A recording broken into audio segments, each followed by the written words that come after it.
you of progress, and every time you choose comfort over growth, you move further from the life you claim to want. That is why persistence matters more than inspiration. Anyone can take the first step when excitement is fresh. Few can keep walking when the road is long and silent. Seneca said, "If a man knows not to which port he sails, no wind is favorable." Without persistence, your vision is fragile. With it, even storms can't break you. You must remind yourself that the invisible seasons, the times when growth is happening but results are hidden, are the very seasons where character is forged. Seeds grow roots long before they break the surface. Your growth is no different. But trust is necessary. Trust in your own process. Trust in the unseen. Many people give up not because they lacked ability, but because they lacked patience. They abandoned their dreams during the quiet stretches when nothing seemed to move. Yet progress is often silent. Jung believed that the privilege of a lifetime is to become who you truly are. That becoming does not happen overnight. It unfolds gradually through every disciplined choice, every act of courage, every small victory against yourself. Over time, something remarkable happens. When you consistently choose to focus on yourself, everything around you shifts. Your confidence grows. Your relationships improve because you no longer depend on others for validation. Your health stabilizes, your vision sharpens, your energy renews. External life follows internal discipline. It always begins within. And one day you'll realize the win wasn't the final achievement. It wasn't the job, the money, or the recognition. The true prize was who you became along the way. Someone who doesn't quit at the first sign of struggle. Someone who doesn't bend to every opinion. Someone who trusts their own strength fully. That is the essence of focusing on you until you win. Because the real victory is becoming unshakable, becoming someone you yourself can rely on. So think about it again. How many times have you delayed your future waiting for the perfect moment? The perfect moment will never come. The only moment that matters is now. Today is the day you begin building yourself, brick by brick, choice by choice. As Epictetus said, how long are you going to wait before you demand the best for yourself? The answer should be simple, not another day. But why do we wait? Because deep down we fear what might happen if we step forward and fail. We fear rejection, the sting of not being good enough, the eyes of others watching when we stumble. That fear burns quietly inside, convincing us that staying still is safer than trying.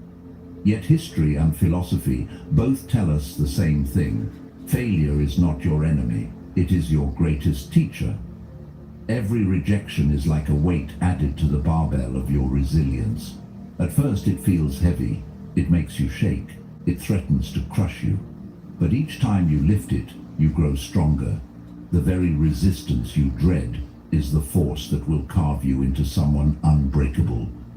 Marcus Aurelius reminded himself in his meditations, the impediment to action advances action. What stands in the way becomes the way. What feels like an obstacle today is, in truth, the path itself. The problem is that our culture has turned failure into something to be ashamed of, when in reality it is the raw material of wisdom. A person who has never failed has also never tried. Every time you stumble, you gain knowledge. You uncover blind spots. You learn what doesn't work and what still might. Seneca once wrote, "Difficulties strengthen the mind, as labor does the body." The setbacks you avoid out of fear are the very experiences that could shape you into someone capable of carrying heavier loads tomorrow.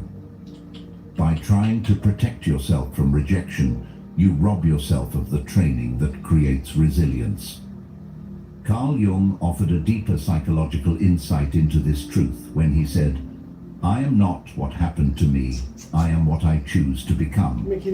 Failure is an event, not an identity. It is not the sum of who you are. It is only one step in the process of becoming. But when fear governs your choices, you mistake moments for definitions. You begin to tell yourself that because you failed once, you are a failure. That because you were rejected, you are unworthy. Yet failure only shapes you if you stop moving. If you keep growing, failure transforms into strength, rejection into clarity, pain into endurance. We often forget that fear is a trick of the mind. Epictetus told his students, "Men are disturbed not by things, but by the view which they take of them." Fear doesn't come from failure itself, but from the meaning you attach to it. Two people can face the same rejection. One sees it as the end, the other as a test. The second person grows, while the first shrinks. Your perspective decides whether a fall becomes a wound or a lesson. And when you realize that, fear loses its grip. Because you see clearly that every stumble is not the end of your story, it's the sharpening of your blade. Think of failure as the fire that tempers steel. Without heat, metal remains soft and breakable, but exposed to flames, struck repeatedly, it becomes unyielding. You are no different. Life will strike you, rejection will burn you, failure will bruise you. But it is precisely through those experiences that your character is forged. Plato once said, "Courage is knowing what not to fear." If you can learn to stop fearing failure and start embracing it as the forge of your becoming, you will see that it was never the enemy. It was the training ground. And yet, most people never reach this understanding because they choose avoidance over growth. They spend years waiting for conditions to be safe before acting. They dream of writing the book, starting the business, pursuing the passion, but hold back, telling themselves they'll begin when they're ready. The truth? Readiness never comes. You don't become ready and then begin. You begin, and readiness is built along the way.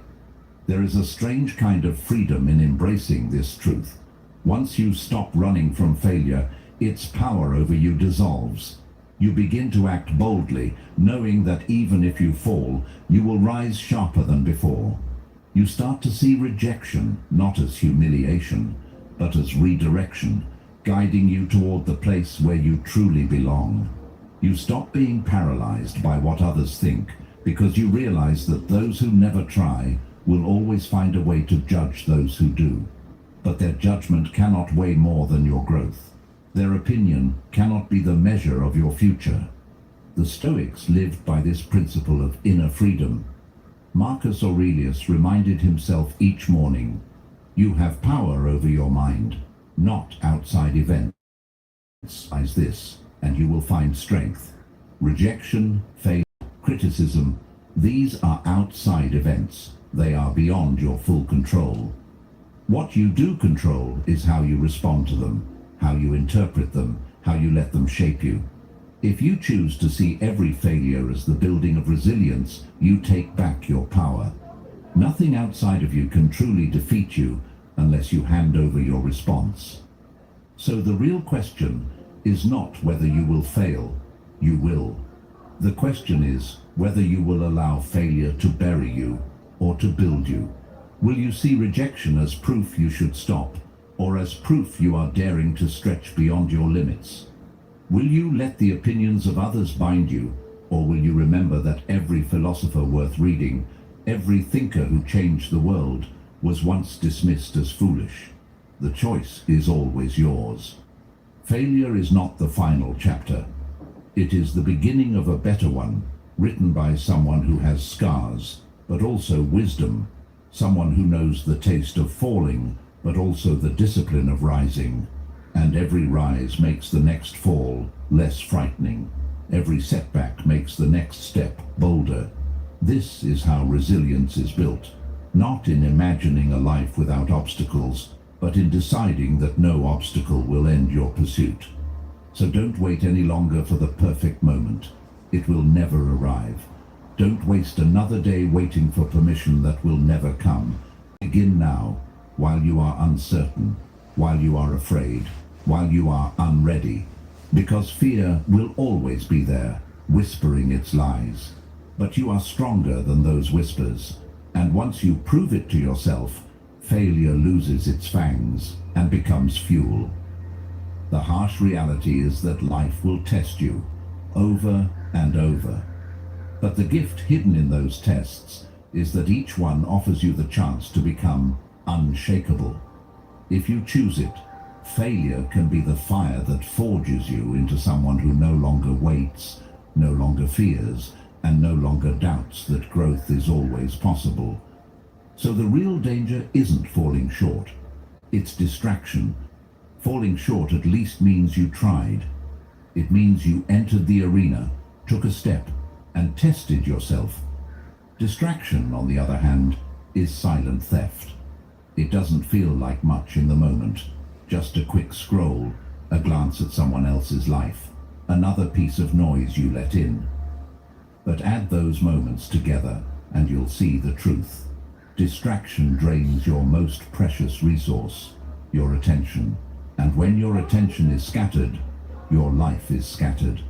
Every hour you give away to meaningless comparison or shallow entertainment is an hour stolen from the future you could have built. What makes distraction dangerous is how invisible it feels. Failure you can see, pain you can feel, but distraction slides by unnoticed, disguising itself as harmless. And yet, it may be the biggest reason people never reach their potential. Carl Jung once said, "Until you make the unconscious conscious, it will direct your life, and you will call it fate." Distraction is exactly that. An unconscious pattern you keep repeating, a quiet thief shaping your destiny while you tell yourself it's just a way to pass time. But your time is your life. To waste it is to surrender the one thing you cannot replace. Think about how much energy is lost when you spend your hours comparing yourself to others. You scroll through the highlights of their lives, convincing yourself you're behind, forgetting that what you're seeing is a polished illusion. Comparison distracts you from the only life you can actually shape, your own. Epictetus gave us the remedy for this when he said, "If you want to improve, be content to be thought foolish and stupid." Don't waste yourself trying to keep up with others or prove yourself to those who don't matter. If you truly want to grow, you must be willing to step away from the noise, to appear different, to reclaim the solitude where real strength is built. The truth is, distraction doesn't just waste time, it weakens you. It chips away at your focus until you can no longer sit in silence with yourself. It makes your mind restless, unable to hold a clear thought for long. And what kind of life can you build if your mind is constantly pulled in 100 directions? The scary part is that distraction feels easier than focus. It's always easier to open your phone than to face your fears. It's easier to numb yourself with noise than to sit with uncomfortable truths. But easy choices now create hard lives later. Hard choices now create easier lives later. The more you train your focus, the more powerful you become. Aristotle believed that excellence wasn't a single act, but a habit. And that's true of attention as well. Every time you choose to focus, you're practicing the art of mastery. Every time you let distraction win, you're practicing the art of avoidance. The life you end up with will reflect which one you've practiced more. And make no mistake, distraction always comes at a cost. That cost is progress delayed. That cost is dreams postponed. That cost is potential left unused. You may not feel it immediately, but the compounding effect is undeniable. Just like money left to grow in an account multiplies over time, wasted time multiplies in the opposite direction. What you ignore today becomes the regret you carry tomorrow. You cannot drift into greatness. You cannot stumble into strength. You must fight for your focus. The Stoics saw focus as a kind of sacred duty. Marcus Aurelius wrote, "Do not act as if you had 10,000 years to throw away. Death stands over you. While you live, While it is in your power, be good. In other words, stop wasting time on what does not matter. Life is shorter than you think, and distraction is how most of it disappears. Every hour you spend on what weakens you is an hour you could have spent building the foundation of your future. The exchange is not worth it. But how do you fight something that feels so constant? It starts by being honest. Where are you leaking time each day? What steals your attention without giving anything back? Write it down. Face it directly. As Jung taught us, the patterns we refuse to face will rule us. If you refuse to face your distractions, they will continue to control you. But once you bring them into the light, you regain the power to choose. The next step is to create an environment that supports your focus. Don't rely only on willpower. Change your surroundings. Remove what tempts you. Build routines that protect your attention. Epictetus reminded us, "No man is free who is not master of himself." Mastery of self means designing a life that keeps your vision in front of you and distractions behind you. That's not weakness, that's wisdom. The strongest people are not the ones who resist temptation endlessly, but the ones who build environments where they don't have to fight every second. And here's the deeper truth. Once you begin to focus, life feels lighter. Clarity replaces confusion. Energy replaces fatigue. Momentum replaces stagnation. The same way distraction compounds into regret, focus compounds into confidence. Each day you spend building yourself strengthens the next. Each small win makes the next win easier, and slowly the life you once imagined begins to take shape, not because you were lucky, but because you were present. The gift of focus is that it reveals what truly matters. You stop chasing approval. Stop wasting yourself on arguments that add nothing. Stop explaining your vision to those committed to misunderstanding it. You begin to protect your time and energy as if they are sacred, because they are. Life doesn't reward the one who pays attention to everything. It rewards the one who chooses carefully where to direct their fire. Distraction will always exist. The noise will never fully stop, but you can rise above it. You can choose to give your energy to what builds you instead of what drains you. You can train your mind to ignore the meaningless and stay locked on the meaningful. The philosophers knew this was the essence of freedom, not being free from challenge, but free from wasted living. If you can learn to guard your attention, you will find that much of the chaos around you no longer has power over you. And that's the point. The danger was never falling short. Falling short pushes you forward. The real danger was always distraction, because it convinces you to give up your life one moment at a time without realizing it. If you can see it for what it is and refuse to hand it your future, you will begin to live differently. You will begin to live deliberately, and the life that once felt out of reach will begin to take shape. Not because the world got quieter, but because you finally decided to focus. What if, instead of giving your attention to the meaningless, you gave it back to yourself? The hours you spend each day are like drops of water. Poured into the wrong places, they vanish into the sand, leaving nothing behind.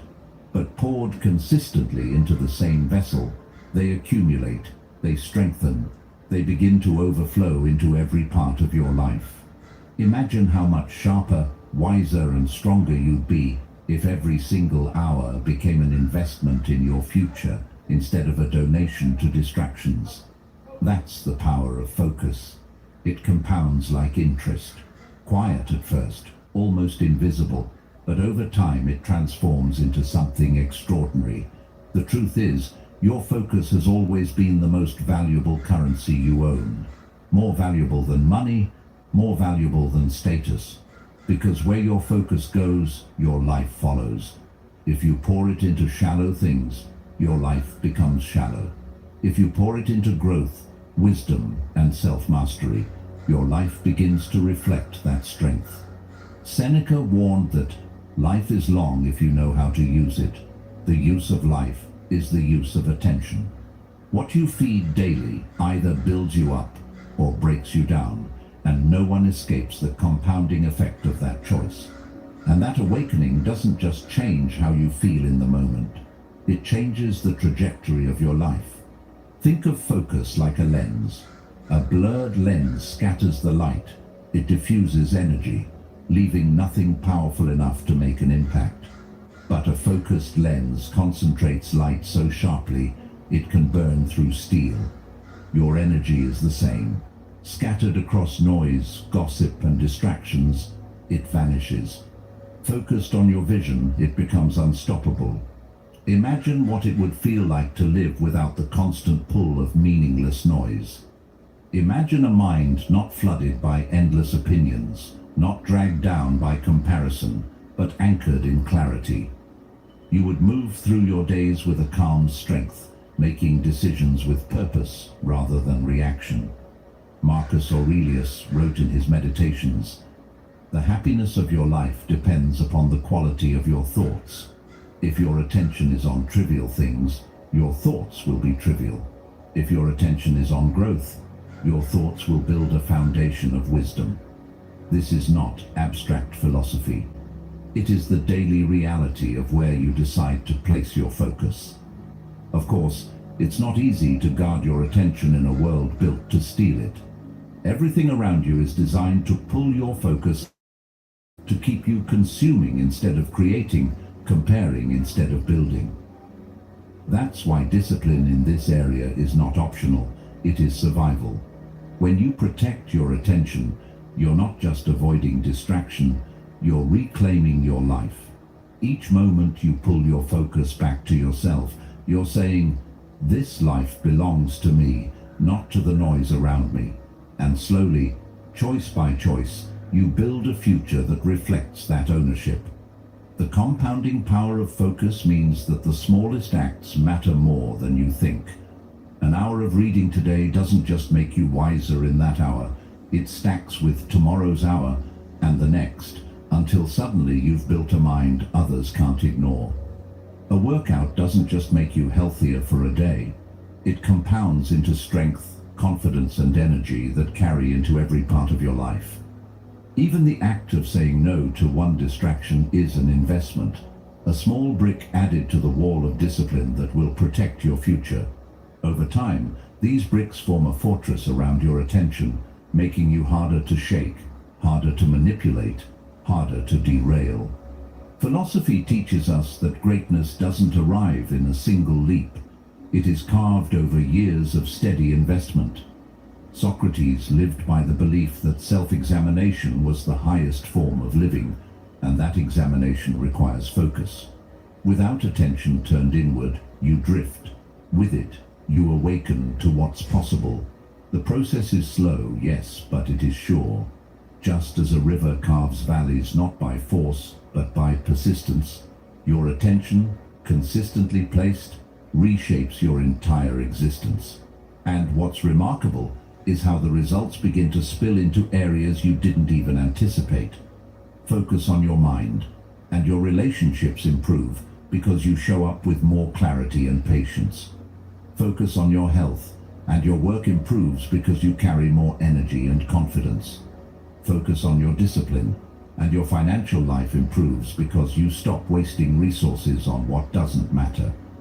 Focus compounds across every area because all areas of life are connected through you. Strengthening one strengthens them all. Over time, you begin to see focus not as restriction, but as freedom. Freedom from the chains of distraction. Freedom from the exhausting cycle of reacting to everything around you. Freedom from the endless pull of comparison. By focusing on yourself, you create the space to actually live, to actually grow, to actually build. The philosophers saw freedom not as the absence of rules, but as the presence of self-mastery. Epictetus believed that no man was free who was not master of himself. Guarding your focus is how you step into that freedom. The choice is always yours. You can give your hours to noise and watch them disappear, or you can reclaim them and let them compound into something remarkable. Focus is the ultimate investment. It doesn't just change your day, it reshapes your life. It doesn't just create results, it creates character. And character, as the Stoics knew, is the only thing that truly endures. So what if you gave your attention back to yourself? What if today became the day you stopped scattering your energy across meaningless distractions and started stacking it towards something that matters? The compounding effect would be unstoppable. You would wake one day to find that the life you once dreamed of isn't a dream anymore. It's a reality, built not by luck, not by chance, but by the quiet power of focus. And that's the test, isn't it? Every single day the world tries to steal your attention. It doesn't come all at once, it comes in fragments. A notification buzzing on your phone, a headline screaming for your outrage, a comment meant to pull you into an argument that doesn't matter. Each one is a thief knocking quietly at the door of your mind. And the question is simple: do you let them in, or do you stand guard? Focus is not some rare talent given to a few. It isn't a gift handed down at birth. Focus is a choice you must make repeatedly, moment by moment, until it becomes the backbone of your life. It's easy to underestimate how dangerous it is to give your attention away. We think it's just a quick glance, just a few minutes. But nothing is ever just a few minutes. Each distraction leaves behind a residue, a subtle fog that lingers in your mind long after you've turned the screen off or walked away. It takes time to return to clarity. That is the real cost. Seneca warned us, to be everywhere is to be nowhere. When your focus is scattered across dozens of meaningless things, you end up present nowhere, accomplishing nothing. And so the thief wins, not with one big blow, but with small cuts you barely notice until the day is gone. The challenge is that distractions disguise themselves as urgent. They arrive dressed as opportunities, as responsibilities, as things you must respond to immediately. But most of them are noise. Carl Jung gave us insight into this trap when he said, "People will do anything, no matter how absurd, to avoid facing their own soul."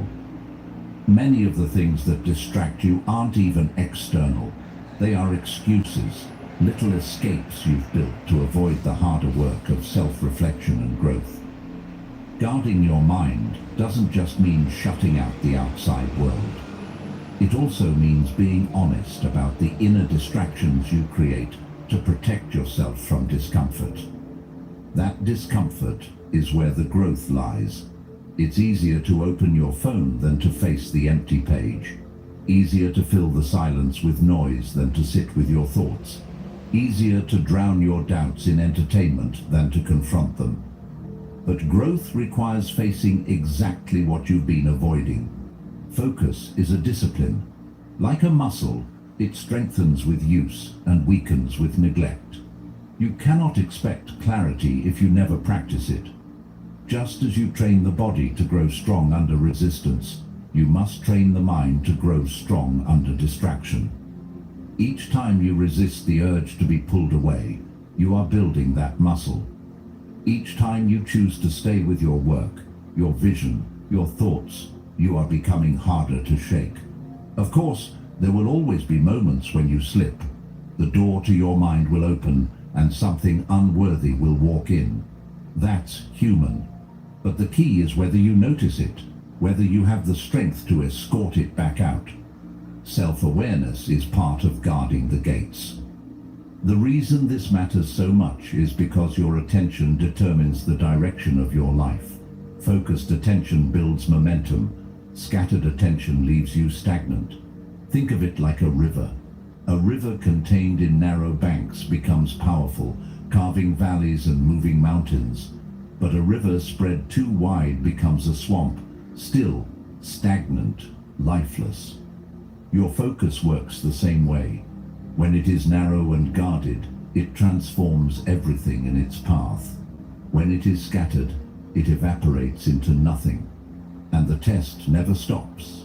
Every day thieves will come knocking again. Every day your mind will be pulled outward by noise, by negativity, by endless demands. The difference between those who build strong, meaningful lives and those who waste them isn't luck, talent, or opportunity. It is simply this. One group chose to stand guard, and the other did not. One group let distraction rule their days. The other built a fortress of focus. The choice will always be yours. Focus will never simply fall into your lap. It will always demand that you protect it, that you defend it, that you stand guard at the door of your mind and refuse entry to what does not serve you. And each time you make that choice, you grow stronger. Each time you deny the thief, you add another brick to the fortress that protects your vision. Over time, that fortress becomes unshakable. And in that fortress, you discover freedom. The freedom to think deeply, to act decisively, to live deliberately. You discover the strength the Stoics wrote about. The strength that comes not from controlling the world, but from mastering yourself. That's the test. And every day you face it, you prove again who you are becoming. Maybe you've noticed how restless you feel when you're not progressing. That sense of unease, that heaviness in the chest, that quiet voice in your mind reminding you that you're drifting. It isn't weakness. It isn't laziness. It's your deeper self begging for direction, calling you to return to the path of growth. Marcus Aurelius said, "A man's worth is no greater than his ambitions." He understood that without a vision, without something meaningful to move toward, the human spirit begins to wither. Energy left unused doesn't stay neutral. It turns inward, hardening into regret. That's why stagnation feels so unbearable, because it is not our natural state. We were not built to drift. We were built to build. When you ignore that restlessness, it doesn't go away. It builds. It grows louder with each day you spend avoiding your potential. You may distract yourself for a while, numbing it with entertainment, burying it under small comforts, but eventually it breaks through. It shows up as frustration with yourself, as envy toward others who seem to be moving forward, as a quiet bitterness at the opportunities you let pass by. That's why movement matters so much. Even small steps forward are enough to calm the restless spirit. Progress, however modest, feeds the soul. It reminds you that you're building something, that you're shaping yourself into more than you were yesterday. Restlessness, then, is not your enemy. It is a compass. It points toward the gap between who you are today and who you could become if you committed yourself fully. Ignoring it is dangerous because it pushes you into apathy, into the slow decay of wasted time. But listening to it, leaning into it, gives you the spark you need to begin again. Aristotle believed that all human action aims at some good, some end we are drawn toward. If your energy is not placed on building yourself, on moving toward that higher good, it spills into lesser things, leaving you feeling empty no matter how busy you keep yourself. Think of how you feel on the days you end with progress, no matter how small. Maybe it was finishing a workout, writing a page, learning something new, or resisting a distraction. Those are the nights you fall asleep with peace. You rest better not because life is perfect, but because you honored the voice within that demanded growth. Compare that to the nights where you wasted hours numbing yourself with meaningless noise. You feel restless, dissatisfied, even if nobody else notices. That contrast reveals the truth. Progress is fuel. Without it, your spirit burns out. With it, you catch fire.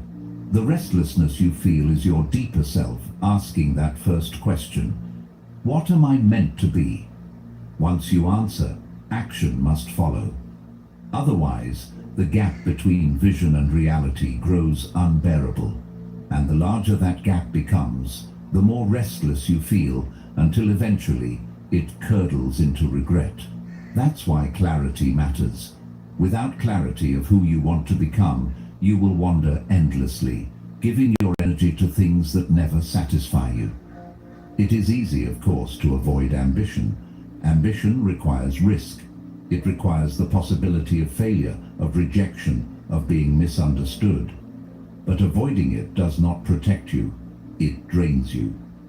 Jung reminded us that there is no coming to consciousness without pain. Pain is the price of progress. The discomfort of moving towards something meaningful is far lighter than the torment of a stagnant life. What weighs more? The challenge of building yourself, or the regret of realizing you never even tried? That question lingers whether you face it or not. And this is why ambition is not arrogance, it is necessity. When Marcus Aurelius spoke of ambition, he wasn't talking about empty pride or selfish pursuit. He was talking about the inner drive to aim higher, to expand beyond the boundaries of comfort. Without ambition, you drift. With ambition, you live with purpose. A river without current becomes a swamp. A life without movement becomes the same. Purpose gives direction, and direction gives strength. Every ounce of progress becomes proof that your restlessness had meaning. This doesn't mean you need to achieve monumental things overnight. The compounding effect of consistent effort is enough. 1 hour each day of deep focus. 1 act of discipline repeated until it becomes natural. 1 refusal to give in to distraction when it calls. These small acts add up to transformation, and the restlessness inside you grows quiet, not because it disappears, but because it is finally satisfied. It knows you are moving toward something greater.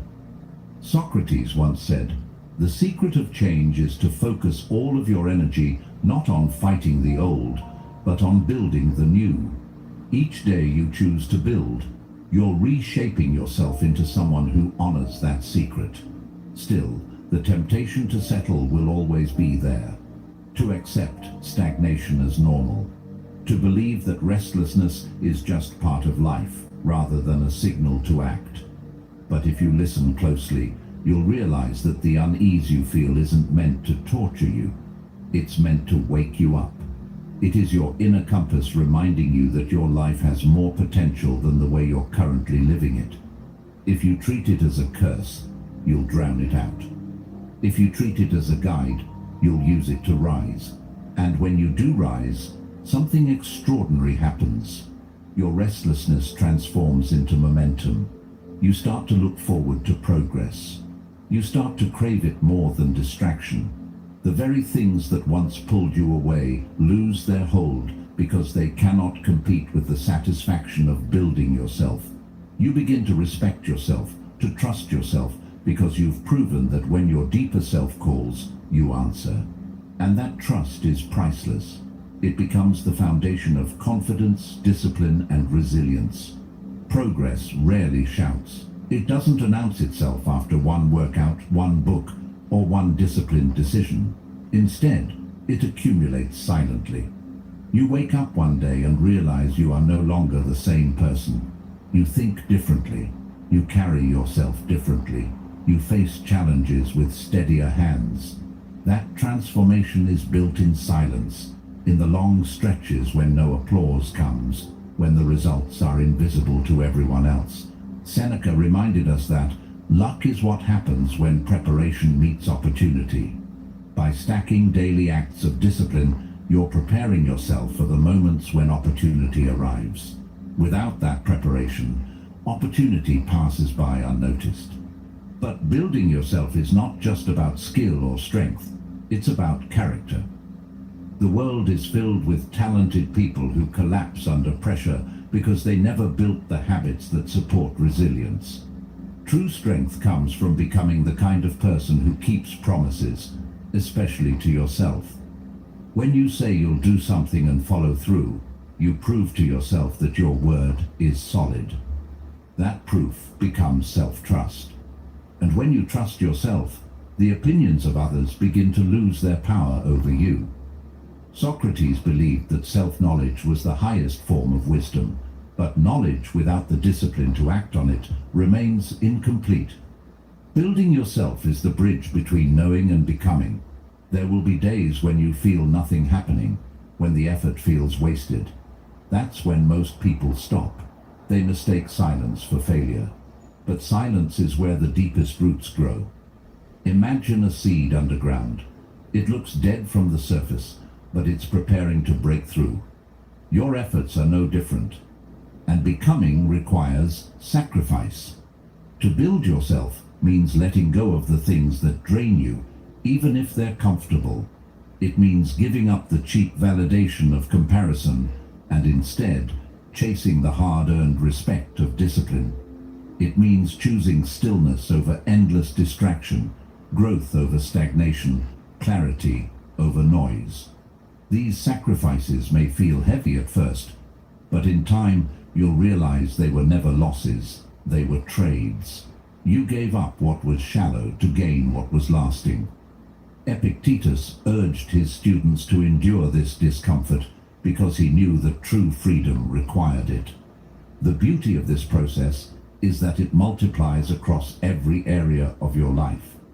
The discipline you build in your health bleeds into your work. The patience you develop in your work strengthens your relationships.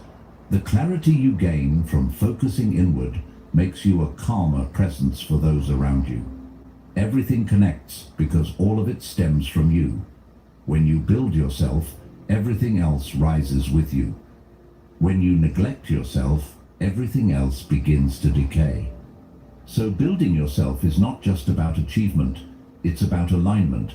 It's aligning your actions with your vision, your discipline with your values, your habits with your ambitions. Without that alignment, you remain restless, scattered, unsure. With it, you find peace. Not the peace of inactivity, but the peace of knowing you're moving toward the life you were meant to live. Seneca believed that the greatest wealth is a contented mind. Contentment doesn't come from drifting, it comes from building. And it always circles back to the small choices. Will you rise when comfort whispers, or will you obey it? Will you do the work in silence when no one claps? Or will you wait for recognition?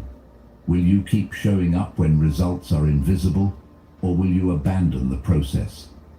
The answer to those questions is what defines whether you build yourself or betray yourself.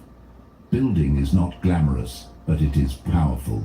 It is the slow, deliberate act of stacking discipline one day at a time until the person you've always imagined is the person staring back at you in the mirror. In the end, building yourself isn't about becoming perfect. It's about becoming trustworthy to yourself, to your vision, to the life you're shaping. It's about knowing that when your deeper self calls for progress, you will answer.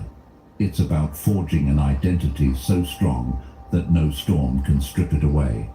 And when you reach that place, when you can look at yourself and know that you are the result of your own choices, you'll realize that building yourself wasn't just the path, it was the destination all along.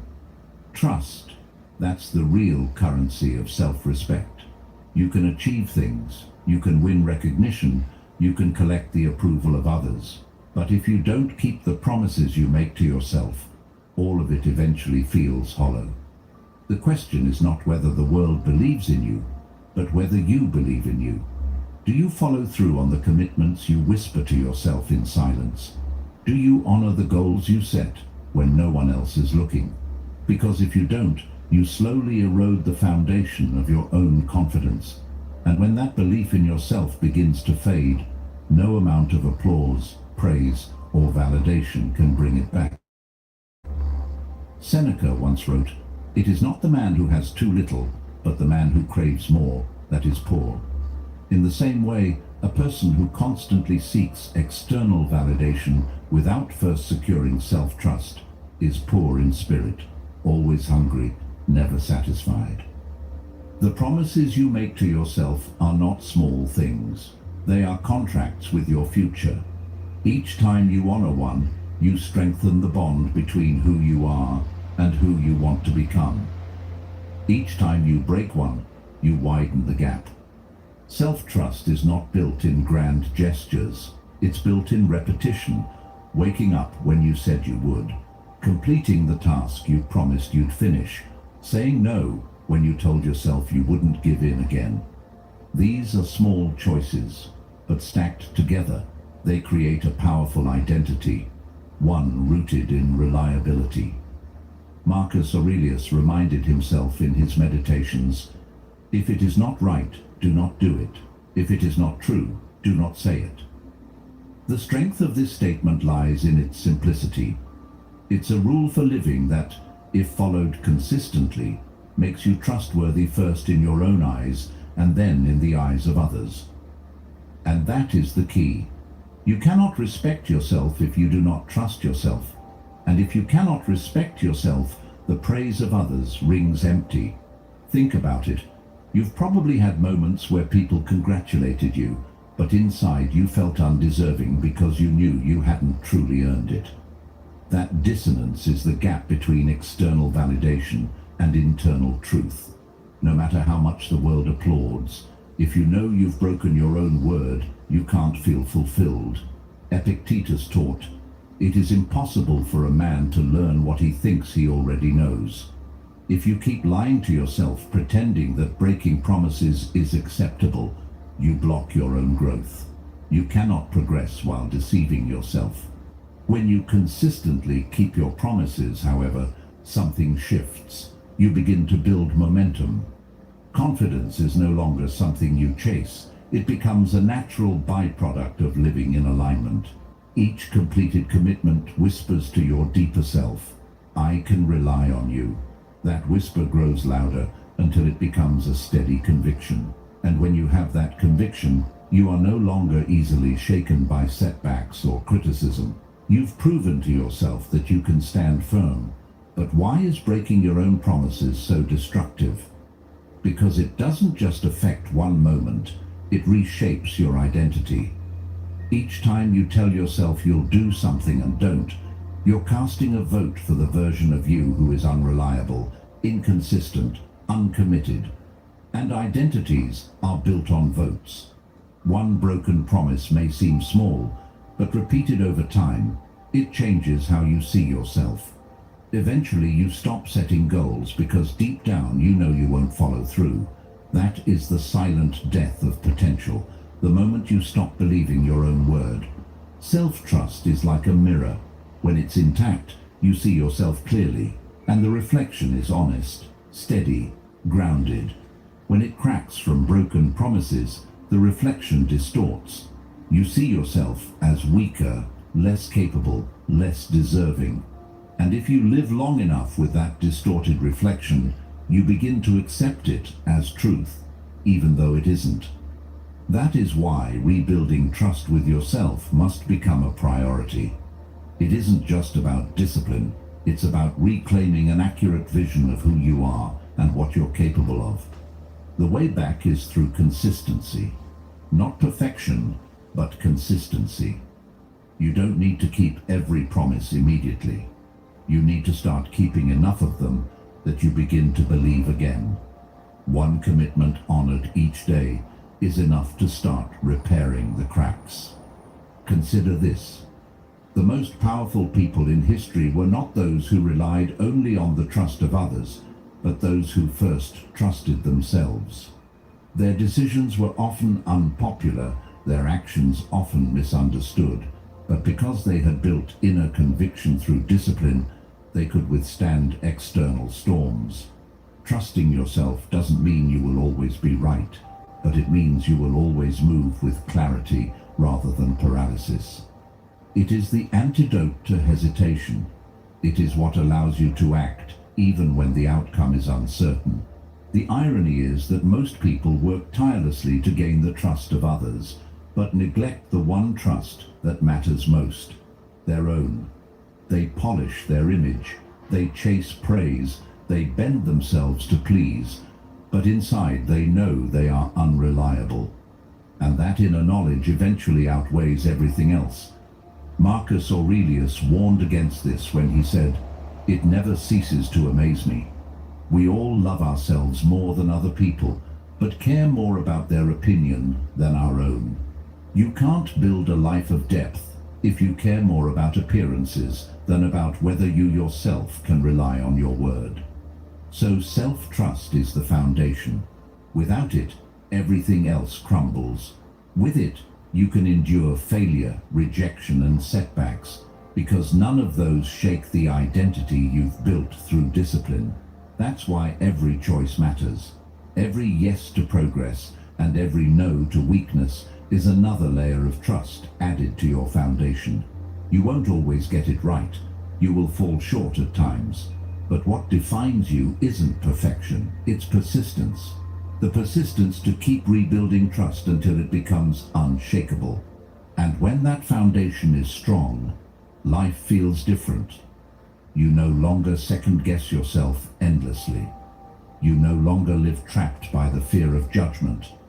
You begin to move with a quiet confidence, the kind that doesn't need to announce itself, because it's proven daily in your actions. That is the reward of keeping your word, not the praise of others, but the peace of knowing you can rely on yourself. In the end, trust is the real currency of self-respect. Break it, and no amount of success can save you from the emptiness that follows.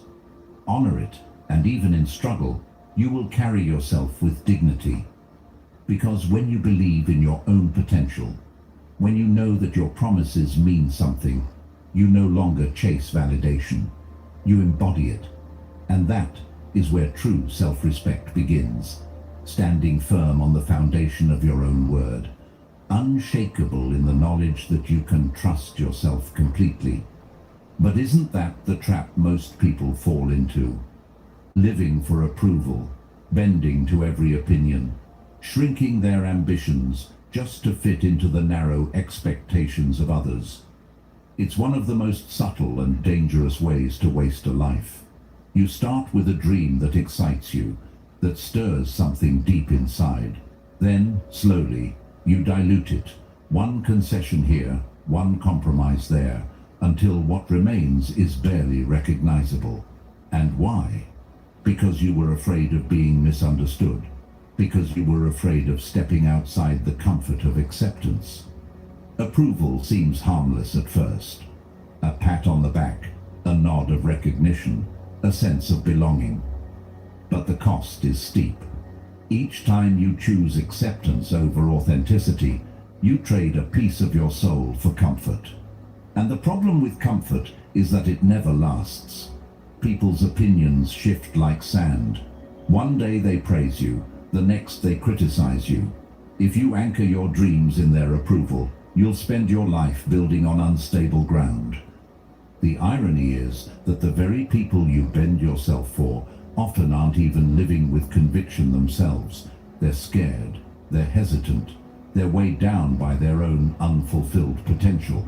So when you explain your dreams to them, when you seek their validation, you're handing your future over to people who have already surrendered their own. Think about how many times you've hesitated to take a step forward because of what others might say. Maybe you wanted to start something new, but you imagined their laughter. Maybe you wanted to push for more, but you feared their judgment. Those fears are invisible chains. They don't bind your body, but they bind your spirit. And those chains become heavier with time. You begin to silence yourself before anyone else even has the chance to. Over time, you no longer need their disapproval. You've internalized it. You become your own jailer. Living for approval is exhausting because it's endless. There will always be someone who disapproves. There will always be someone who doubts. If you base your worth on their acceptance, you'll be forever chasing a finish line that doesn't exist. And the tragedy is that in the process, you lose the one thing that actually matters, your authentic self. And what's even more painful is that the more you water down your goals, the less joy you find in them. A dream that once burned with passion becomes dull when reshaped to meet others' expectations. You end up achieving things you don't even want, carrying victories that feel empty because they weren't yours to begin with. You might gain acceptance, but acceptance built on a lie always feels hollow.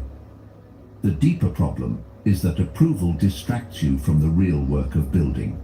Instead of putting energy into your growth, you put energy into your performance. Instead of sharpening your focus, you scatter it across endless attempts to keep everyone happy. But no matter how much you give, it's never enough.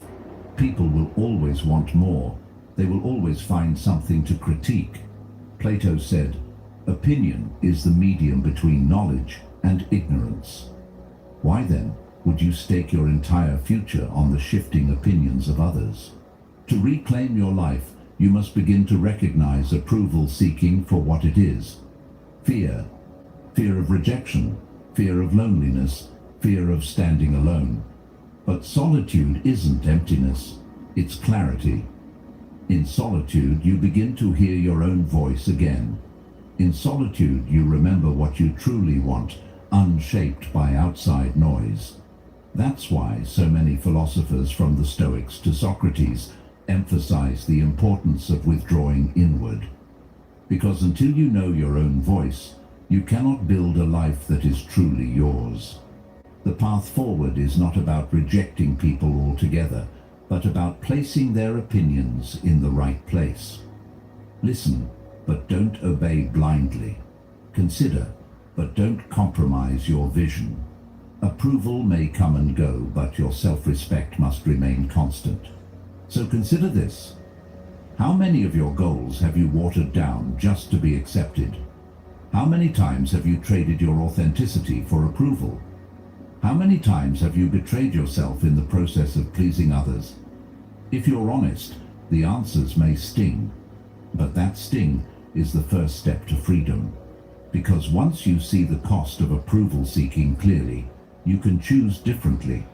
You can choose to honor your truth instead of their expectations. You can choose to build your life instead of performing in theirs. And when you do, you'll discover that approval was never the prize. It was the prison. The real prize was always authenticity, always freedom, always the unshakable strength that comes from living as yourself.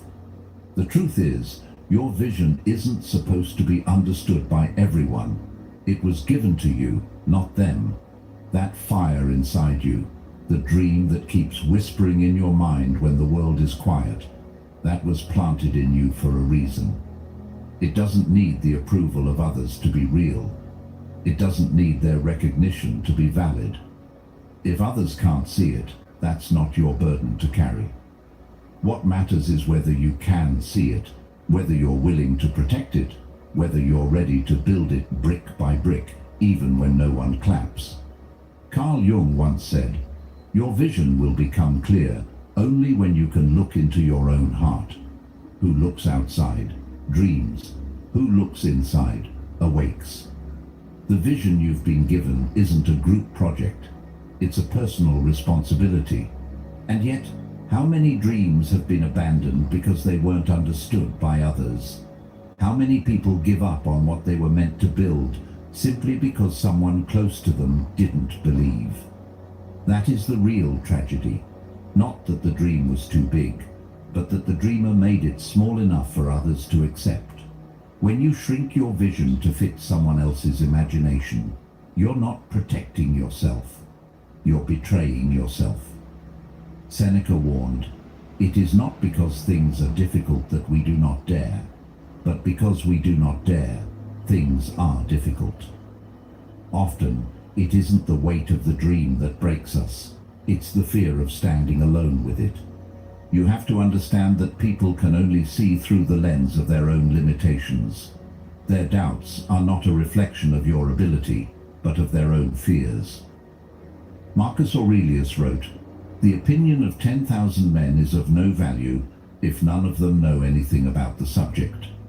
What he meant is simple. Just because many people doubt something doesn't make it untrue. Your vision belongs to you. Their inability to see it doesn't erase its potential. What destroys it is when you surrender it just to avoid standing apart. Building something bigger than yourself will always draw skepticism. People are comfortable with what they know, and anything that stretches beyond that feels threatening. If your vision is truly worth chasing, it will often be too large for others to accept. That's not a flaw. It's proof you're on the right path. The danger is letting their doubt seep into your bones. If you listen too long to voices that cannot see your vision, you'll begin to question it yourself. And once you start questioning, hesitation grows. Hesitation becomes procrastination, and procrastination becomes abandonment. That is how visions die. Not with one final blow, but with 1,000 small concessions to doubt. Jung reminded us, the most terrifying thing is to accept oneself completely. And part of accepting yourself is accepting the vision you've been given, even when nobody else believes in it. To reject your vision is to reject yourself. Your task is not to convince everyone.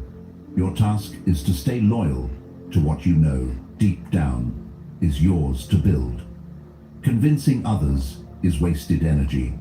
That energy belongs to the work, to the daily actions that give shape to the dream.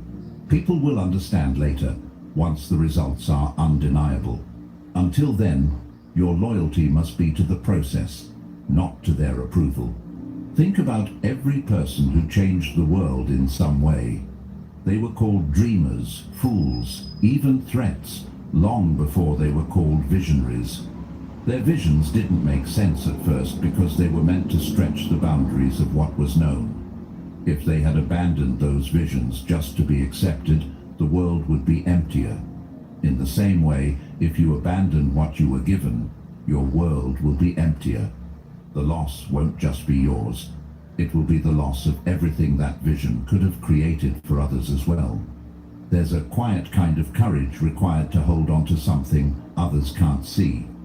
It's the courage to face misunderstanding, to endure judgment, to walk in solitude while the world watches and questions. But there is also a quiet strength that grows in that solitude. Each day you remain faithful to your vision, you build resilience.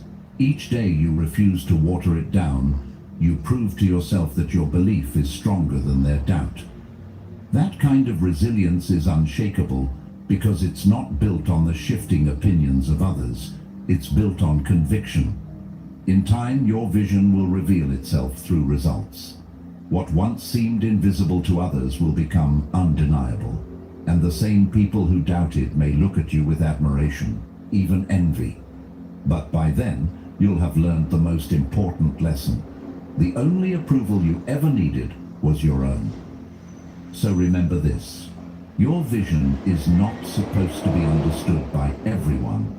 It is not meant for everyone. It was given to you for a reason, and only you can decide whether it lives or dies. Don't let the smallness of others shrink the largeness of what you are meant to build. The real tragedy isn't that they can't see it. It's when you stop seeing it because they couldn't. Protect it, nurture it, build it even in silence. Because one day, the life shaped by that vision will stand as proof, not just of what was possible, but of who you chose to be when belief was scarce and doubt was loud. The modern world is filled with noise, both external and internal. Notifications demand your attention. Social media floods your mind with endless comparison. News cycles pull you from one crisis to the next. Even in your own head, thoughts spin endlessly, echoing doubts, replaying mistakes, imagining criticism that hasn't even happened yet. Noise is everywhere, and unless you learn to quiet it, you will never hear the voice that matters most, your own. Carl Jung said, "Who looks outside dreams, who looks inside awakes." Noise is the outside world pulling you into its endless dream. Silence is the awakening, the return to clarity that comes from listening inward. But silence is not emptiness. It is strength. It's the space where you begin to see things as they really are, without distortion. When you're rooted in inner silence, you can hear criticism without being crushed by it, and praise without becoming addicted to it. Both lose their power over you because your worth no longer depends on them. Seneca once wrote, "He who is brave is free." The courage to detach from noise, to step back from the endless pull of validation, is the very act that sets you free. When you no longer crave validation, your actions change. You stop performing for approval and start acting with purpose. You stop explaining yourself to people who will never understand, and instead put that energy into building what matters. You stop hesitating when others doubt you, because you've already made peace with walking alone if you must. This kind of inner silence doesn't come naturally, it must be cultivated. It requires discipline.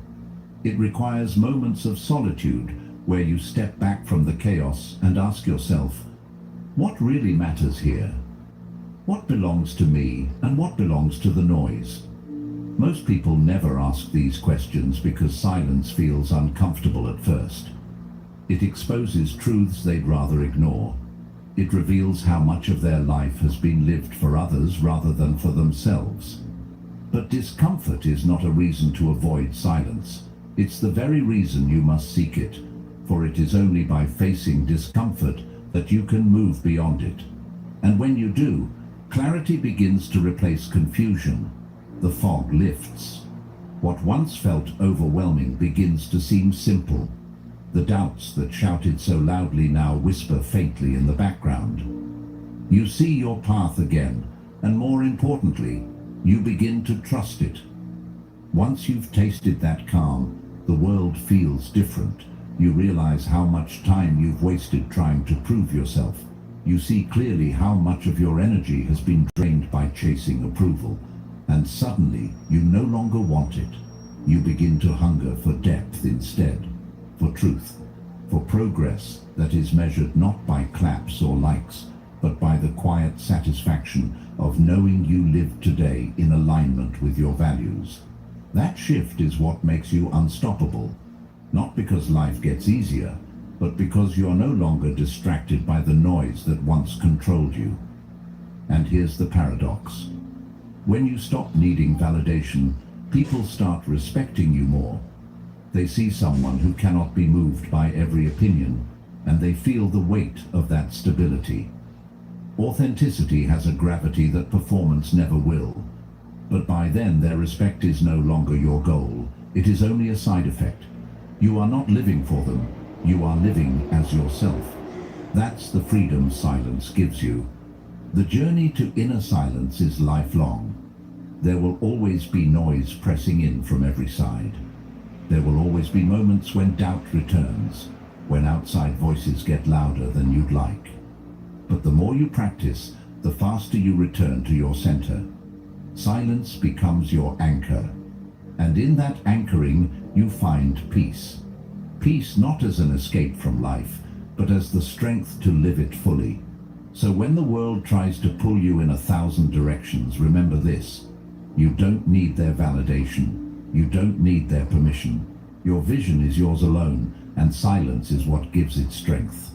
Find that silence, hold on to it, and build your life from it. Because the moment you stop needing validation, you become untouchable.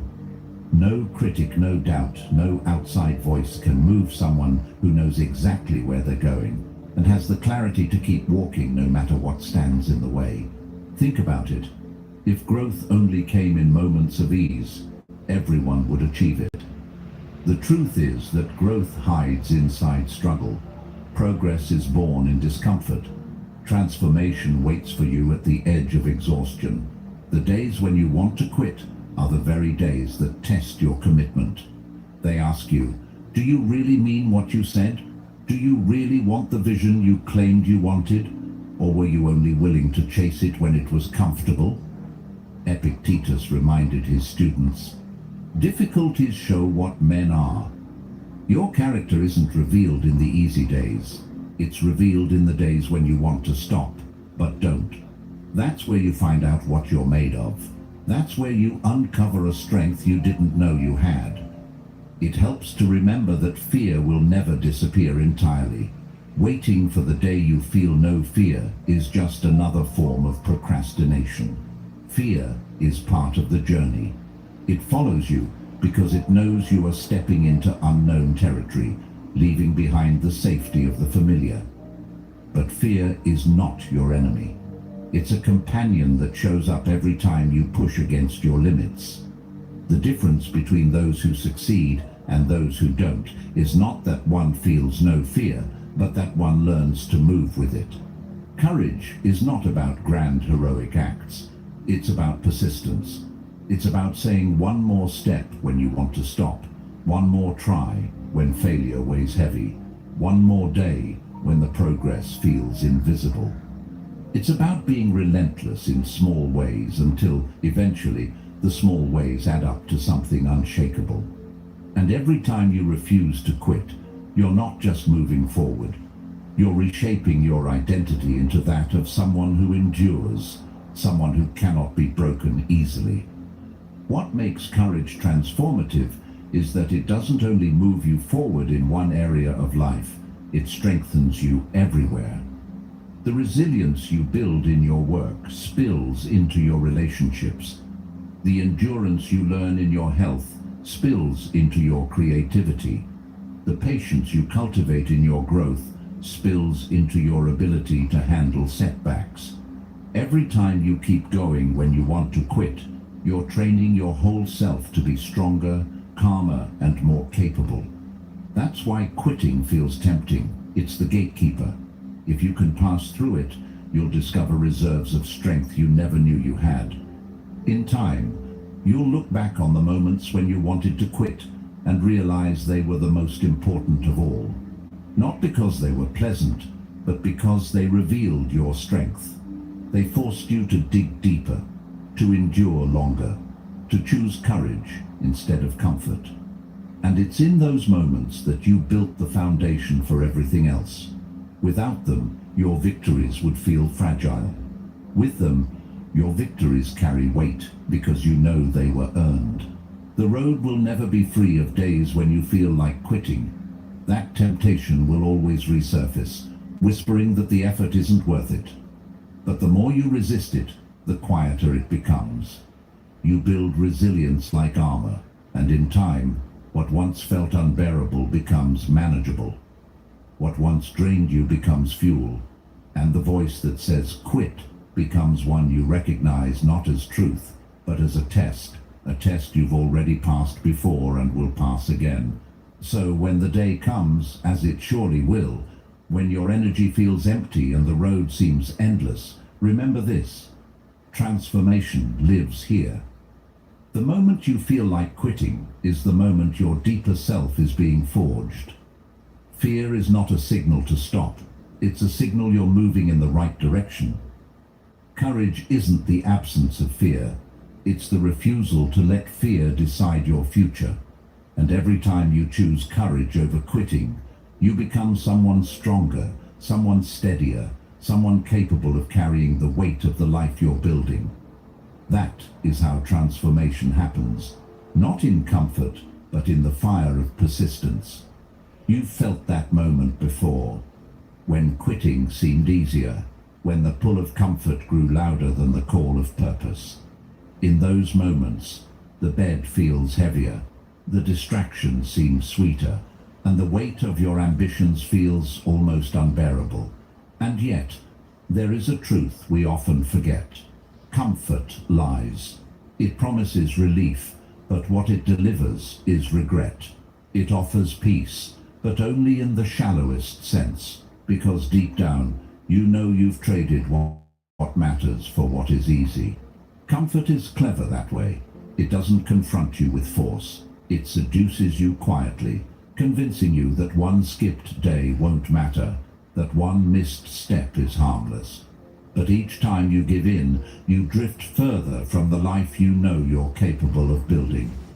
The trap of comfort is that it feels good in the moment. It softens the edges of struggle. It numbs the sting of fear. It silences the demand for effort. But that pleasure fades quickly, leaving behind the heavier burden of knowing you've stepped back from your own potential.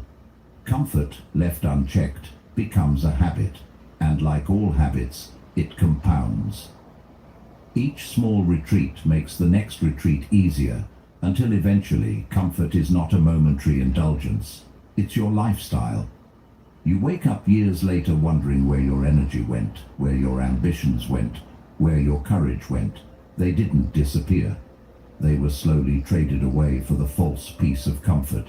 And here's the hardest part. Comfort doesn't just steal your progress, it steals your belief in yourself. Each time you betray your purpose for relief, you erode your trust in your own word.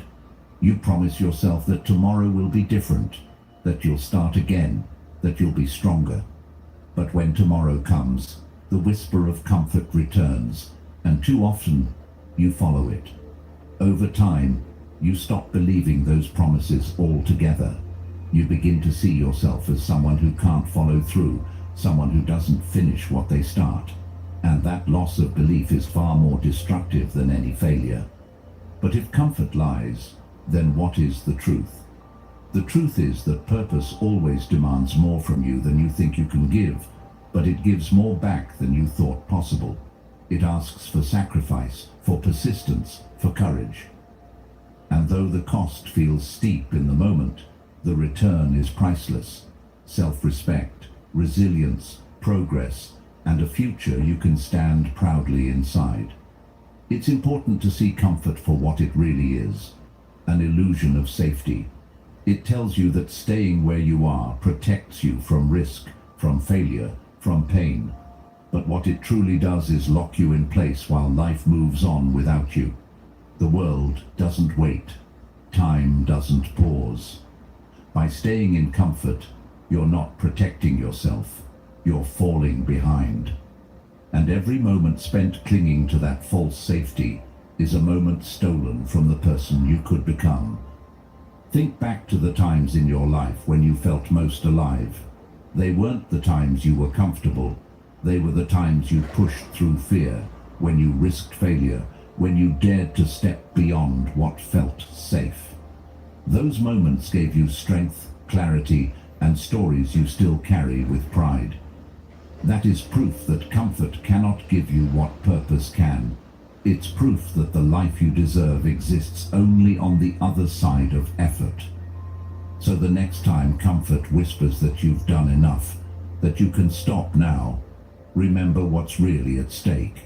It's not just today's progress, it's your future, it's your identity. It's the life you will one day look back on.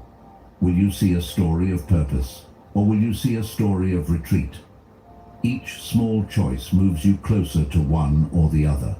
And though comfort lies loudly, purpose always tells the quiet truth. Every step forward, no matter how small, is worth it. You've already felt the cost of comfort in your own life. The restlessness when you know you could have done more. The heaviness of unfulfilled potential. The regret of opportunities wasted. You don't need to imagine it. You've lived it. But that also means you know the alternative. You know how powerful it feels when you resist comfort and choose progress instead. You know the pride that comes from pushing through when you wanted to stop. That feeling isn't an accident. It's the reward for listening to purpose instead of lies. And that is the choice you face every day. Comfort or purpose, lies or truth, regret or resilience. Each time you choose purpose, you weaken the voice of comfort. Each time you honor your vision, you strengthen your future. And slowly, the habit of ease is replaced by the habit of excellence. One day, you'll look back and see that the gap between the life you deserved and the life you lived was closed not by one grand act, but by countless small decisions to reject comfort's lies and walk toward your purpose.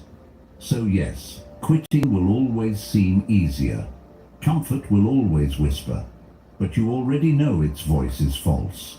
You already know the life it offers is smaller than the one you were meant to live. Every time you give in, you step further from the life you deserve. But every time you resist, every time you choose purpose over relief, you step closer. And step by step, choice by choice, you build not just a future, but a self you can be proud of. That is the truth comfort tries to hide. That is the truth you must live by. So how do you fight back? You fight back in the very moment when everything inside you tells you to stop. You fight back by leaning into the resistance, by refusing to surrender to the voice of comfort that insists you've done enough.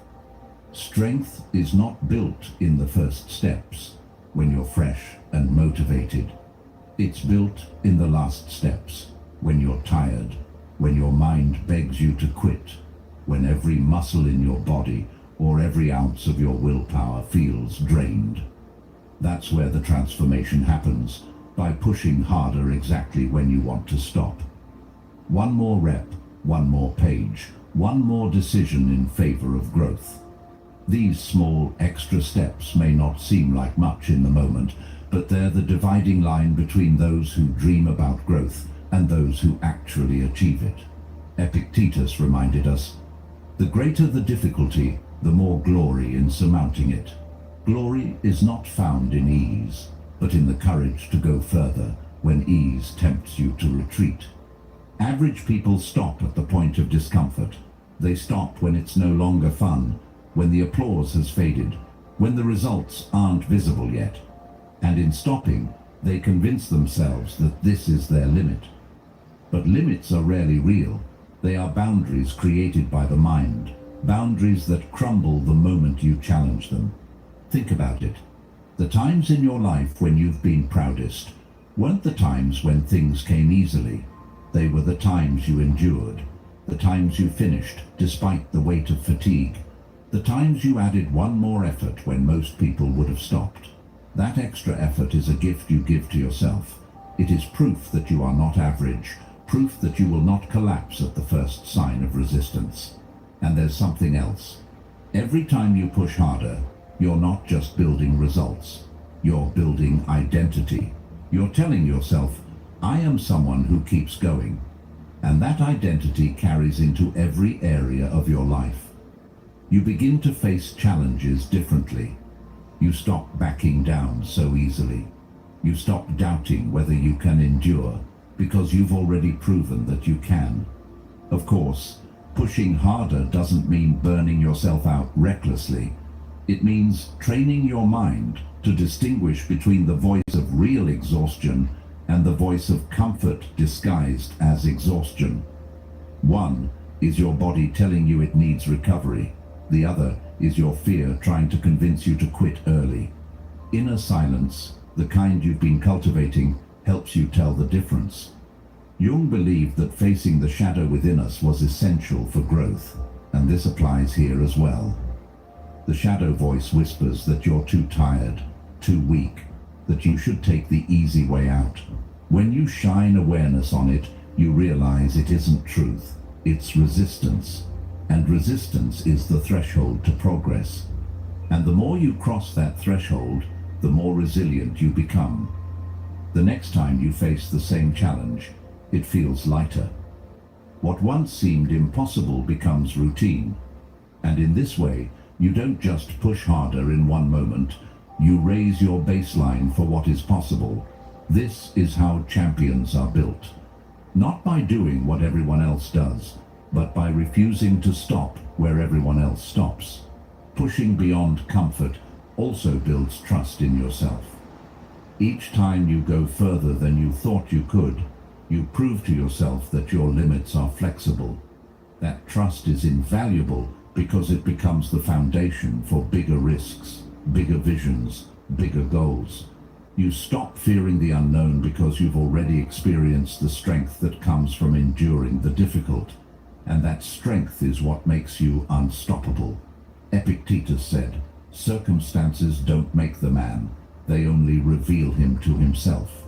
By going further when you want to quit, you reveal to yourself a version that is braver, steadier, and stronger than you once imagined. And here's the secret. The reward is rarely immediate. In the moment, the extra rep hurts, the extra page feels tedious, the extra decision feels small. But in the long run, those tiny acts are what create transformation. They're what separate mediocrity from greatness, stagnation from progress, regret from fulfillment. Comfort gives you temporary ease, but effort gives you lasting pride. And that pride becomes a quiet confidence that no one can take away, because it was earned in the silence of struggle. The next time you feel like quitting, remind yourself that you're standing at the door of transformation. Remind yourself that the average person stops here, but you are not average. The next time comfort whispers, answer it with action. One more rep, one more page, one more decision in favor of growth. Because it is in those small, defiant choices that strength is born. It is in those choices that your future takes shape. And it is in those choices that you build a self capable of carrying the life you were meant to live. So, how do you fight back? You fight back by refusing to stop where the average person does. You fight back by turning the urge to quit into fuel for one more step. And with each step, you build a life not of wasted potential, but of realized strength. That is the power of going further. That is the path to becoming unshakable. And here's the thing, you won't always see results right away. Growth is rarely loud, and it almost never announces itself when you want it to. More often, it hides underground, working in silence like roots spreading deep beneath the soil before a tree ever breaks through into the light. Just because you can't see progress doesn't mean it's not happening. The problem is that we're conditioned to crave instant results, instant validation, instant confirmation that our efforts are paying off. When we don't see it, we begin to doubt. But that doubt is the greatest enemy of transformation, because it convinces us to quit before the roots have had a chance to anchor us. The danger is that most people abandon the process too soon. They want visible proof. They want applause, recognition, or immediate transformation. When it doesn't come, they convince themselves nothing is happening. But mastery, by its very nature, requires a long silence. And this is where trust becomes essential. To trust the process is to accept that not all progress can be measured right away. It's choosing to believe that every act of discipline, every choice in favor of growth, every time you resist the urge to quit, is stacking silently towards something greater. Trusting the process means refusing to judge your future based on what you can or cannot see today. It's remembering that progress is not always a straight line. It's a curve, a layering, a compounding that often feels invisible until it suddenly becomes undeniable. Think of how rivers carve through stone, not in a year, not even in a lifetime, but through endless persistence, drop after drop, flow after flow. You don't see the change in a single moment, but over time, the river reshapes the landscape entirely. Your efforts work the same way. Each small act may feel insignificant on its own, but together, over time, they carve new patterns into your mind, your body, and your life. That's why impatience is so dangerous. It convinces you to abandon the river long before it has done its work. The truth is, progress often feels boring. It's not the dramatic leaps that shape you, it's the quiet consistency. Reading one more page, training one more day, choosing discipline one more time. None of these feel like victories in isolation, but together they accumulate into something extraordinary. And yes, there will be days when you doubt. Days when you look at yourself and wonder if anything is changing at all. Those are the most dangerous days because they tempt you to undo months of effort with one decision to stop. But they are also the most important days. They are the days when trust matters most. Because trust is what keeps you steady when emotions waver. Trust is what keeps you consistent when results are hidden. Trust is the bridge between who you are today and who you are becoming tomorrow. So trust the silence, trust the hidden work, trust the roots spreading deep beneath the surface. Because growth is not always visible in the moment. It often reveals itself in hindsight, in the strength you didn't know you had, in the resilience you didn't realize you built, in the clarity that suddenly feels natural. Seneca reminded us, "It is a rough road that leads to the heights of greatness." The road feels rough precisely because progress is slow, hidden, silent. But every step along that road matters. Every choice counts. And one day, you will look back and realize that the silence wasn't wasted time. It was the foundation of everything. In the end, trusting the process is about patience, persistence, and faith in the unseen. It's about showing up daily, not because you're guaranteed immediate results, but because you know that every act of discipline carries weight, whether visible or not. It's about understanding that greatness grows underground long before it blossoms in the open. And it's about refusing to let doubt steal from you what persistence could have given you. So keep going, even when it feels quiet. Keep building, even when the results hide.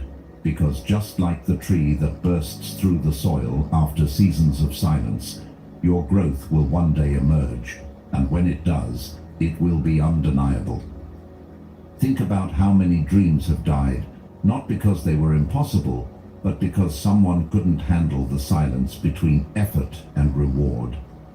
That silence feels heavy, almost unbearable at times. You show up every day, but nothing seems to change.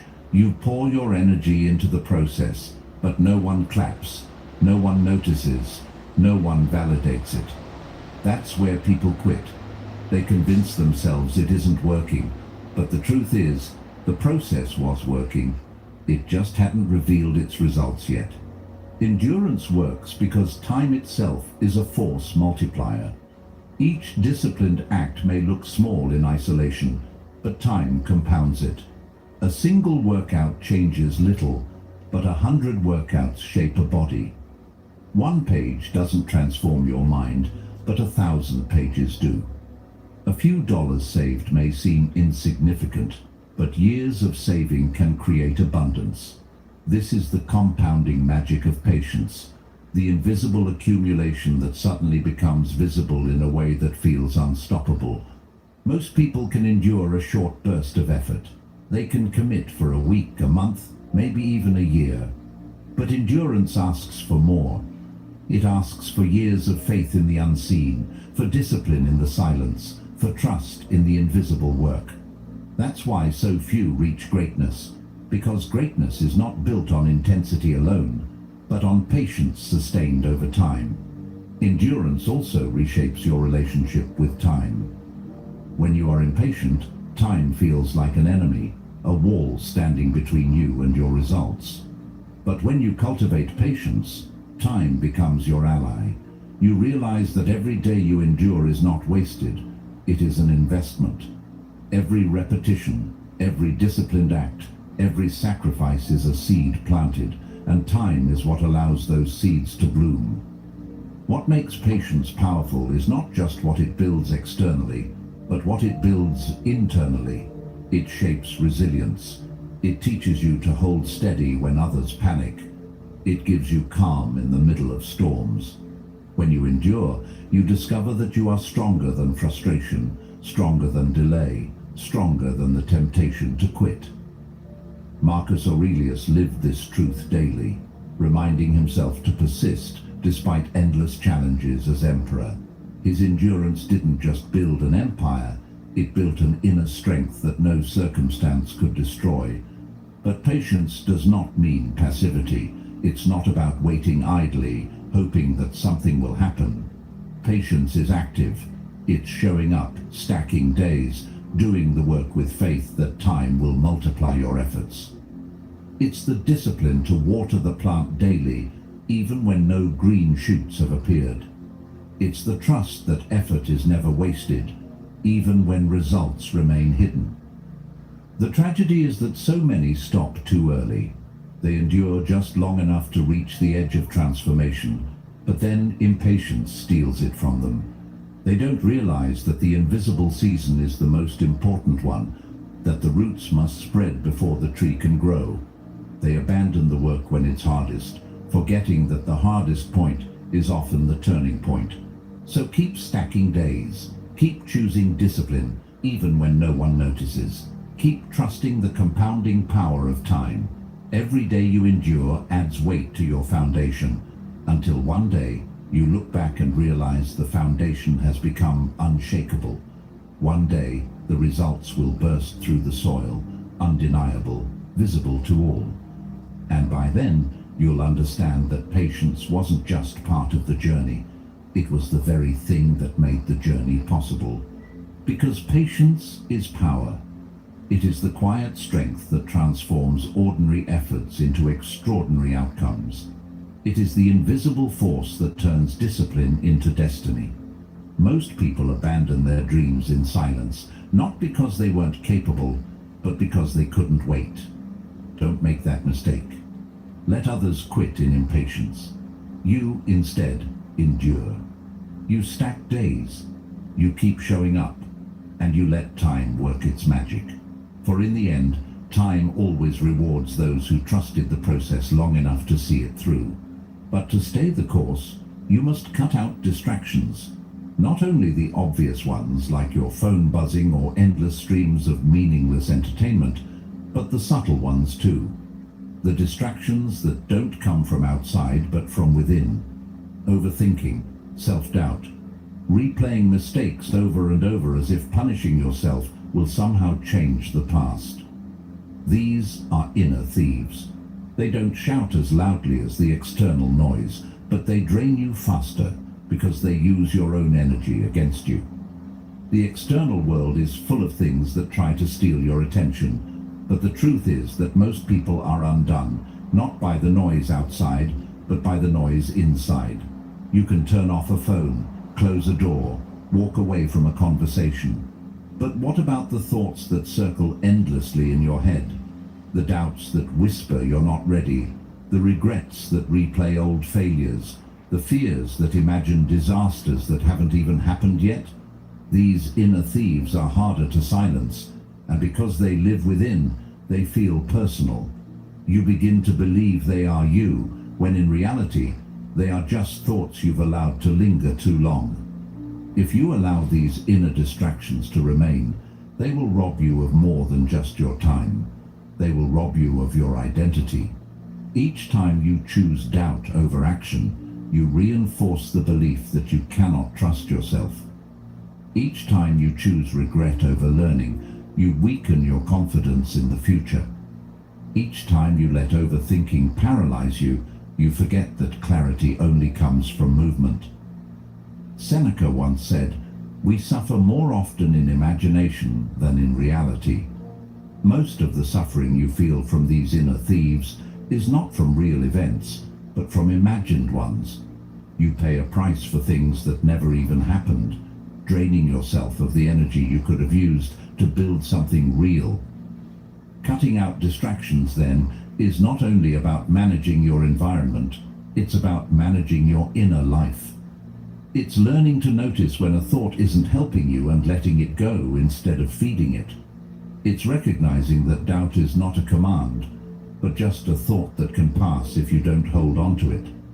It's deciding that mistakes are not prisons, but teachers, and once the lesson is learned, you move forward.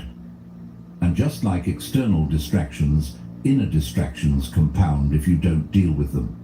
A single doubtful thought, left unchecked, grows into hesitation. Hesitation grows into inaction.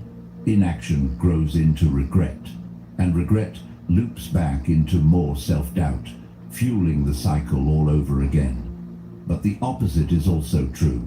One act of courage can silence 100 doubts.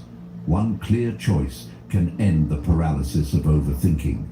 One lesson taken from a mistake can free you from the endless replay of the past. These are small shifts, but like all discipline, they stack, creating momentum that builds into strength. The danger of these subtle distractions is that they often feel responsible. You tell yourself that replaying mistakes is important because it means you're learning. You tell yourself that doubting yourself is realistic, that it keeps you grounded. You tell yourself that overthinking every outcome means you're preparing. But if preparation never leads to action, if reflection never leads to movement, then what you're practicing isn't wisdom, it's avoidance. And here's what happens when you begin to cut these inner distractions out. You feel lighter. You gain back energy you didn't even realize you'd been losing.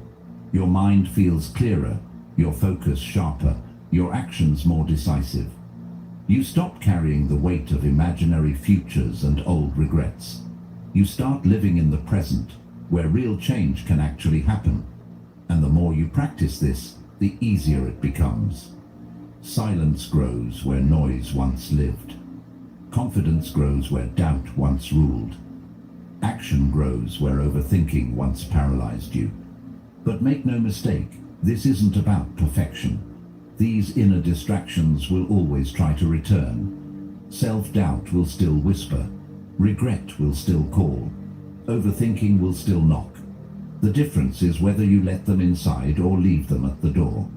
Marcus Aurelius wrote, "The soul becomes dyed with the color of its thoughts." The more you allow inner distractions to linger, the darker the dye becomes. But if you choose clarity, if you choose courage, if you choose to focus on what builds you rather than what drains you, your soul takes on a different color, one of strength, resilience, and calm. So cut out the thieves, both obvious and subtle. Guard your attention not only from the noise outside, but from the noise within.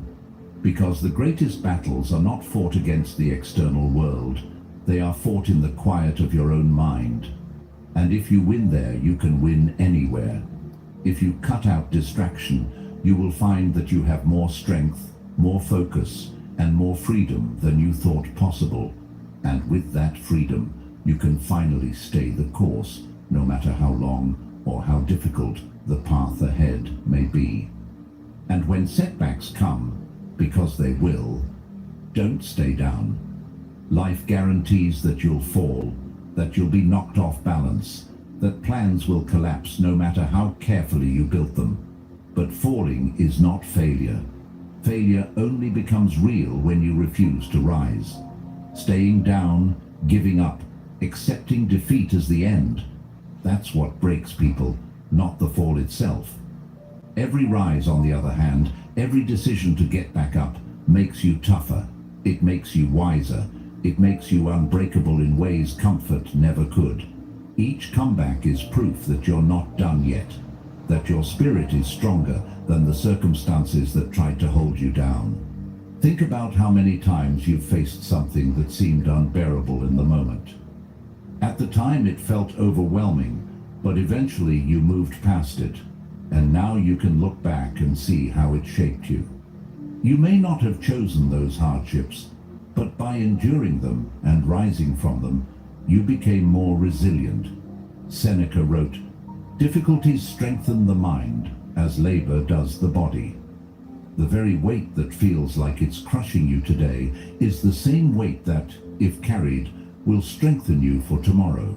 What once seemed impossible becomes survivable and then becomes part of your foundation. That's the paradox of setbacks. They try to break you, but in resisting them, you're forged into something stronger. The mistake many people make is believing that setbacks are a sign to stop. They treat a fall as a final verdict, proof that they're not capable. But setbacks are not proof of inadequacy. They're proof that you're in the arena. And here's the truth. Every comeback carries a lesson. Falling teaches you humility, but rising teaches you courage. Failing teaches you what doesn't work, but trying again teaches you resilience. Losing teaches you about vulnerability, but standing again teaches you about strength. Each time you get back up, you don't return as the same person. You return as someone harder to break. Aristotle believed that courage wasn't the absence of fear, but the mastery of it. Courage is the first of human qualities because it is the quality which guarantees the others. Rising after a fall is the purest act of courage because it requires you to face fear, shame, and exhaustion and keep moving anyway. Staying down, on the other hand, erodes your spirit. The longer you remain there, the heavier it becomes to stand again. Regret builds, doubt multiplies, self-trust weakens. That's why you must rise quickly, even if the steps are small. Each step is momentum. Each act of defiance against defeat rebuilds your confidence. The longer you wait, the more power the fall gains over you. But when you rise, even stumbling, you take that power back. Epictetus taught, it's not what happens to you, but how you react to it that matters. You can't control the fall, but you always control the rise. There's also a hidden gift in setbacks. They strip away illusions. They show you where you're weak, where your foundation needs work, where your patience is thin. And while painful, that clarity is invaluable. Without setbacks, you'd never know where to grow. You'd never build the kind of strength that lasts. Jung believed that growth requires facing the shadow, the parts of ourselves we would rather ignore. Setbacks are one way life forces us to confront those shadows. They drag hidden fears into the open, forcing us to see them clearly. And once you see them, you can work through them. The people who achieve the most in life are not those who never fall. They are the ones who rise relentlessly. They treat setbacks as part of the journey, not the end of it. They see each fall as another opportunity to build strength. They understand that resilience is not given, but earned. It is earned every time you choose to rise. Seneca noted, a gem cannot be polished without friction, nor a man perfected without trials. Without trials, you remain unpolished, untested, unready for the weight of a greater life. With them, you shine, because each one grinds away what is weak and reveals what is strong. So don't fear setbacks. Expect them. Accept them as inevitable parts of the process. What matters is not how often you fall, but how consistently you rise. Rise even when it feels pointless. Rise even when no one notices. Rise because each time you do, you remind yourself that you are not finished, that your story is not over. And remember, each rise is a victory in itself. Even if you don't yet see the results you want, even if the progress is small, the act of rising proves that your spirit cannot be broken. That proof is priceless. It is the foundation upon which all future progress rests. The world doesn't reward those who never fall. It rewards those who fall, rise, and keep moving until the result becomes undeniable. So when setbacks come, because they will, don't stay down. Falling isn't failure. Staying down is. Every rise, no matter how small, makes you stronger than you were before. Every comeback is proof that you are not finished, that you refuse to let the story end here.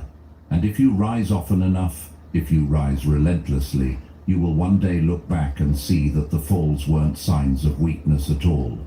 They were the very steps that carried you into the strength you now stand in. Confidence is one of the first signs that the work is paying off. When you keep promises to yourself, when you follow through day after day, you begin to trust yourself deeply. That trust shows in how you carry yourself. It shows in how you approach challenges. Suddenly, you're no longer searching for someone to validate you, because you've already validated yourself through discipline.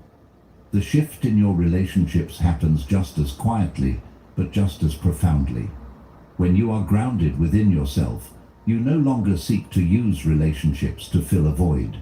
You stop clinging, stop bending yourself to gain approval, stop resenting others for not giving you what you haven't yet given yourself.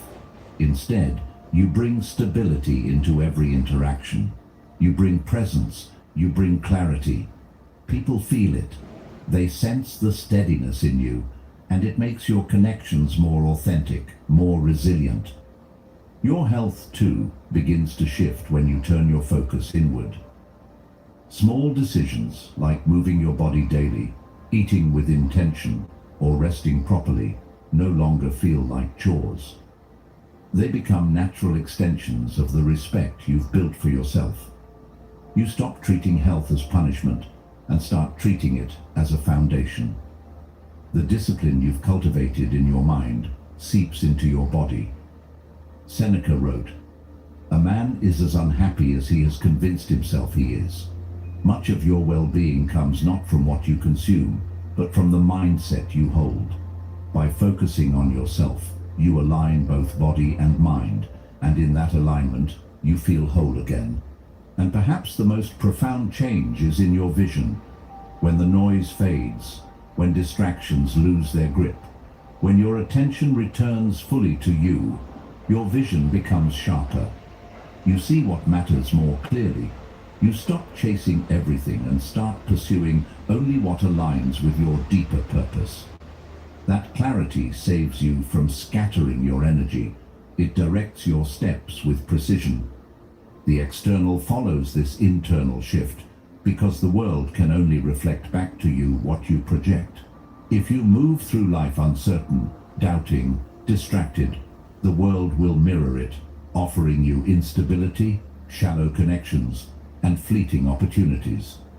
But if you move through life grounded, clear, and disciplined, the world will respond in kind. You will attract stronger people, clearer opportunities, and more aligned outcomes.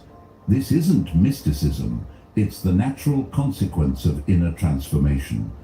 What's remarkable is how interconnected all these areas of life are. Build your confidence, and you communicate differently. Improve your health, and you carry more energy into your work. Clarify your vision, and you attract relationships aligned with it. Each piece strengthens the other because they all originate from the same source, you. That is why focusing on yourself is never selfish. It is, in fact, the most generous thing you can do because everyone connected to you benefits from your growth. But this change requires patience. At first, you may not notice much. Days of discipline can feel invisible. The early workouts, the quiet hours spent reading, the effort to focus inward, none of it seems to matter. But like roots beneath the soil, the effects are compounding. And when the tree finally breaks through, it seems sudden to everyone else, even though you know it was years in the making. Of course, setbacks will still come. Confidence will be tested. Relationships will face challenges. Health will fluctuate. Vision will sometimes blur. But when you've built yourself from within, those fluctuations don't break you. They bend you. They remind you that growth is not linear, that strength is not perfection, but resilience. And as you continue, you'll notice another shift. Peace. Not the peace of having no problems, but the peace of knowing you can handle them. Not the peace of everything going your way, but the peace of being grounded enough to adapt when it doesn't. This kind of peace is rare, and it cannot be faked. It comes only from doing the work, from turning inward, from building yourself with patience and discipline until the external world no longer dictates how you feel. So over time, you'll notice something. By focusing on yourself, quietly, persistently, without apology, every part of your life begins to reflect that inner strength. Your confidence grows, your relationships strengthen, your health stabilizes, your vision sharpens. The external always follows the internal, and when it does, you realize that the life you've been chasing outside of yourself was waiting for you all along, hidden within, ready to emerge the moment you decided to focus on you until you win. Every step you've taken in silence, every setback you've overcome, every distraction you've resisted has been shaping this version of you. You didn't notice it at first, because growth is often invisible in the moment. But now, looking back, you see the evidence everywhere. You see how much calmer you've become under pressure. You see how much steadier you feel when doubt tries to creep in. You see how much more you trust yourself when you say you'll do something. And perhaps most importantly, you realize you've become someone who refuses to quit. That doesn't mean you never felt like quitting. It means you learned how to move even when quitting felt easier. You discovered that strength isn't the absence of weakness. It's the ability to keep going through weakness. Trust is another part of the prize.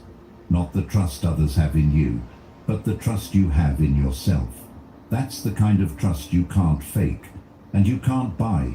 It's only earned by proving day after day that your word to yourself means something. Each time you followed through when you didn't feel like it, you cast a vote for the version of you that is reliable, unshakable, consistent. Over time, those votes became identity. And now you stand in it. You trust yourself fully. That self-trust is the foundation of unshakable confidence, because it tells you that no matter what life throws at you, you won't abandon yourself. And then there's the ability to stand alone. One of the hardest lessons in building yourself is realizing that not everyone will come with you. Some will doubt you, some will leave, some will resent the changes you make. But you kept walking, you kept building, and in that solitude you discovered a strength that only comes from standing alone without collapsing. What you find at the end of this journey is that external rewards, while meaningful, no longer define you. Success, money, recognition, they are valuable, but they are no longer the measure of your worth. Because now you know that the real prize was never outside. It was always inside. It was in the way you carried yourself, in the resilience you built, in the character you forged through discipline and patience. And here's the paradox. The moment you stop chasing external prizes as your ultimate reward is the moment you start achieving more of them. Why? Because you no longer move from desperation. You move from clarity. You no longer act to be seen. You act because it aligns with who you are. And that authenticity carries power. People feel it. Opportunities flow to it. But even if they didn't, you'd still move with the same conviction, because the prize is already yours. So yes, one day you'll reach your goals. But when you do, you'll realize that the real prize wasn't the finish line. It was who you became along the way. It was the refusal to quit when quitting was easy. It was the self-trust built through countless promises kept. It was the ability to stand alone and keep walking. And it was the realization that strength doesn't come from what you achieve. It comes from who you are when achievement is stripped away. That's the ultimate win, not the trophy, not the applause, not the recognition. The win is becoming someone you can trust completely, someone who cannot be broken by setbacks, someone who doesn't need the world to validate them, because they've already validated themselves. That's the real prize, the strongest version of you.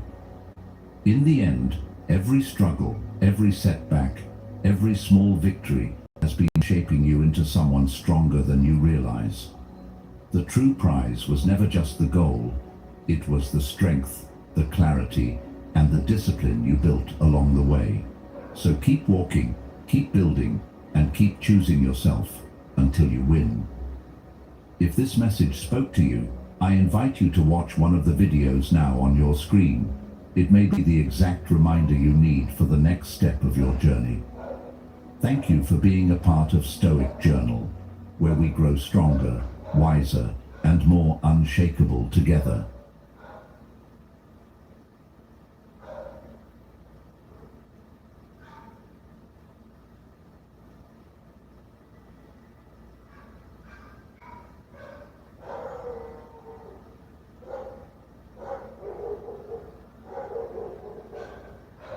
Use your thoughts to choose where you focus and to take control of your mental space. The more you practice this, the more you begin to recognize how much of your mental energy was being wasted on things that didn't need your attention. It's like cleaning out a cluttered room in your mind. When you remove the distractions, you create space for what truly matters. And as you create this mental clarity, you begin to notice how much more peace you experience in your day-to-day life. You become less affected by external chaos, less influenced by the opinions of others, and more focused on your own path. The Stoics believed that the key to a good life was to align yourself with nature, to live in accordance with what is in your control, and to let go of what is not. This principle of inner control, of choosing to ignore the distractions, is central to that philosophy. It's about living intentionally, without being swayed by the noise of the world. Mastering the art of ignoring your own distractions is a skill that, once learned, opens the door to true inner peace. It's a process of becoming less reactive, more intentional, and more grounded in your own values. When you stop letting your mind run wild with negativity and self-doubt, you open up space for growth, creativity, and a deeper connection with yourself. This is the path to emotional resilience and mental strength, the ability to face challenges without being overwhelmed, to stay focused on what matters, and to keep moving forward with purpose. And as you walk this path, you'll find that the world around you begins to shift. You no longer feel at the mercy of external circumstances or your own mind. You are the one in control, and that control is the key to creating a life that is truly your own. This brings us to the final, most important aspect of the art of ignoring, the ability to remain present without becoming consumed by the world around you. It's easy to fall into the trap of reacting to everything, of getting swept up in the chaos of everyday life. People, situations, events, they all demand your attention, your energy, your emotions. But what if you could walk through life unaffected by the noise? What if you could choose where to direct your energy rather than giving it away to every distraction that comes your way? That's the true power of ignoring. It's not about running away from life or retreating into isolation. It's about choosing what deserves your energy. It's about being able to be fully present in your life without being consumed by every external force. You decide what matters, and you focus on that, without getting derailed by anything that doesn't serve your purpose. When you stop seeking validation from others and start focusing on your own growth, you gain a power that is unstoppable. You no longer rely on the approval or attention of others to define your worth. Instead, you become your own source of validation. Your self-worth comes from within, not from the opinions of those around you. This is liberating. It's the foundation of personal strength.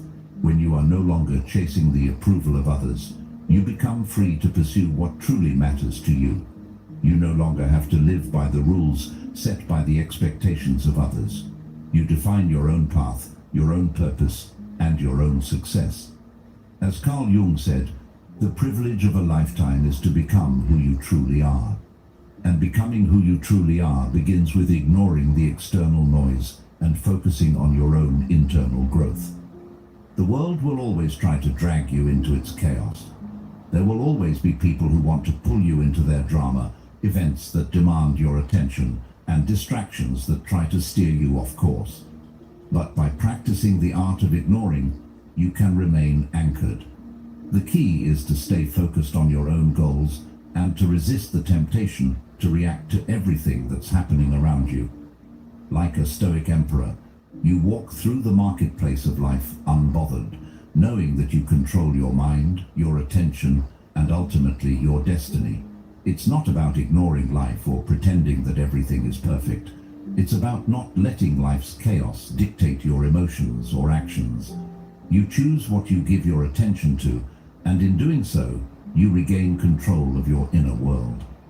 This is where true power lies, not in reacting to the world around you, but in choosing to remain anchored, grounded, and focused. When you stop seeking external validation, you stop giving away your power. You reclaim control over your emotions, your energy, and your actions. You become the master of your own destiny, and nothing on the outside can take that from you. It's a practice. It takes time and discipline.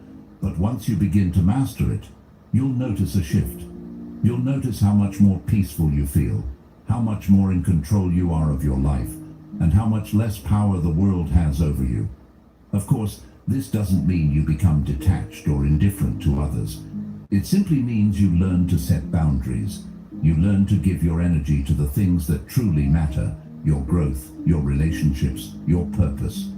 And you learn to ignore the things that drain you, that don't contribute to your well-being, and that try to pull you into negativity.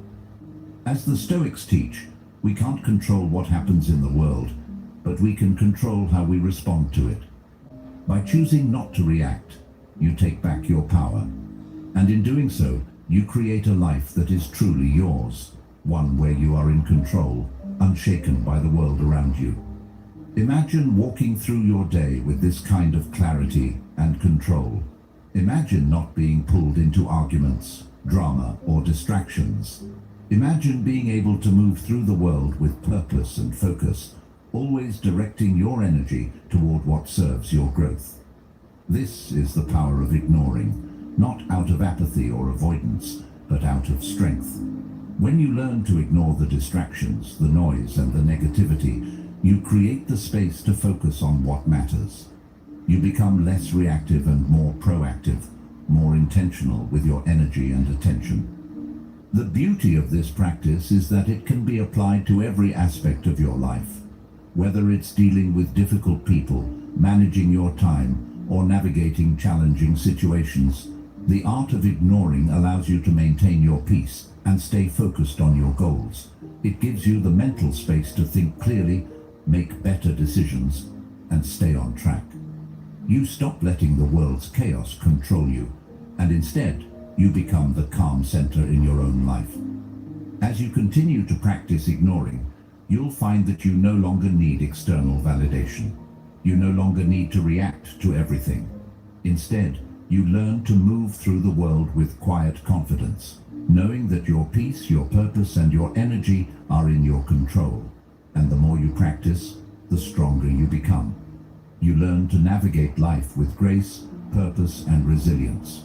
You learn that true power comes from within, and that by mastering the art of ignoring, you gain the freedom to live your life on your own terms. By mastering the art of ignoring, you reclaim your power, your peace, and your focus. You stop reacting to the noise and start living with intention, anchored in your own strength. Remember, the world will always try to pull you in different directions, but the true power lies in choosing where to place your energy. Stay grounded, stay focused, and always protect your inner world. Keep investing in yourself and your growth. Your heart is a liability. It's a traitor living inside your chest, convincing you that passion, excitement, and desire are the true paths to success. You were told to follow it, to trust your emotions as if they were guiding you toward greatness. But what if everything you've been taught about following your heart is wrong? What if the emotions you trust the most are the very things holding you back? The Stoics understood something most people never realize. True power does not come from being ruled by your feelings. It comes from mastering them, from rising above the chaos inside you and choosing clarity over reaction. In a world where most people are pulled in every direction by their emotions, the ones who stay steady, who think before they react, are the ones who hold the real power. Have you ever noticed how emotions can take over your life? One moment, you're on top of the world. The next, you're spiraling into despair, or worse, making rash decisions that only bring regret. That text you shouldn't have sent, that decision you made because you were too emotional, what do they all have in common?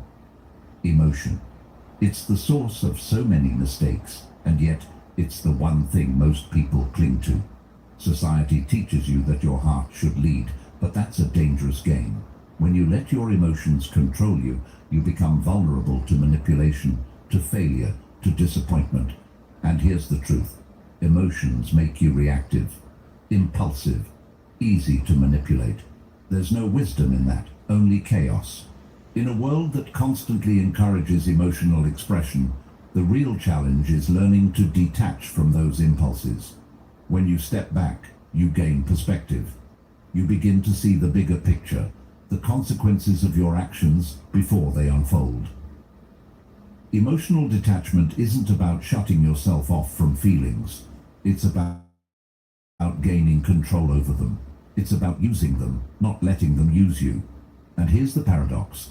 The more you disconnect from your emotions, the more control you gain over them. Think about it. If you react emotionally to everything, you lose your power. You are no longer the driver of your own life. But when you hold back, when you let your mind take charge, you can act strategically in a way that serves your long-term goals.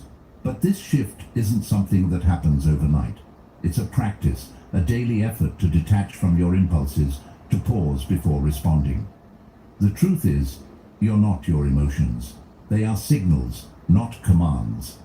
You are the observer, the one who watches without being swept away. When you learn to separate yourself from your feelings, you no longer let them dictate your reality. You can face challenges with a clear mind because you've trained yourself to be unaffected by the noise of your emotions. This doesn't mean you stop feeling. It means you stop letting your feelings control you. And once you make that shift, you start to see the world through a different lens, one that is not clouded by fear, anger, or desire. Imagine walking into any situation with a calm, collected mind. No matter what's happening around you, you remain unaffected. You don't get rattled when someone disrespects you. You don't panic when things go wrong. You simply assess, think, and act. This ability to remain calm in the face of adversity is where true power lies. It's not in being loud, in seeking validation, or in reacting to every external stimulus. True power is quiet, it's steady. It's in the ability to stand firm while the world around you trembles. And it's a skill you can cultivate. If this way of thinking resonates with you, if you're choosing discipline over impulse and clarity over reaction, subscribe. Not just to follow a channel, but to strengthen the mindset that helps you stay steady while the world around you loses control. Seneca once said, "We suffer more in imagination than in reality." Our minds often exaggerate our emotional responses. We catastrophize, we spiral, we imagine worst-case scenarios, and all of this drains our energy and clouds our judgment. But what if you could stop yourself in those moments of panic, and instead of letting the emotion take over, you paused? What if you could replace fear with clarity, worry with action? By refusing to engage in the emotional turmoil, you begin to shape your reality. You stop the endless cycles of overthinking, and you start making decisions from a place of peace. That's the shift I'm talking about, turning away from the emotional noise that surrounds you, and stepping into a space where only your rational mind reigns. It's in this space that you make the best decisions, the ones that move you forward instead of pulling you back. The more you practice this detachment, the more natural it becomes. Eventually it becomes second nature. You stop reacting and you start responding with purpose. But detachment doesn't mean isolation. It doesn't mean you stop caring. In fact, it's the opposite. By learning to detach emotionally, you begin to care about the things that truly matter. You become more focused, more intentional with your actions, because your energy is no longer wasted on fleeting emotions. You stop getting swept up in the drama of life, and you start to see everything more clearly. And in that clarity, you find the ability to make your next move with precision and power. Imagine waking up every day knowing that your emotions won't control you, that no matter what happens, whether you face rejection, failure, or success, you'll stay steady. You won't be the leaf tossed around by the wind. Instead, you'll be the tree, standing firm and strong.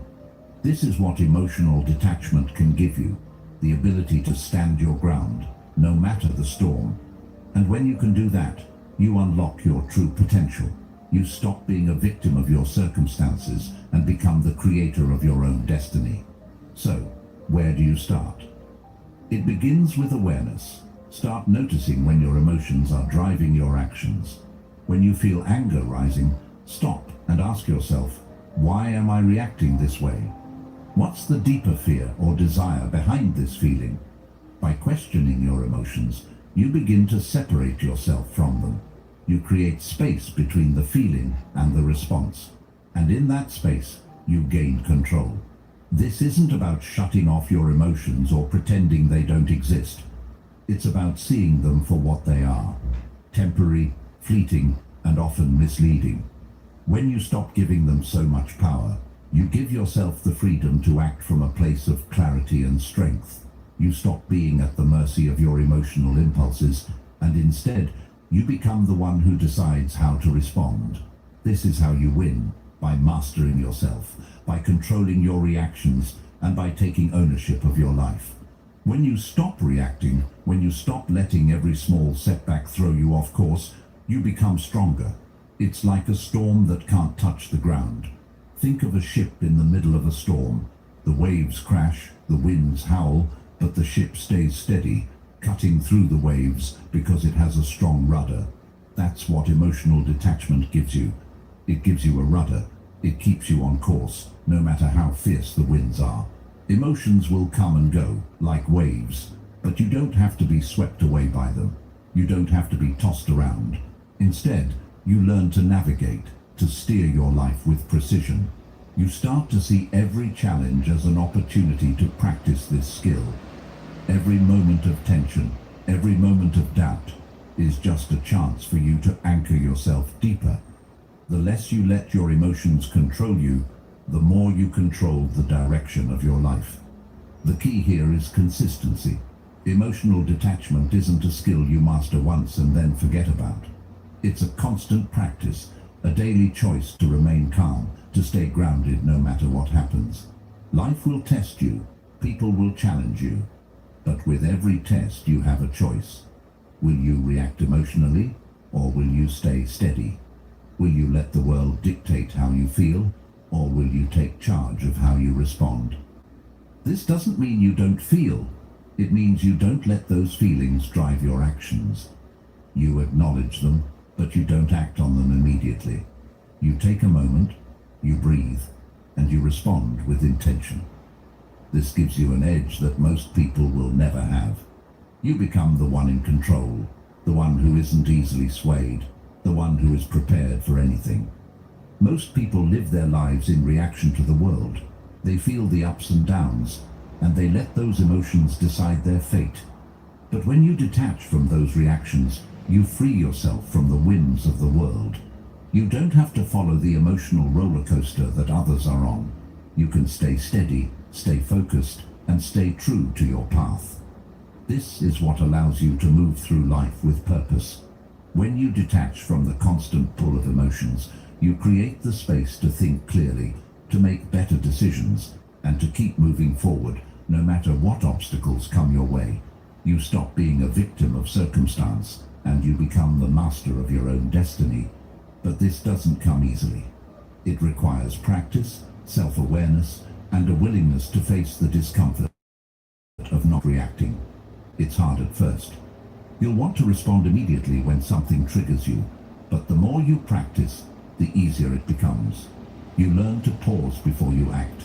You learn to let go of the need for validation, for approval, and for certainty. You start to understand that you don't need to control everything around you. You just need to control how you respond to it. The world can be as chaotic as it wants to be, but you have the power to remain calm in the center of it all.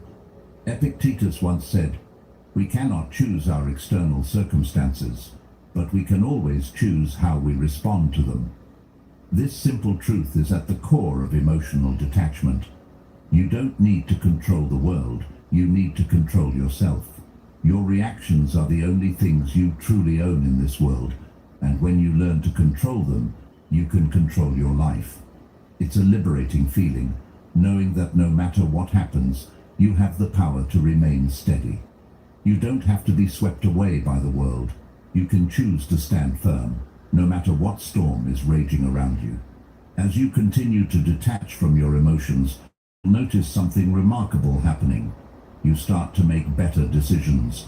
You stop letting fear or anxiety cloud your judgment.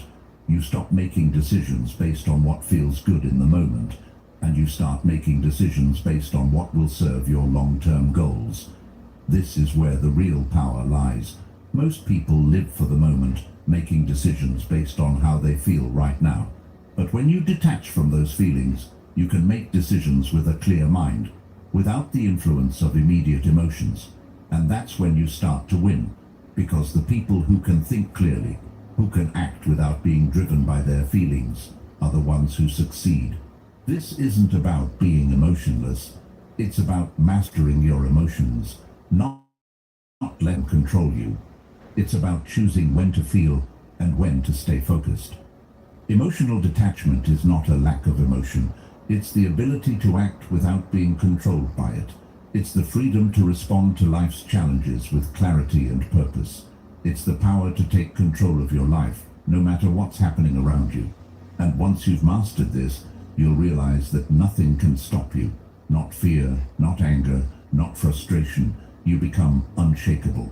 The practice of emotional detachment is an ongoing process. It takes time, but with each step, you'll find yourself more centered, more focused, and more in control. You'll stop reacting to the world, and instead, you'll start shaping it. You'll move through life with purpose, knowing that you are the one in charge, and that is where true power lies. But how do you achieve this emotional detachment? It starts with understanding your own biology. Your brain is wired to react, to feel, to follow your impulses. Evolution didn't design you to thrive in the modern world. It designed you to survive. Your ancestors didn't need to plan years ahead. They needed to react quickly to threats, whether it was an animal, another tribe, or a changing environment. The problem is, your brain's ancient wiring doesn't serve you anymore. It's like outdated software running on a powerful computer. It's glitching. In today's world, those survival instincts don't help you navigate business meetings or personal growth. Instead, they hold you back. Fear no longer protects you from lions, it holds you back from making tough decisions. Anxiety no longer helps you survive, it keeps you stuck in place, hesitating when you should be moving forward. The fight or flight response isn't suited for everyday life anymore. It's a hindrance. And this is why you must fight against your own biology. You must learn to turn off that emotional response and stay in control. It's not easy. Your instincts have been honed over millions of years, but they aren't always helpful now. Take fear, for instance. In the past, it was a powerful tool. It kept you alert. It made you act quickly to avoid danger. But now, fear often surfaces in situations where no danger exists, like starting a new project or asking for what you deserve. It paralyzes you, feeding you worst-case scenarios. The trick is not to ignore fear, but to acknowledge it and move forward anyway. The more you learn to control your reactions, the more power you have over your life. This control is not about suppressing your emotions. That would only create inner conflict. Instead, it's about recognizing your emotions for what they are, biological signals, not commands. These signals aren't supposed to dictate your behavior, but too often they do. That's where the real work begins, observing your emotions without getting swept away by them. The less you let them rule your decisions, the more you control your life. Once you understand that your mind is working with outdated software, you can begin to reprogram it. You can begin to see your emotions as tools, not as masters. And this shift in perspective is what makes all the difference. Once you detach emotionally, you begin to think with clarity. You stop reacting to every bump in the road. Instead, you start analyzing situations with a calm mind. It's like stepping out of the chaos and into the driver's seat. It doesn't happen overnight. It takes time and practice. But every moment you don't react emotionally, you strengthen your ability to stay calm in the face of adversity. You start making decisions with intention, not impulse. This doesn't mean you stop feeling. It means you stop letting feelings decide your actions. It's a powerful way to live, and it's what allows you to navigate life's challenges with grace. As you begin to master your emotions, you'll notice a shift in the way you approach life. You stop overreacting to things that used to send you into a spiral. You stop worrying about what others think. You stop letting fear make your decisions for you. It's not about denying your feelings. It's about not letting them dictate your choices. You realize that you are not a slave to your impulses, but the master of your own actions. This is the power of emotional detachment. It's not coldness or indifference. It's the ability to stay grounded no matter what happens around you. It's the strength to make decisions based on what's right, not on what you feel in the moment. This mindset will take you further than any emotional response ever could. In a world where most people are reacting to their emotions constantly, those who remain calm, controlled and calculated will stand out. They will rise above the noise. The more you practice emotional detachment, the more you will realize that the world does not control you. You control how you experience the world. And this is the ultimate freedom, the ability to choose how you respond to whatever life throws your way. When you stop reacting impulsively, you open the door to a more intentional, more empowered way of living. The journey to emotional detachment is not easy, but it's worth it. As you learn to observe your emotions without acting on them, you begin to free yourself from the chaos of emotional reactivity. You stop being tossed around by life's storms and start navigating them with purpose. This is not a passive way of living, it's an active choice. It's a decision to take control of your reactions, to stay calm when everything else is in turmoil, and to make decisions based on logic, clarity, and long-term vision, not short-term feelings. The more you practice this, the more powerful you will become. It's the key to mastering yourself and your life. When you experience strong emotions, your brain literally shuts down your ability to think rationally. Your prefrontal cortex, responsible for logic and strategy, goes offline.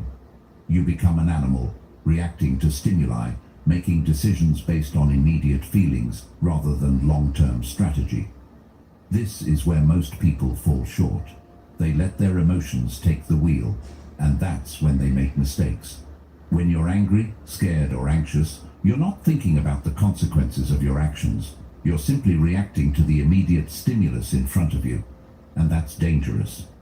The truth is, we all experience moments of intense emotion, and in those moments, it's easy to lose sight of what's important. We start making decisions driven by the need to feel better right now, even though those decisions may lead to regret later. But here's the thing. Once you realize that your emotions can hijack your decision-making, you can start to fight back. The people who rise above this, they've learned to keep their minds clear. They've learned to act without letting their feelings cloud their judgment. They've developed the ability to step outside of their emotions, to observe them without becoming consumed by them. This isn't about suppressing emotions or pretending they don't exist. It's about not allowing them to control you. It's about recognizing when your emotions are driving you and choosing not to let them dictate your actions. It's about having enough self-awareness to pause and ask yourself, am I reacting based on how I feel in this moment, or am I making a decision with a clear mind? The answer to that question can make all the difference in your success, your relationships, and your overall well-being. Carl Jung once said, "The most terrifying thing is to accept oneself completely." To accept yourself means acknowledging both your strengths and your weaknesses, your emotions and your rationality, without letting any of them dominate. This is the key to emotional detachment, not rejecting your feelings, but recognizing them without being controlled by them. When you can do this, you begin to experience true freedom. You are no longer a slave to your emotions. You are the one in control, making decisions based on logic and strategy, not fleeting impulses. And when you can remain calm, focused, and rational in the face of adversity, you will stand out. While others are reacting emotionally, you'll be making thoughtful, deliberate choices that move you closer to your goals. The process of emotional detachment begins with self-awareness. It starts with noticing when you're about to make a decision based solely on emotion. That moment of recognition is crucial. Once you become aware of how your emotions influence your choices, you can begin to interrupt that cycle. Instead of immediately reacting, you pause, you take a breath, you step back and evaluate the situation logically. This pause doesn't need to be long. It's just long enough to create space between the emotion and your response. In that space, You have the power to choose your actions intentionally, not out of habit or emotional impulse. This ability to detach allows you to handle conflict with a level head. When others are yelling, getting defensive, or arguing from a place of emotion, you can remain calm and focused. You're not drawn into the chaos. You're not swept up in the drama. You see things clearly and make decisions based on what will bring the best long-term result, not what will immediately soothe your feelings. It's a powerful way to live because it means you don't let the world push you around. You stay grounded no matter what's happening around you. And when you stay grounded, you can move forward with clarity, purpose, and control. This doesn't mean you suppress your emotions or pretend they don't exist. Emotions are a natural part of being human. They provide valuable information about our inner world and our reactions to the world around us. But the key is not letting them take over your decision-making process. When you learn to observe your emotions without being ruled by them, you free yourself from the constant pull of your feelings. You can experience them, acknowledge them, but not let them decide your actions. This is the practice of emotional detachment. When you stop letting your emotions control you, you stop being a slave to the whims of life. You stop being at the mercy of every passing feeling. Instead, you become the one who determines your course. You become the one who decides how to respond, who chooses how to act. This is where true freedom lies, in the ability to control your reactions, to stay grounded when everything else is falling apart, and to make decisions that align with your long-term vision, not your immediate emotional impulses. Emotional detachment isn't about denying your feelings. It's about using them, understanding them, and choosing to act with intention, no matter how strong the emotions may be. The more you practice this, the easier it becomes. It's a muscle that gets stronger with time. At first, it's difficult to separate your feelings from your actions, but with each moment of awareness, each decision made with clarity, you begin to build the habit of emotional control. And over time, this habit becomes second nature. Eventually, you reach a point where emotional detachment feels effortless. You no longer react impulsively. You act intentionally, with focus and purpose. This is where true strength lies. It's not in avoiding feelings, but in choosing how to respond to them. It's in taking control of your life and becoming the person who can navigate any situation with calm and clarity. This is the turning point. You must stop seeing your emotions as truth. Instead, start seeing them as noise. Emotions often feel so real, so immediate, like they are the most important thing in the world. But they're not. They're simply signals, like alarms ringing in your mind, but not necessarily indicating a real danger. Imagine yourself as a pilot flying through a storm. The instruments are going haywire. The alarms are blaring, warning of every potential risk. The amateur pilot panics, reacts impulsively, and crashes. The master pilot, however, remains calm. He doesn't listen to the chaos around him. He trusts his instruments, focuses on the horizon, and lands the plane. That's how you must approach your emotions. They will scream in your ear, telling you to act immediately, to react, to do something. But in those moments, you must become the master pilot. Instead of letting your emotions take the wheel, you must stay calm, focused on your course, and make decisions with a clear mind. Your emotions are not the truth of the situation. They are just noise, trying to pull you off track. It's easy to get lost in the noise, to mistake the noise for guidance. But once you realize that emotions are not facts, they're simply your mind's response to the world, you can choose to navigate life with clarity, rather than being swept away by every emotional storm. The challenge here is to learn to listen to your emotions without letting them dictate your actions. Think about the times when you've made decisions based on your feelings, maybe out of anger, fear, or excitement. How often did those decisions lead to the results you truly wanted? Often, acting from a place of emotion leads to regret, because emotions cloud our judgment. But when you learn to observe your feelings without reacting immediately, you regain control. You start to make decisions based on what you truly want, not what you're feeling in the moment. This practice of emotional detachment doesn't mean you become numb or insensitive to the world around you. It means you stop letting emotions hijack your decisions.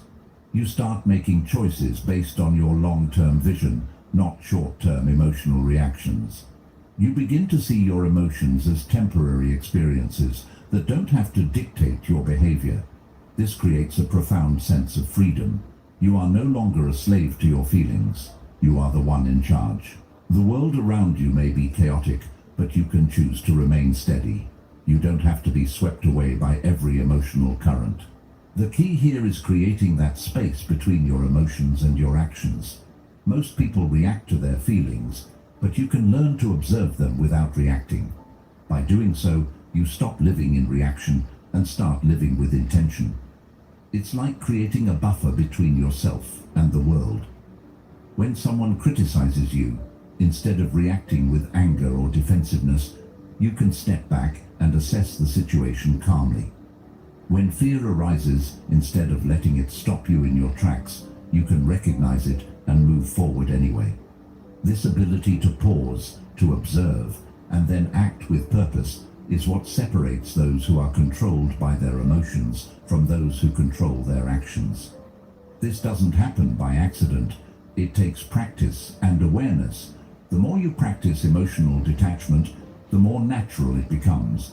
At first, it will feel difficult.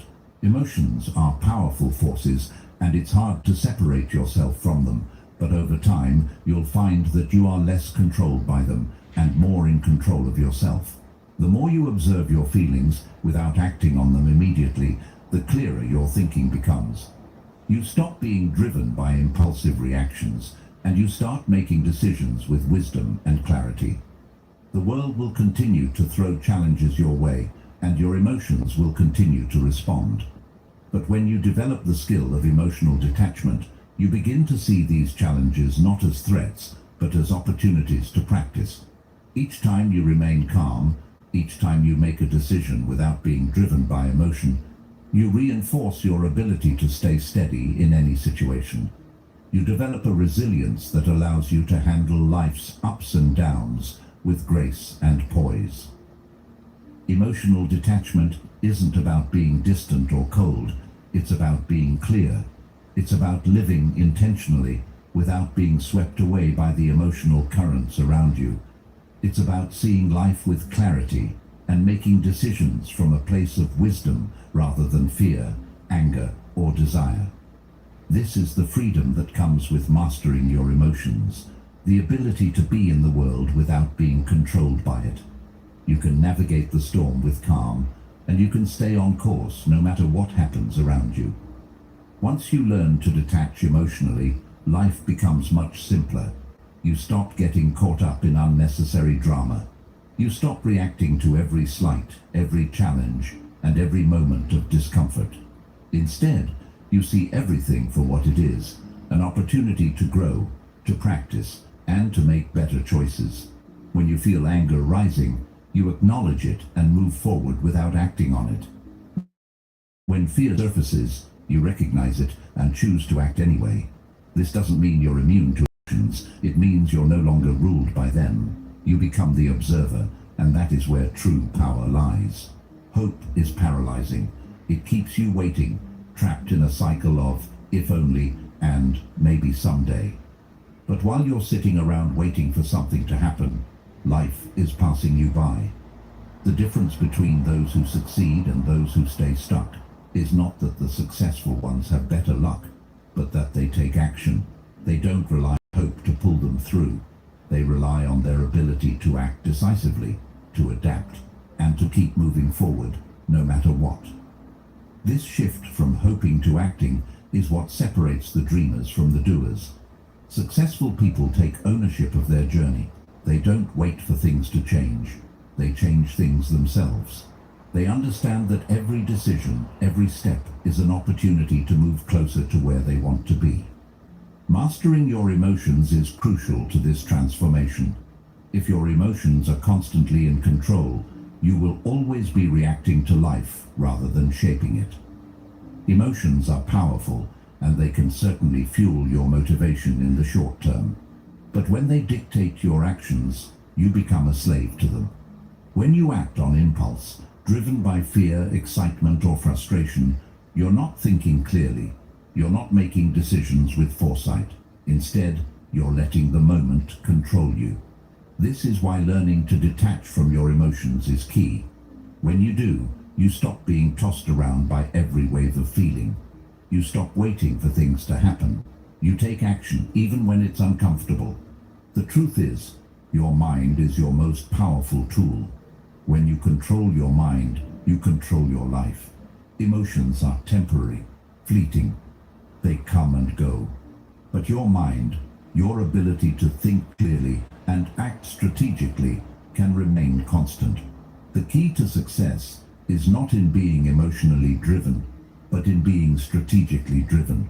It's about having a clear vision of where you want to go and making the necessary decisions to get there, regardless of the emotional noise around you. When you make decisions based on logic and long-term goals, you're acting with intention, not reaction. And it's this kind of thinking that drives success. It's easy to fall into the trap of waiting for things to happen. We've all done it. We wait for the right moment, for the stars to align, for the conditions to be perfect. But the truth is, there will never be a perfect moment. Life is unpredictable, and circumstances will always change. So if you're waiting for everything to be just right before you take action, you'll be waiting forever. The only thing you can control is your ability to act. And the more you act with intention, the more you shape the future you want for yourself. When you stop relying on hope and start relying on action, you shift your focus from the external to the internal. You stop waiting for something outside of you to change, and you start focusing on what you can control. You become the creator of your own reality. Every decision you make, every step you take, becomes a part of the path you're carving. No longer are you a passenger in your own life. You're the driver. And when you're the one behind the wheel, you can steer yourself wherever you want to go. This shift in mindset isn't easy. It takes practice. It takes discipline. But it's worth it. When you stop hoping and start acting, you'll begin to see the results. You'll start moving closer to your goals, and you'll start feeling more in control of your life. And with each step you take, you'll realize just how powerful you really are. When you act with purpose, when you make decisions based on long-term strategy, you begin to shape your own future. And that's when the real transformation happens. You stop being a passive player in your life, and you start becoming the architect of your own destiny. It's time to stop hoping. It's time to stop waiting. It's time to start acting. Every step you take, no matter how small, is a step closer to where you want to be. The future isn't something that happens to you. The future is something you create.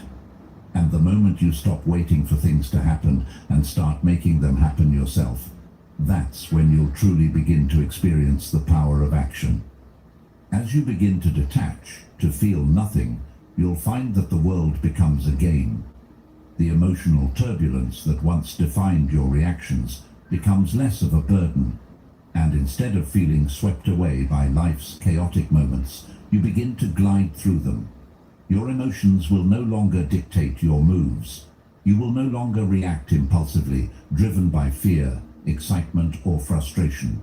Instead, you will approach life with a calm, calculated precision, choosing your responses deliberately. This doesn't mean shutting off your ability to feel. It means taking control of those feelings. It's about understanding that your emotions are transient, that they come and go, but your ability to choose how you act remains constant. When you learn to detach, you don't lose your connection to the world. You gain the ability to see it clearly. You see what most people can't. The calm beneath the storm, the clarity amid the chaos. The chaos of life won't overwhelm you. It will be there, of course. Life is unpredictable, challenging, and full of obstacles, but you will embrace it, knowing that in the stillness there is clarity. You will no longer be disturbed by every little setback or disappointment. Instead, you will recognize that these are just parts of the game. They are not personal attacks or moments of failure. They are opportunities. While others are lost in panic or frustration, you will stay focused, observing the situation from a distance, analyzing it with the coolness of a strategist.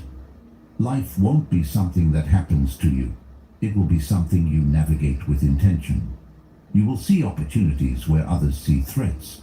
While others are drowning in emotional reactions, you will remain calm, and in that calm, you will be able to identify paths they overlook, solutions they miss, and strategies they don't even consider. This shift in perspective isn't just a mental trick, it's a way of life. Once you've detached from your emotions, once you've learned to let go of the constant need for external validation or emotional release, you step into a space of complete control. You stop being a victim of your circumstances, and instead, you start to see the ways in which you can influence them. You move with purpose, unaffected by the distractions around you. You become the observer, watching the world unfold, and in that observation, you find your power. Carl Jung once said, "The privilege of a lifetime is to become who you truly are." This process of detaching from your emotions, of mastering your mind and your reactions, is part of that journey. It's the journey toward becoming the best version of yourself, one who is not controlled by fleeting feelings, but guided by rational thought and deliberate action. In this space, you are free. Free from the whims of your emotions, free from the need for approval. And because of this, you become unstoppable. Your clarity gives you a sharp edge that others don't have. It's a level of mental and emotional discipline that allows you to act with purpose in situations where others might falter. As you move further into this state of detachment, you'll start to realize that you are no longer dependent on anything outside of you. You don't need validation, success, or approval to feel fulfilled. When you stop needing things from the world, you start to control the world. The person who feels nothing, who needs nothing, is the one who controls everything. This isn't about being cold or indifferent. It's about freedom. It's about being untethered, about not being at the mercy of the world's chaos. When you don't need things to be a certain way, you can face any challenge with the confidence that you can handle it, no matter the outcome. This level of detachment is not something that happens overnight. It's a process, a constant practice of observing your emotions without reacting. It takes time, patience, and a willingness to confront your feelings without letting them dictate your behavior. But as you practice, you'll start to notice subtle shifts. You'll stop reacting to life's little irritations. You'll stop worrying about things that don't matter. You'll find that you can sit in discomfort without feeling overwhelmed by it. And slowly, this detachment will become second nature. The power of detachment is not in its coldness, but in its clarity. You are no longer distracted by the noise. You are no longer swept away by the drama of life. You can see the world as it is, not through the lens of your emotions. This gives you a massive advantage over everyone else. While most people are too busy reacting to life to see opportunities, you'll be able to spot them clearly. Where others see risk, you'll see potential. Where they see obstacles, you'll see ways forward. This is the quiet power that comes from emotional detachment. It's not about ignoring life or avoiding challenges. It's about facing them with the confidence that you are in control. This doesn't mean you become numb to life's challenges. It doesn't mean you stop caring. It means that you care from a place of strength, not weakness. It means that your decisions are no longer ruled by emotional impulses, but by clear, rational thinking. It's the difference between reacting to life and responding to it with intention. When you master this, nothing can touch you. Life can throw its worst at you, but you'll be unshaken. You'll be the calm in the storm, the strategist in the chaos, the person who remains steady while others lose their heads. As you embrace this mindset, you'll find that you begin to thrive in situations that once felt overwhelming. You'll navigate challenges with grace and purpose. You won't be thrown off course by criticism, failure, or disappointment. Instead, use these experiences to refine your approach and move forward. When you detach emotionally, you stop being reactive and start being strategic. You begin to shape your own destiny, unaffected by the things that used to hold you back. This is the kind of power that can't be taken away. It's the power of being in control of your emotions, your reactions, and your decisions. It's the power of seeing the world not through the lens of fear or excitement, but through the lens of clarity and strategy. And once you have this power, nothing can stop you. The world will continue to throw its chaos at you, but you'll remain steady, focused, and ready to take on whatever comes next. Because when you can detach from your emotions, you become unstoppable. Remember, true power lies in your ability to stay calm amidst the chaos. When you detach from your emotions, you unlock a strength most people will never know. You become the master of your own life, no longer at the mercy of the world around you. Embrace that power, and you'll be unstoppable. Have you ever tried to prove yourself in an argument and then felt the tension linger afterward? You started explaining your point. You carefully presented your reasoning. Maybe you even corrected someone publicly, feeling sure you were right. And in that moment, it felt powerful. It felt like control, like you were finally asserting yourself and standing your ground. But a few minutes later, the energy shifted. The room felt colder. Respect quietly slipped away. The conversation that once felt important slowly became exhausting. There is a subtle truth about human nature that people have noticed for centuries. The moment we try to dominate a discussion, we often surrender control instead. Proving we are right can trick the mind into thinking we are winning, when in fact we are fueling tension and resistance. Arguments rarely teach or persuade. They often divide and drain. Real influence doesn't happen in the heat of conflict. It happens quietly, in patience, in observation, in the moments when your mind stays calm, even while others are losing theirs. Carl Jung once said, "Everything that irritates us about others can lead us to an understanding of ourselves." And the moment you begin to understand that principle, the way you engage with conflict and with life itself begins to change. Most people believe arguments are about discovering the truth. On the surface, it makes sense. Two people disagree, they exchange ideas, and eventually the stronger reasoning should win. But real conversations rarely follow that pattern. Most arguments are about ego. Someone feels dismissed. Someone senses their status is challenged. Their identity or competence feels threatened. And in that moment, the discussion shifts from understanding to defending. Small cues reveal it. A tightening jaw, a pause before speaking, a subtle change in tone. Pride takes control. Logic retreats.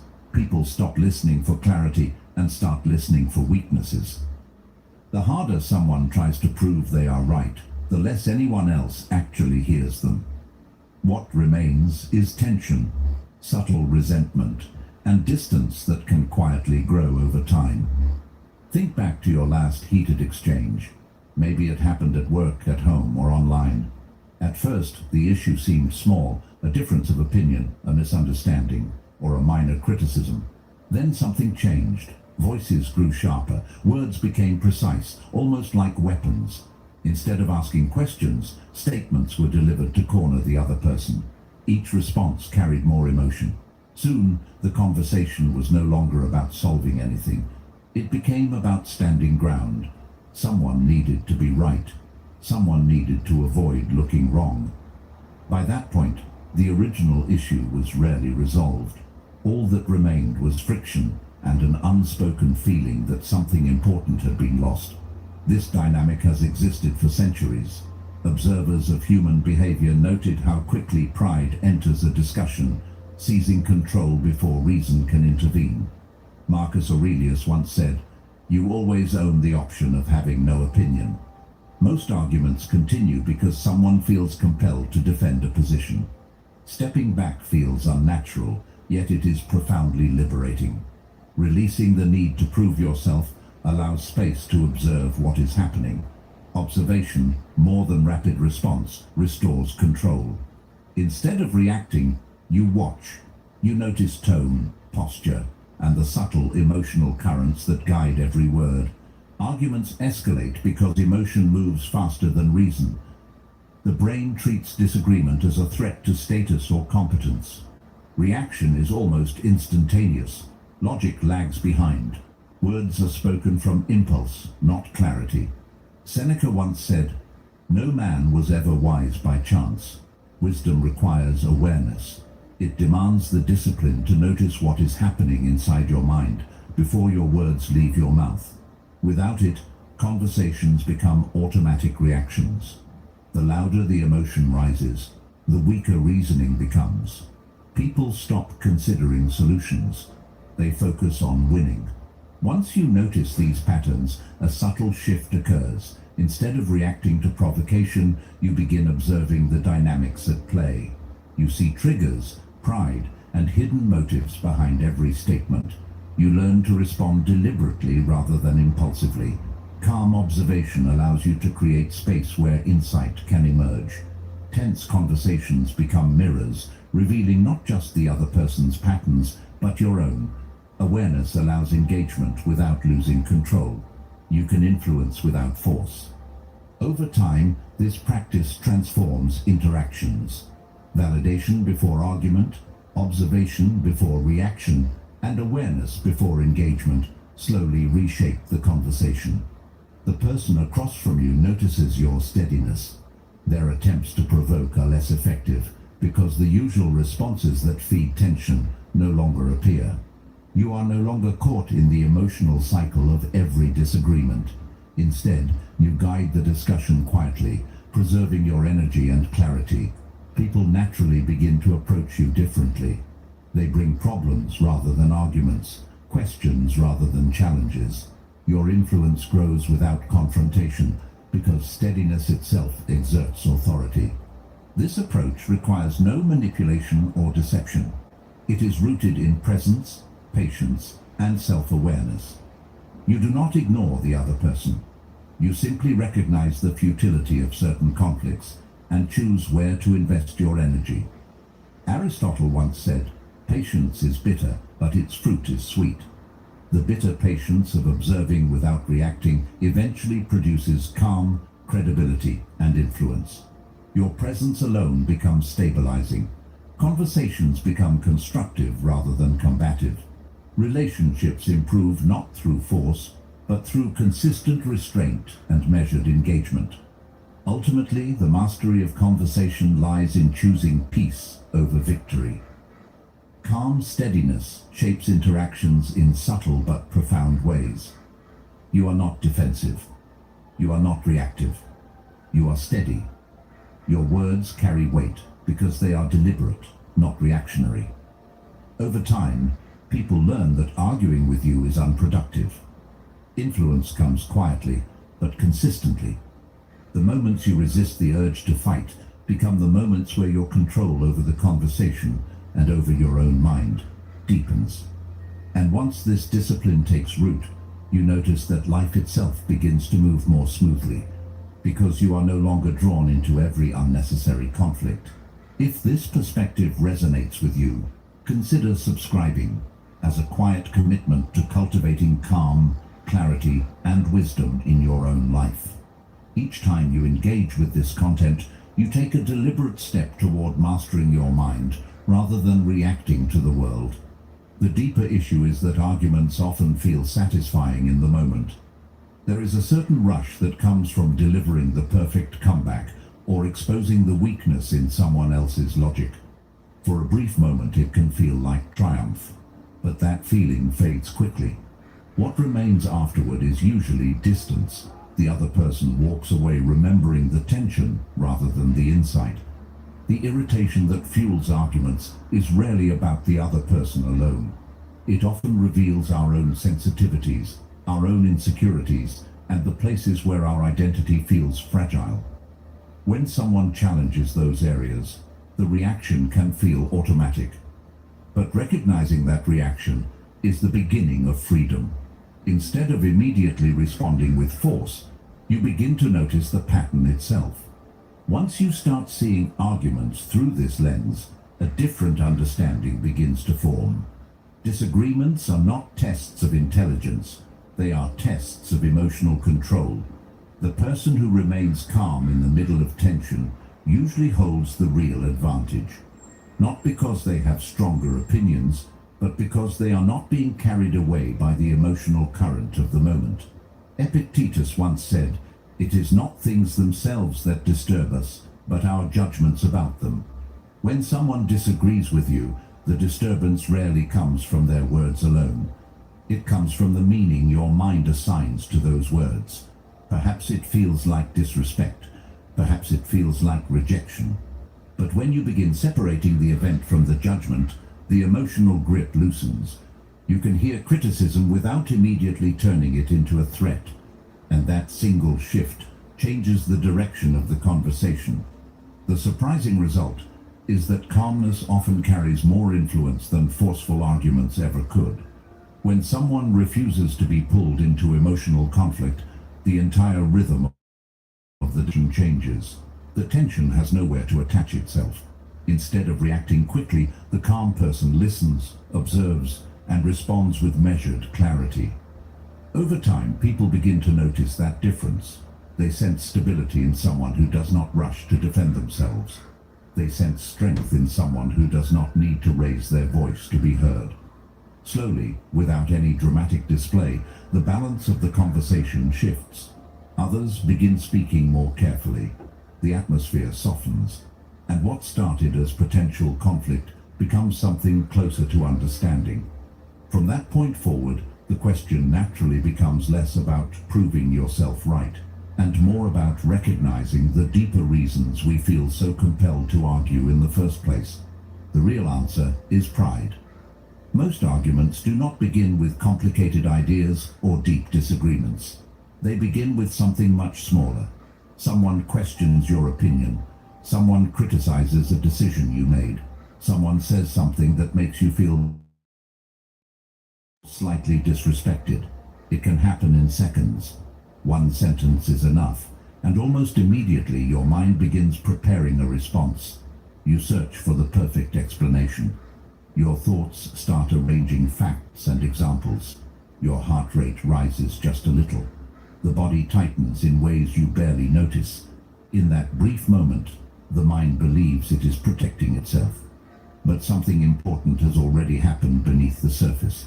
You have accepted the invitation to fight, not with fists, but with words. And once that invitation is accepted, the conversation begins moving in a direction that is very difficult to reverse. This reaction feels natural because the human mind is designed to protect identity.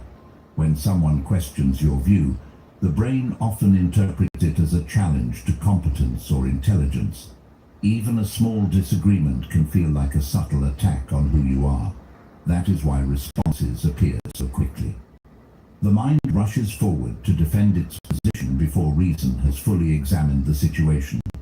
Marcus Aurelius once said, "If you are distressed by anything external, the pain is not due to the thing itself, but to your estimate of it." That observation reveals something quiet but powerful. The words spoken by the other person are rarely the real problem. What truly drives the reaction is the meaning your mind attaches to those words. When you interpret disagreement as disrespect, your emotions rise instantly. But when you see it as information, the situation changes. The same words carry far less weight. This is where discipline begins to matter. Most people react before they even realize they are reacting. The response jumps out automatically, shaped by habit and emotion. Yet there is a small moment between hearing something and responding to it. That moment is almost invisible, but it exists. In that small space lies a surprising amount of freedom. Epictetus once said, "Make the best use of what is in your power, and take the rest as it happens." Your reaction belongs to that small circle of things within your power. When you learn to pause inside that moment instead of rushing past it, the entire direction of a conversation begins to shift. Instead of reacting automatically, you observe the situation as it unfolds. You notice the tone of the other person's voice. You notice your own rising emotions, and for the first time, you begin choosing your response instead of being carried away by it. The disciplined mind does something very different from the reactive mind. Instead of defending itself immediately, it becomes curious. Curiosity is surprisingly powerful in moments of tension. When someone challenges your view, curiosity breaks the expected pattern. Instead of pushing back, you slow the conversation down. You ask a simple question, something like, "Help me understand what you mean," or "Why do you see it that way?" Sometimes you ask what concerns them most about the situation. These questions do not weaken your position. They change the structure of the exchange. Suddenly, the other person is explaining rather than attacking. Their attention shifts away from confrontation and toward clarification.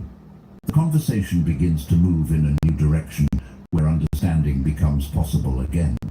When curiosity replaces defense, the emotional temperature in the room often drops almost immediately. People rarely expect calm questions when they are prepared for resistance.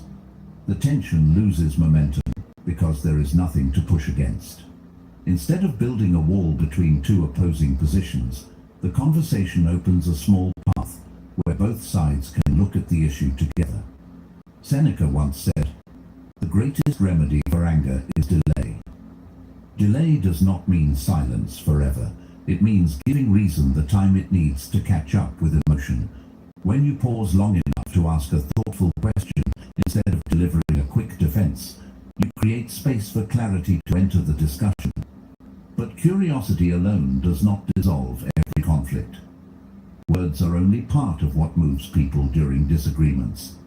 Beneath every statement lies a feeling that is often far stronger than the argument itself.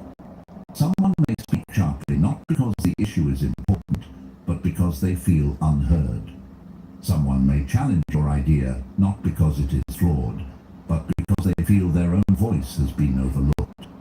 When irritation appears in conversation, it often reveals emotional currents that logic alone cannot resolve. Recognizing those emotions changes how you respond. Instead of trying to overpower someone with reasoning, you begin noticing what the conversation is really about. Once you begin seeing these emotional undercurrents, your approach becomes more patient. You start listening not only to the words being spoken, but also to the feelings behind them. A person who feels respected becomes far more open to hearing another perspective. A person who feels ignored will often argue harder, regardless of how strong the reasoning against them may be. That is why calm attention can be more effective than forceful persuasion. The goal is no longer to win quickly, but to understand what is actually driving the disagreement. When people sense that they are being heard, their need to defend themselves slowly fades. This shift in perspective transforms the entire nature of disagreement. Instead of rushing to prove yourself correct, you begin observing the conversation as it unfolds. The focus moves from defending your position to understanding the situation. That small change may seem subtle at first, but its effect is profound. The argument loses its urgency. The pressure to respond immediately disappears. In its place appears something quieter and far more productive. A space where listening matters as much as speaking. And once that space begins to open, the conversation naturally moves toward a deeper realization about how emotions shape every conflict that follows. People rarely argue because they are searching for facts or clarity. The assumption that an argument is a search for truth is almost always misleading. Most arguments are driven by something far more basic, the need for validation. Someone feels dismissed, someone feels unheard, someone senses that their perspective, their effort, or even their presence is being overlooked. And the moment those feelings arise, logic quietly retreats. You can lay out facts, present evidence, or construct the most precise argument imaginable. But if the other person feels attacked, Their mind shuts down before you even finish speaking. This is why careful attention to emotion is often more important than the content of the argument itself. It is the invisible current that controls the flow of nearly every disagreement, yet it is overlooked by most people who rush to speak before understanding. Imagine a situation where someone you care about or work with says, "You never listen to me." The instinct is almost immediate. You feel a surge to defend yourself, to prove that the accusation is false. "That's not true," you might respond. In that split second, the emotional fire stokes higher. The defense, however justified it may be, does nothing to reduce tension. It only strengthens the perception of opposition. The cleverer approach is different. You respond with calm honesty, acknowledging the feeling without surrendering your own perspective. "I can see why it might feel that way," or "I understand that this is frustrating for you." That small shift, a few words carefully chosen, does something extraordinary. It interrupts the reactive rhythm. It removes the need for the other person to escalate, and it signals that their feelings are being recognized. Once a person feels heard, their mind softens, their posture relaxes, and the space for reason to enter expands naturally. There is a quiet power in acknowledging emotions before introducing logic. Logic without empathy often feels like a weapon. Empathy without understanding is empty. Epictetus once said, "Men are disturbed not by things, but by the views which they take of them." In the context of disagreements, this is precisely what happens. People are disturbed not by your words, but by the meaning they assign to them. Recognizing that allows you to step into a different mode entirely. You are no longer engaged in a duel of statements. You are observing, listening, and subtly guiding the conversation toward insight. Validation is not capitulation. It is removing the emotional barrier that blocks constructive exchange. By acknowledging what is felt before what is argued, you create a foundation where clarity can arise without provoking defensiveness. Even when emotions are addressed, there is another layer to consider. Sometimes an argument persists, not because someone believes they are objectively right, but because admitting they were wrong threatens their identity. Pride can anchor a position more strongly than any evidence. Once a person has publicly taken a stance, retracting it feels like a loss of self. Socrates once said, "He is richest who is content with the least, for content is the wealth of nature." In this context, contentment is not about accepting the other's perspective. It is about reducing the need to demonstrate superiority in every exchange. By recognizing the role of pride, you can understand why arguments can continue long after the factual dispute has been resolved. It is a battle over image rather than insight, a struggle to preserve dignity rather than a search for truth. The beauty of addressing emotion first is that it simultaneously opens the door for discussion and removes unnecessary conflict. Instead of proving yourself correct, you create a space where the other person no longer feels the need to fight. This approach transforms the conversation into a joint exploration rather than a contest of wills. Observing the way pride and validation influence interactions can illuminate patterns in your own responses. You begin noticing the triggers that provoke defensiveness, the moments when a reaction is automatic, and the small opportunities to intervene deliberately. Self-awareness becomes the foundation of influence, allowing you to act rather than react, to guide rather than dominate, and to preserve peace without sacrificing clarity. Once someone feels understood, their resistance diminishes naturally. You do not need to overwhelm with counter-arguments or flood the room with evidence. Calm listening creates a psychological shift. The other person feels respected, their mind relaxes, and the argument often softens on its own. It is a subtle, almost imperceptible redirection of energy, but it is profoundly effective. Seneca once said, "It is not that we have a short time to live, but that we waste a lot of it." In conversations, wasting energy in defensive arguments is one of the easiest ways to deplete mental and emotional resources. When you focus on listening first, responding second, and understanding throughout, the time spent is productive, the interaction constructive, and the relationship preserved. There is also an important strategic element. Arguments rarely resolve if one person is trying to avoid looking wrong. When someone's self-image is at stake, they cling to their position even when they internally recognize its flaws. Understanding the psychological stakes of an argument is a form of wisdom. When you perceive that the real battle is not over facts, but over self-perception, you can choose how and when to respond. You are no longer participating blindly in a fight. You are observing the terrain, identifying motives, and selecting your actions with deliberate care. The conversation ceases to be a test of who is cleverer and becomes an opportunity to maintain stability, clarity, and composure. The transformation occurs when you shift from defending to understanding, from reacting to observing, and from proving to guiding. Once emotions are acknowledged and pride is respected, arguments lose their urgency. People begin to listen instead of attack.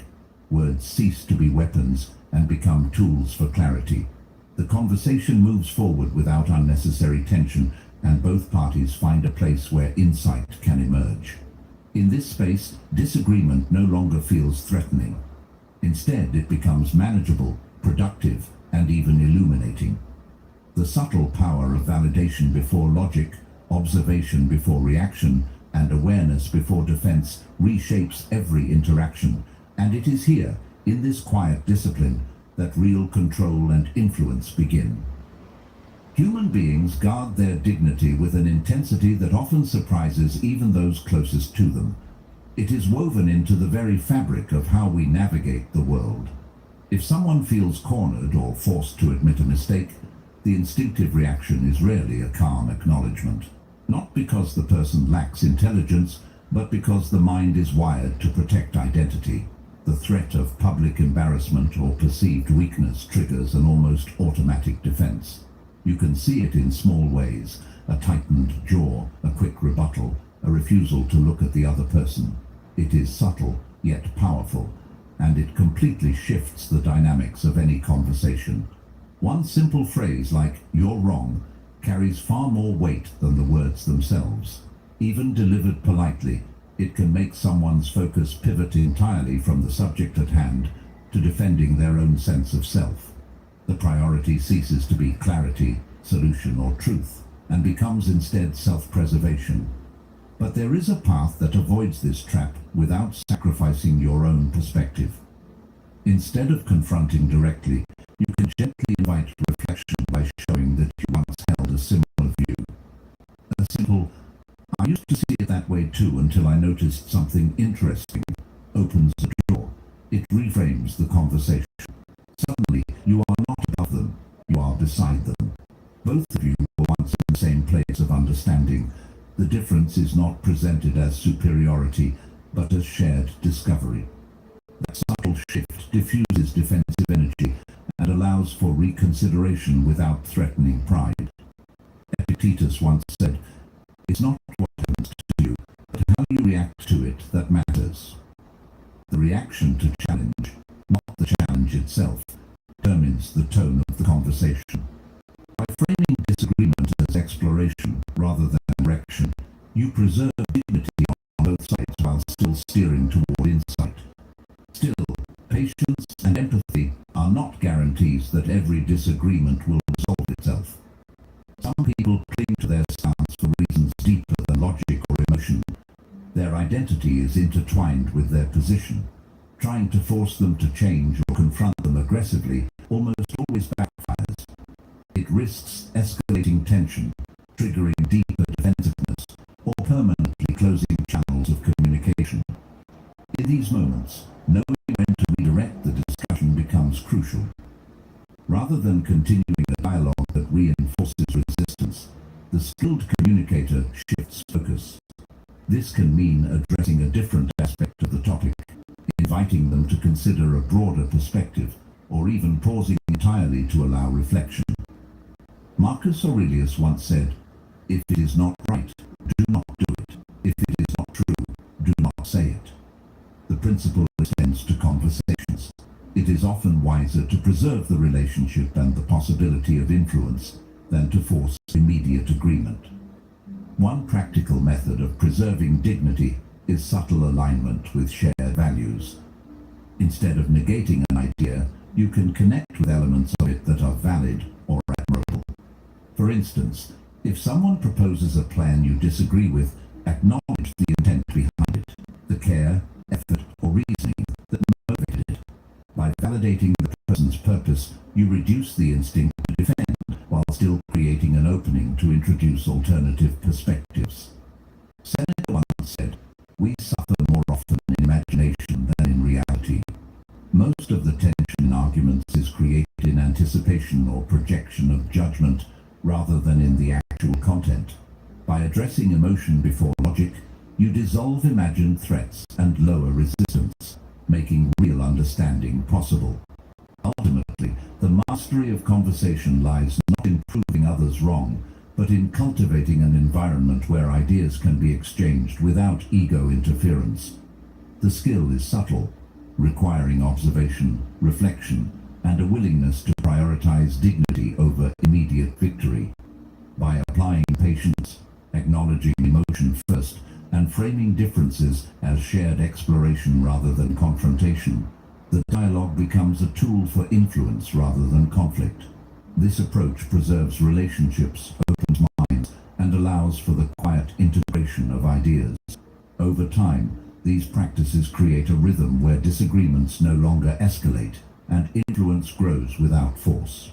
In this way, patience, empathy, and understanding become the instruments of true conversational power, guiding interactions toward insight while safeguarding dignity and respect. Imagine two colleagues caught in a heated discussion over strategy. One insists the plan is too risky. The other argues that it is necessary. The voices rise, interruptions occur, and the air thickens with frustration. This is a familiar scene in offices, families, and even among friends, yet a single calm question can reset everything. Let's step back for a second. What outcome are we both trying to achieve? The focus moves away from ego and toward purpose. The conversation now revolves around results, not superiority. Defensive walls begin to lower because the discussion is no longer about who is right. It is about what works best. The dynamic changes from confrontation to collaboration, and what initially seemed adversarial becomes a shared exploration. Marcus Aurelius once said, "Everything we hear is an opinion, not a fact. Everything we see is a perspective, not the truth." When perspective shifts, the argument often loses its force without a single point being conceded. Using silence effectively requires patience and awareness. It is not avoidance, and it is not submission. It is the deliberate choice to let the emotional current settle before introducing thought or guidance. In this space, insight becomes possible.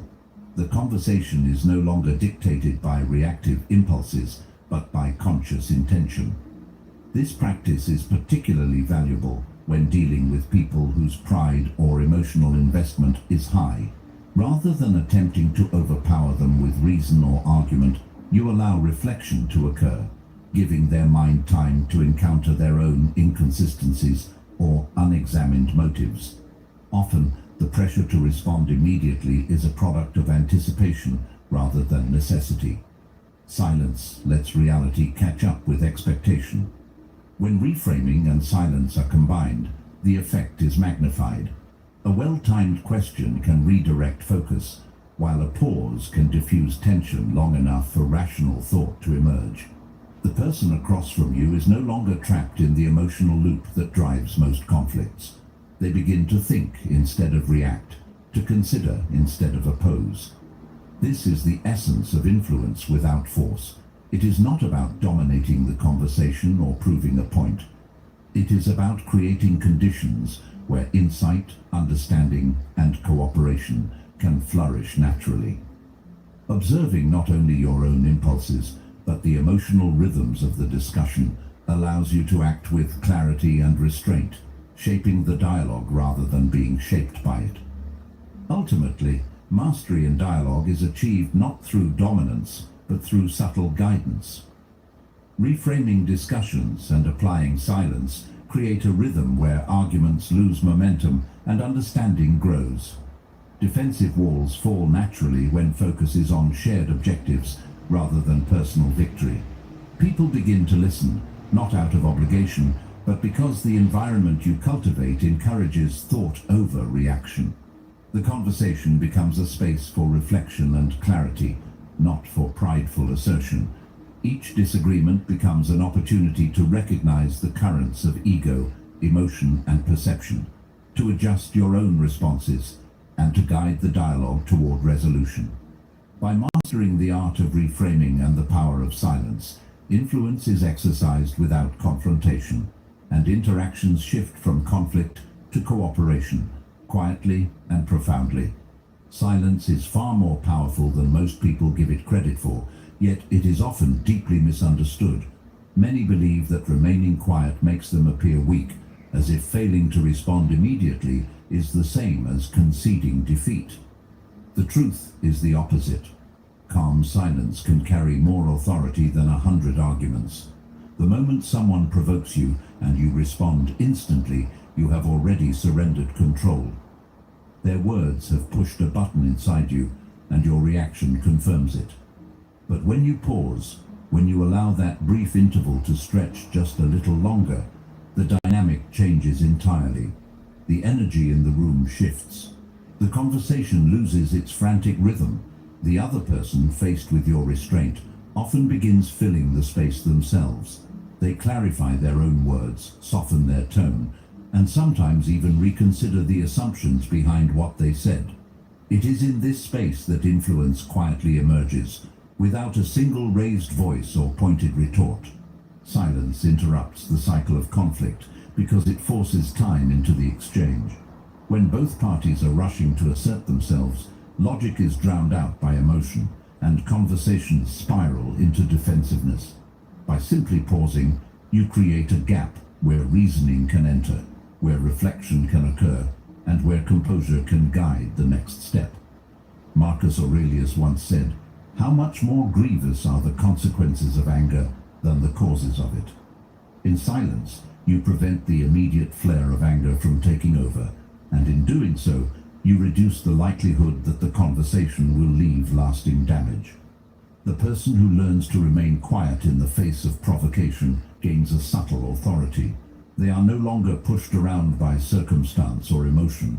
Instead, they shape the exchange through restraint and attention. Silence is not emptiness, it is presence, it is observation, and it is a form of unspoken power that few ever use deliberately. Yet silence is not simply about waiting. It is an active practice that requires awareness and intentionality. Stoics understood this deeply. They cultivated the ability to pause before reacting, to allow reason to emerge after the initial surge of emotion. Epictetus once said, "There is only one way to happiness, and that is to cease worrying about things which are beyond the power of our will." In conversation, silence becomes the vehicle for this principle. You focus not on controlling what the other person says, but on regulating your own responses. You maintain equilibrium while observing the interplay of words, tone, and subtle emotional cues. This deliberate pause transforms what could have been a reactive exchange into a measured dialogue. The room grows quieter, and the conversation often follows, because your calm has interrupted the usual rhythm of escalation. Even with mastery of silence, it is important to recognize that not every situation is resolvable. Some conflicts persist, no matter how disciplined or patient you are. Others will not shift because the other person is invested in defending an idea or identity at any cost. Accepting that some arguments are unwinnable is a cornerstone of calm influence. It is a recognition that control is not in forcing agreement, but in managing your own state of mind. You may not convince everyone, and you may not resolve every dispute, but you can protect your composure, maintain your dignity, and preserve your energy. The act of remaining silent in these moments is not surrender. It is choosing wisely where to invest your attention and influence. Silence, practiced consistently, subtly changes the landscape of every relationship and interaction. When others realize that their provocations no longer elicit immediate reactions, they begin to approach conversations differently. They pause, reconsider, and often moderate their tone without any overt instruction. The power of this approach lies not in domination, but in the quiet establishment of boundaries. It signals that you are grounded, that your equilibrium cannot be easily disturbed, and that emotional manipulation or rash challenges will no longer dictate your behavior. Seneca once said, "He who is brave is free." Silence is a form of bravery in social interaction, a freedom from the tyranny of immediate impulse, and a means to exert control without aggression. This approach also has a profound impact on your own mental state. Reacting instantly keeps you trapped in cycles of emotion, frustration, anger, and resentment long after the conversation ends. By embracing silence, you create space for reflection, preventing escalation both in the moment and afterward. The practice strengthens emotional resilience, allowing you to choose responses that align with your principles rather than with transient feelings. It is a disciplined pause that enhances clarity, focus, and strategic thinking. Aristotle once said, "Knowing yourself is the beginning of all wisdom." In conversation, silence is a tool for self-knowledge, allowing you to notice triggers, recognize patterns, and respond deliberately rather than reactively. Finally, the subtle power of silence extends beyond immediate conflicts. It influences how people perceive you over time. Those who respond with calm restraint are not seen as timid or weak. They are seen as deliberate, measured, and reliable. Their words carry weight, not because of volume, but because of timing and precision. They cultivate an aura of stability that reshapes interactions before they even begin. The strategic use of silence, combined with careful observation and thoughtful engagement, allows you to navigate conversations with far greater control. It teaches patience, preserves relationships, and creates influence without confrontation. Plato once said, "Wise men speak because they have something to say, fools because they have to say something." In mastering the art of silence, you join those who speak with intention and act with presence, guiding discussions not through force, but through the quiet authority of restraint and understanding. Some people are not actually looking for understanding. They are looking for opposition. They are driven by the need to assert themselves, to challenge, to control the rhythm of the conversation rather than to engage in exploration. You've likely encountered someone like this. No matter how carefully you phrase your thoughts, how calmly you explain, or how patient you remain, they push back. Every discussion turns into a debate. Every disagreement becomes a performance. It is exhausting because you cannot win by logic alone. Trying to convince them can feel like talking to a wall, and the more effort you invest, the more resistance seems to arise. It is in these moments that the usual rules of conversation no longer apply. The person you are engaging with has already decided that disagreement is more important than insight. Reacting to them with your usual tactics only feeds the cycle, reinforcing tension and drawing you into unnecessary conflict. The solution, counterintuitive as it may seem, is to withdraw your energy, not out of fear, not out of submission, but as a deliberate choice to preserve your calm and focus. You do not need to correct every misunderstanding. You do not need to explain every decision. You do not need to justify your life choices to someone who has already made up their mind. Calm detachment becomes the most potent form of influence. When you acknowledge another person's perspective politely and then choose not to engage further in proving yourself, you maintain control of your mind while releasing the tension that drives conflict. Seneca once said, "We are more often frightened than hurt, and we suffer more from imagination than from reality." In this case, the imagination of conflict, the anticipation of argument, is more exhausting than the reality of the exchange. By stepping back, you remove yourself from the drama without losing integrity. The benefits of this approach are subtle but profound. When you stop investing energy in battles that cannot be won, something shifts. Your conversations become quieter.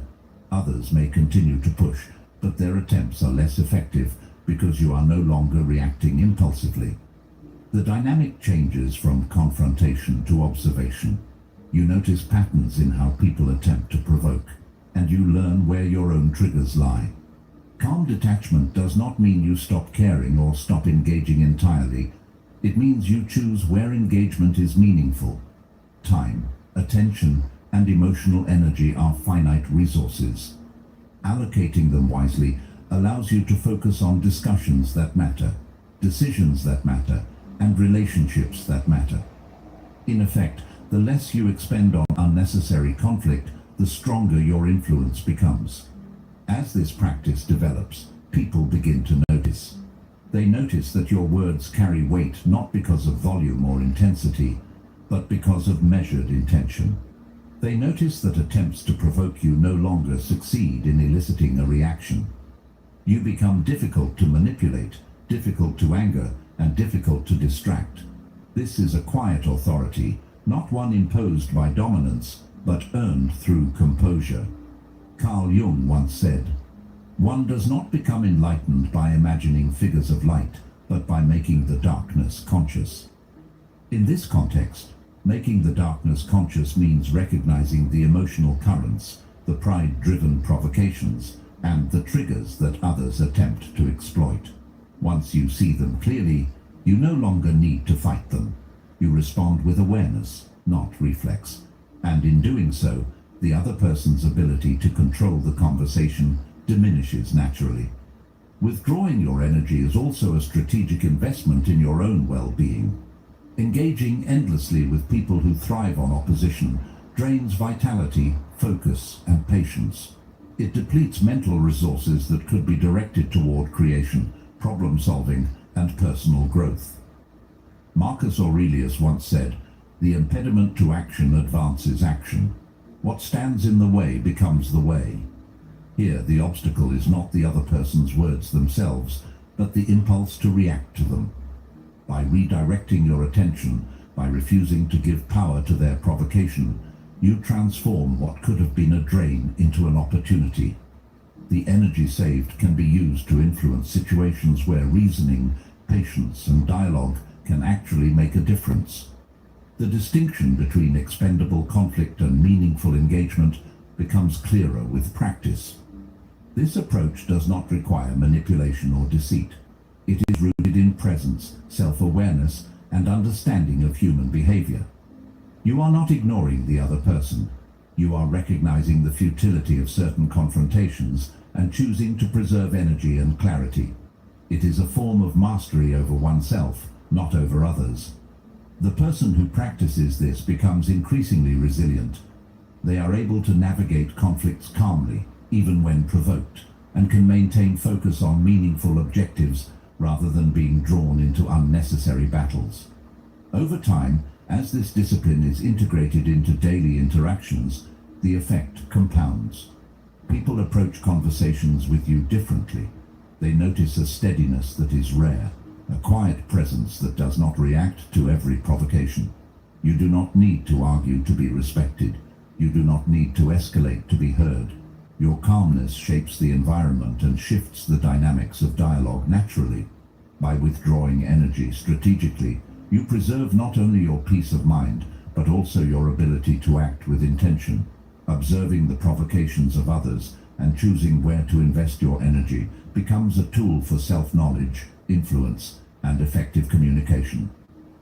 Over time, these choices create a presence that is both unshakable and quietly compelling, allowing you to navigate social interactions with a strength that does not need to raise its voice. Over time, this discipline begins to shape the way people perceive you in ways that are subtle yet profound. When someone rarely engages in arguments, when they do speak, it is heard more carefully, more more thoughtfully.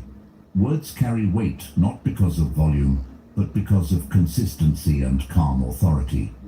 When you maintain composure under pressure, your presence itself begins to stabilize the environment around you.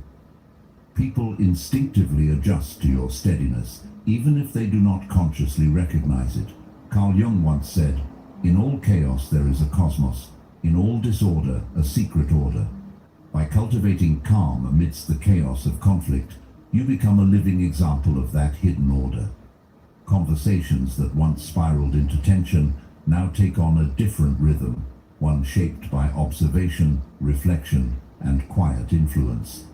As this pattern continues, the effect extends beyond individual conversations. People begin to seek your perspective instead of confrontation.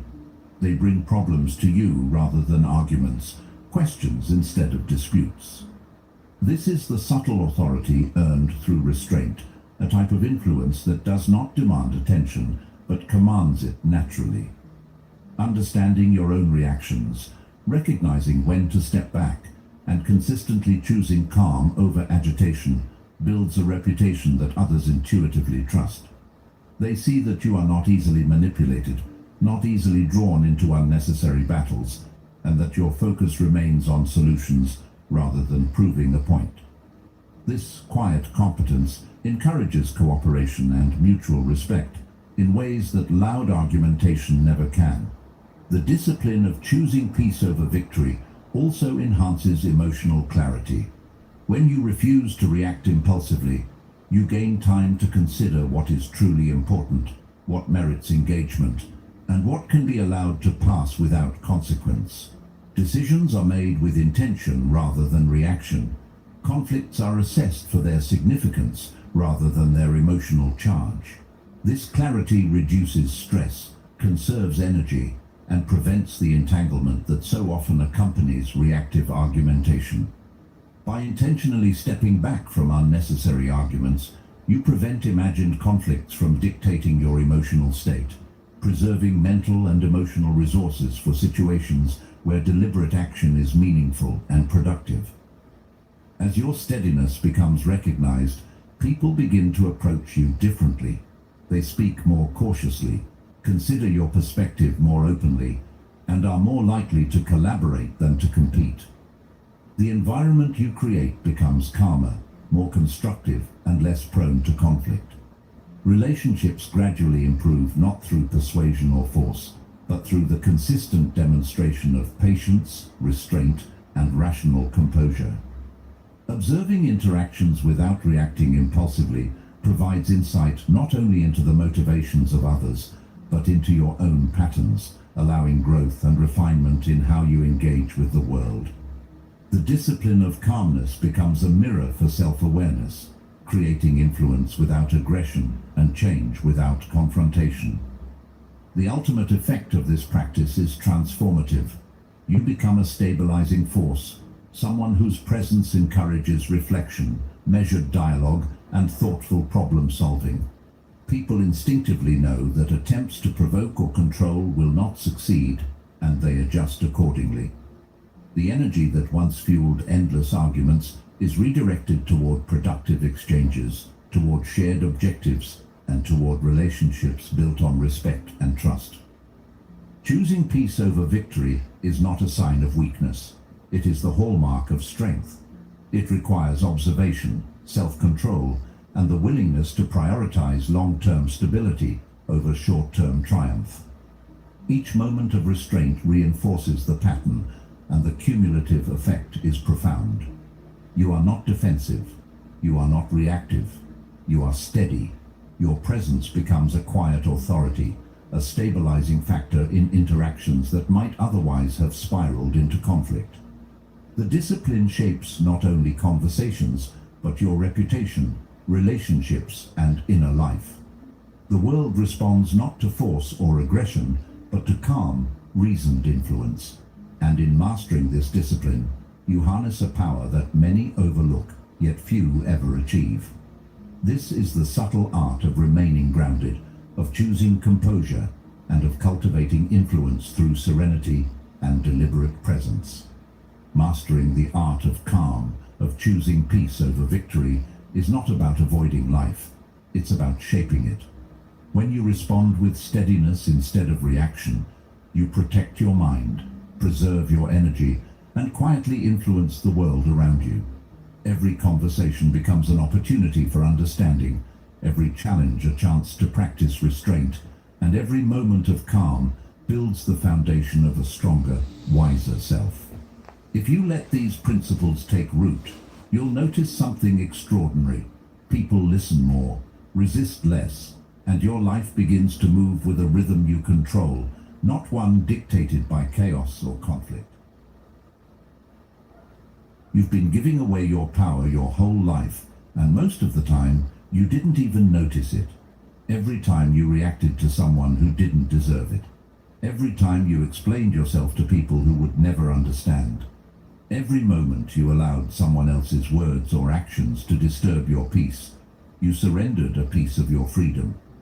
The world kept moving, indifferent to the battles you carried inside your mind. And yet, the power you've been seeking has always been within you, quiet, steady, unshakable, waiting for you to claim it. Stoicism teaches that nothing external can harm you unless you allow it. The moment you guard your attention, restrain your reactions, and hold your peace as sacred, you reclaim the authority that was never meant to leave your hands. True strength is silent. True freedom is deliberate. Every choice to protect your energy, every pause before reacting, every measured moment of restraint builds the life you were capable of living all along. It is in these moments of quiet intention that clarity emerges, priorities become clear, and the distractions that once dictated your thoughts begin to fade. Strength, after all, is not in force or volume. It is in the calm mastery of self. Every word you speak, every argument you join, every reaction you offer carries weight. But often it is weight that does not belong to you. It clogs your thoughts, drains your energy, and keeps you tethered to matters that will never serve your life. You feel compelled to explain, to correct, to justify, but the only person who truly needs understanding is yourself. Your time, your attention, and your calm are rare forms of wealth. Once given freely to the unworthy, they cannot be reclaimed. Think of attention as currency. When spent on those who demand it without return, it is lost. When invested in people and pursuits aligned with your purpose, it compounds, enriching your mind and your life. Each reaction given without thought is a withdrawal from your account. Over time, your reserves are depleted. Conserving attention is not weakness, it is mastery. Imagine someone attempting to provoke you. Their words are designed to pull you into a whirlwind that benefits only them. Every time you react, you confirm their influence. But when you withhold a response, you deny them that power. They are left confused, uncertain, trapped in the void you create. Meanwhile, your mind remains clear, your heart stays steady, your energy intact. What they hope to steal returns to you, multiplied by restraint. When people try to pull you into conflict, they reveal themselves, not you.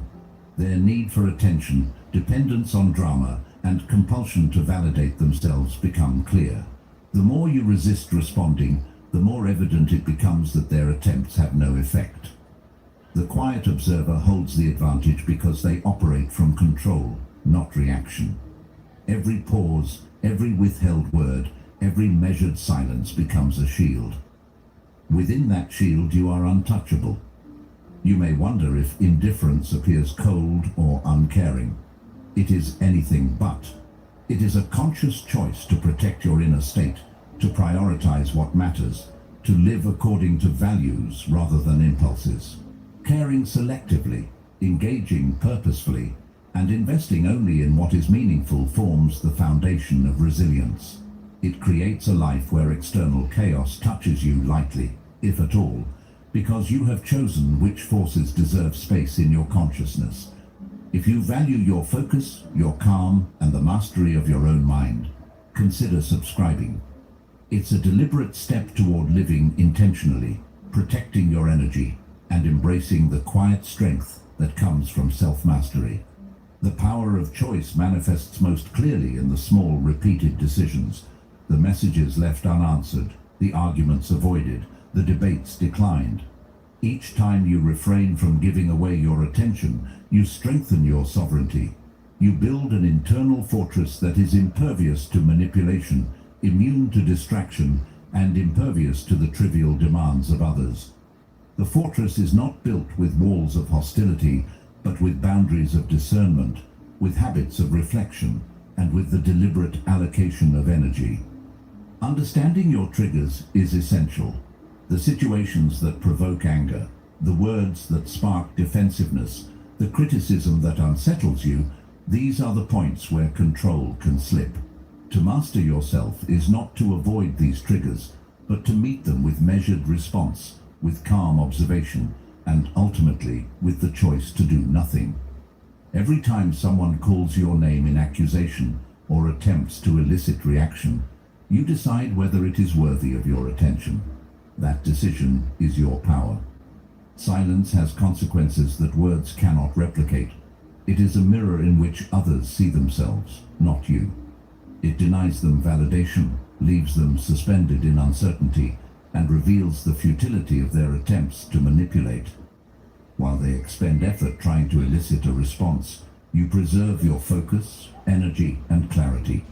Time spent in restraint is not wasted. It is invested in your growth, your understanding, and your unshakable composure.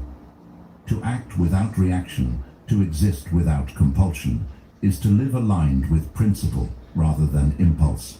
You begin to observe life rather than be pulled into it. You conserve energy for matters that serve your purpose and release the illusion of obligation to those who demand it without merit. Each withheld response reinforces your autonomy, each moment of restraint strengthens your inner stability, and each conscious choice not to engage preserves your peace. Carl Jung once said, "Everything that irritates us about others can lead us to an understanding of ourselves." By resisting the compulsion to explain, defend, or react, you discover the true contours of your own mind. You see clearly where your energy is spent, what you value, and which interactions matter. You cultivate clarity, resilience, and discernment.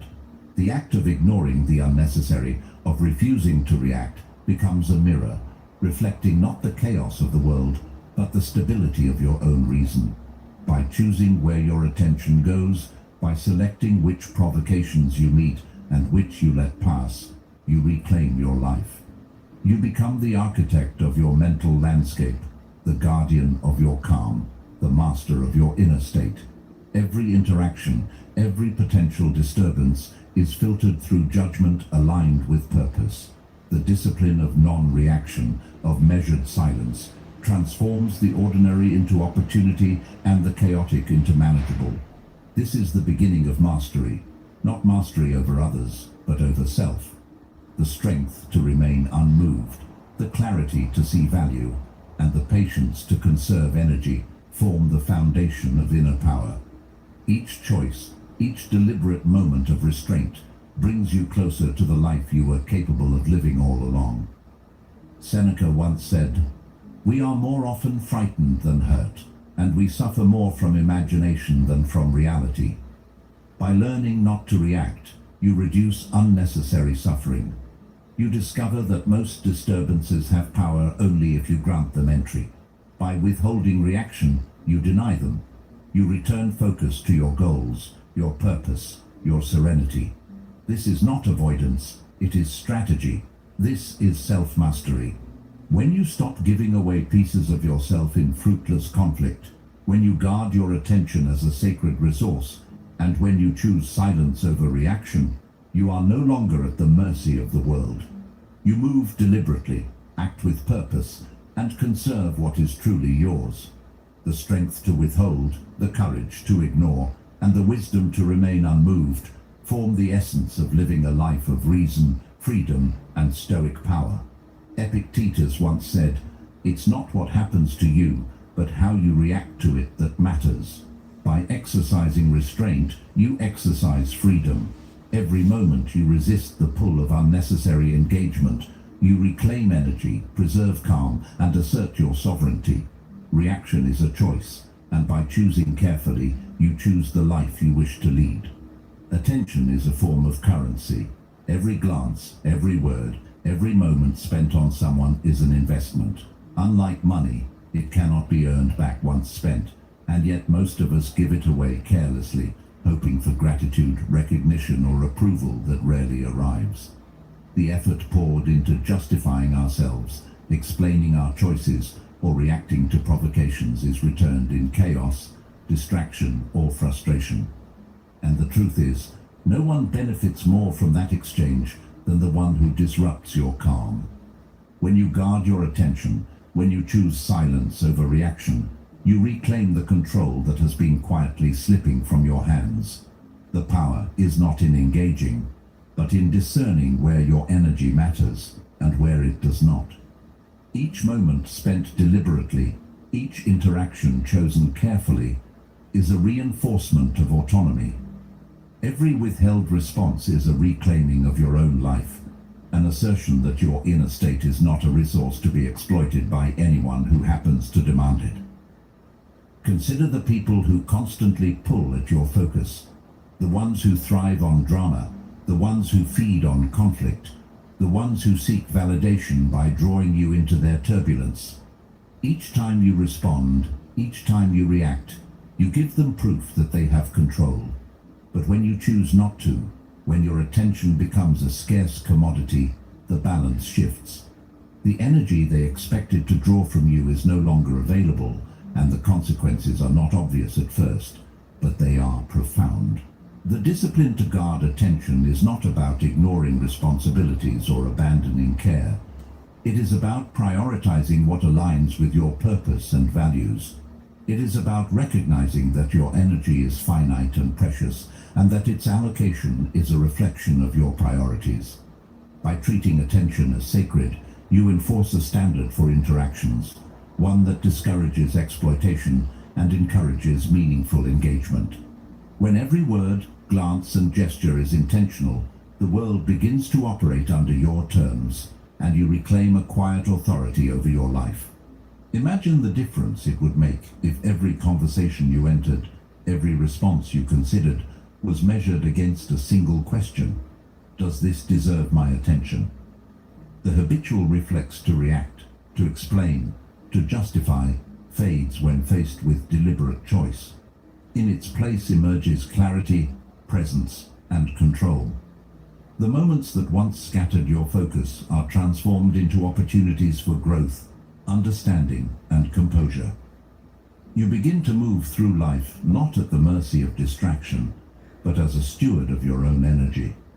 Every refusal to engage unnecessarily is a statement of value. By withholding attention from those who seek to exploit it, you signal that your calm and focus are not negotiable. The response, or absence of it, becomes more powerful than any argument, more effective than any explanation. Others may attempt to provoke or demand your energy, but in choosing not to provide it, you retain your sovereignty. The quiet observer, untouched by drama and undistracted by trivialities, exerts influence simply by being controlled, deliberate, and unreactive. Carl Jung once said, "The meeting of two personalities is like the contact of two chemical substances. If there is any reaction, both are transformed." When you engage reflexively, you allow transformation according to external influence. But when attention is guarded, when reactions are withheld, transformation occurs on your terms. You become the agent of change in your own life, rather than the instrument of someone else's impulses. Silence and measured presence create a power that cannot be taken, a space where your purpose remains undisturbed. Seneca once said, "We are always complaining that our days are few, and acting as though there would be no end of them." The same principle applies to attention and energy. Time and focus are limited. Their expenditure without reflection is a kind of theft from yourself.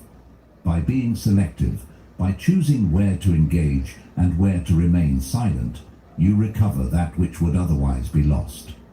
You convert fleeting moments into lasting influence, inconsequential reactions into deliberate power. The quiet mastery of attention is the cornerstone of self-mastery itself. Consider how different your life would feel if each interaction was deliberate rather than reflexive.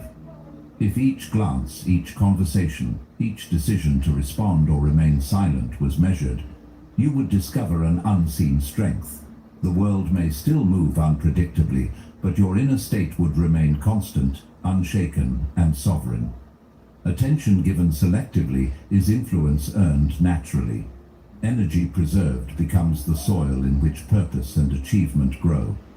By treating attention as currency, by investing only in what matters, you shape a life governed by intention rather than compulsion. Epictetus once said, "No man is free who is not master of himself." Guarding attention is mastery. Choosing silence over reaction is freedom. By reclaiming the moments that others hope to exploit, by discerning where focus belongs, you create a life where chaos, provocation, and distraction hold no dominion. The discipline to protect your energy is the foundation of all self-mastery. With each deliberate pause, each measured engagement, you assert the freedom that has always been yours, and you cultivate a mind that is unassailable, calm, and unshakable. From this place of intentional attention, everything else follows. Decisions become clearer, priorities more evident, and actions more potent. By refusing to invest in the unworthy, you make room for what truly matters. You reclaim power that was never meant to leave your hands. Each choice to guard your attention compounds into a life of focus, clarity, and inner freedom. The world will attempt to pull you into reaction, but when you move deliberately, when your energy is reserved for what is meaningful, you navigate it on your own terms. The mastery of attention is the mastery of life itself. There is a subtle force in the act of withholding a response. When others expect conflict and find none, their assumptions crumble. The need to provoke, to manipulate, to disturb is an energy they have invested in vain, and all the while you remain grounded, observing, and in full control of your own inner state. The Stoic path is clear here. Disturbances exist only if you permit them to. By practicing restraint, by letting silence speak for you, you reclaim authority over your own life, and you demonstrate a strength that is invisible but unmistakable. The power of silence lies not in passivity, but in choice.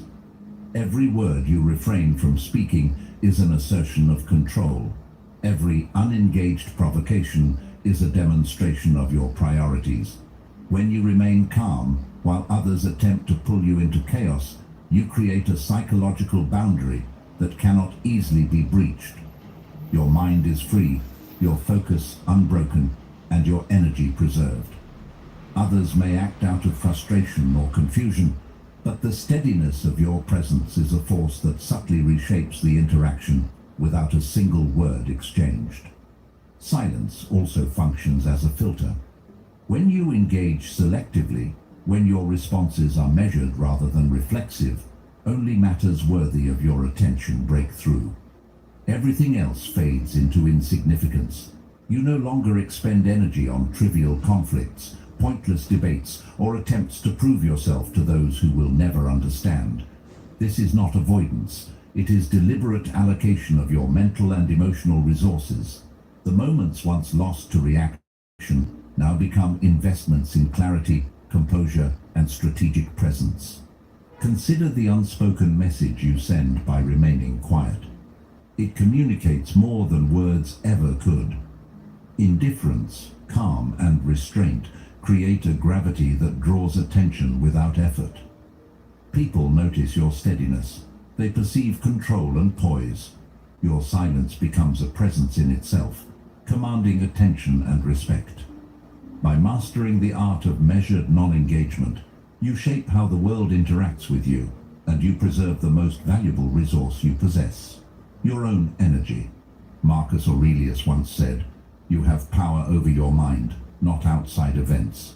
Realize this, and you will find strength." Silence is a practical exercise of this principle. It is the refusal to surrender your inner life to external pressures, the conscious choice to remain undisturbed in the midst of chaos. By withholding the immediate response, by allowing the moment to pass without reaction, you reclaim autonomy. Your mind is no longer a battlefield for others' desires. It is a sanctuary of calm, observation, and deliberate action. The challenge, of course, is inconsistency. Silence must be maintained not only in the easy moments, but also in the provocative ones. Every time someone expects a reaction and you choose not to provide it, you reinforce a habit of autonomy. You teach yourself that your peace is not negotiable and that your energy is not a commodity to be taken lightly. Over time, the habit strengthens and the quiet authority it generates becomes instinctive. The person who understands the value of silence moves through the world with a gravity that cannot be fabricated, only earned through deliberate self-control. Through sustained practice, silence becomes more than a tactic. It becomes a state of being. It transforms reactive patterns into conscious choices. It turns wasted energy into preserved strength. It allows you to exist in a space where others' attempts to disrupt, provoke, or manipulate have little effect.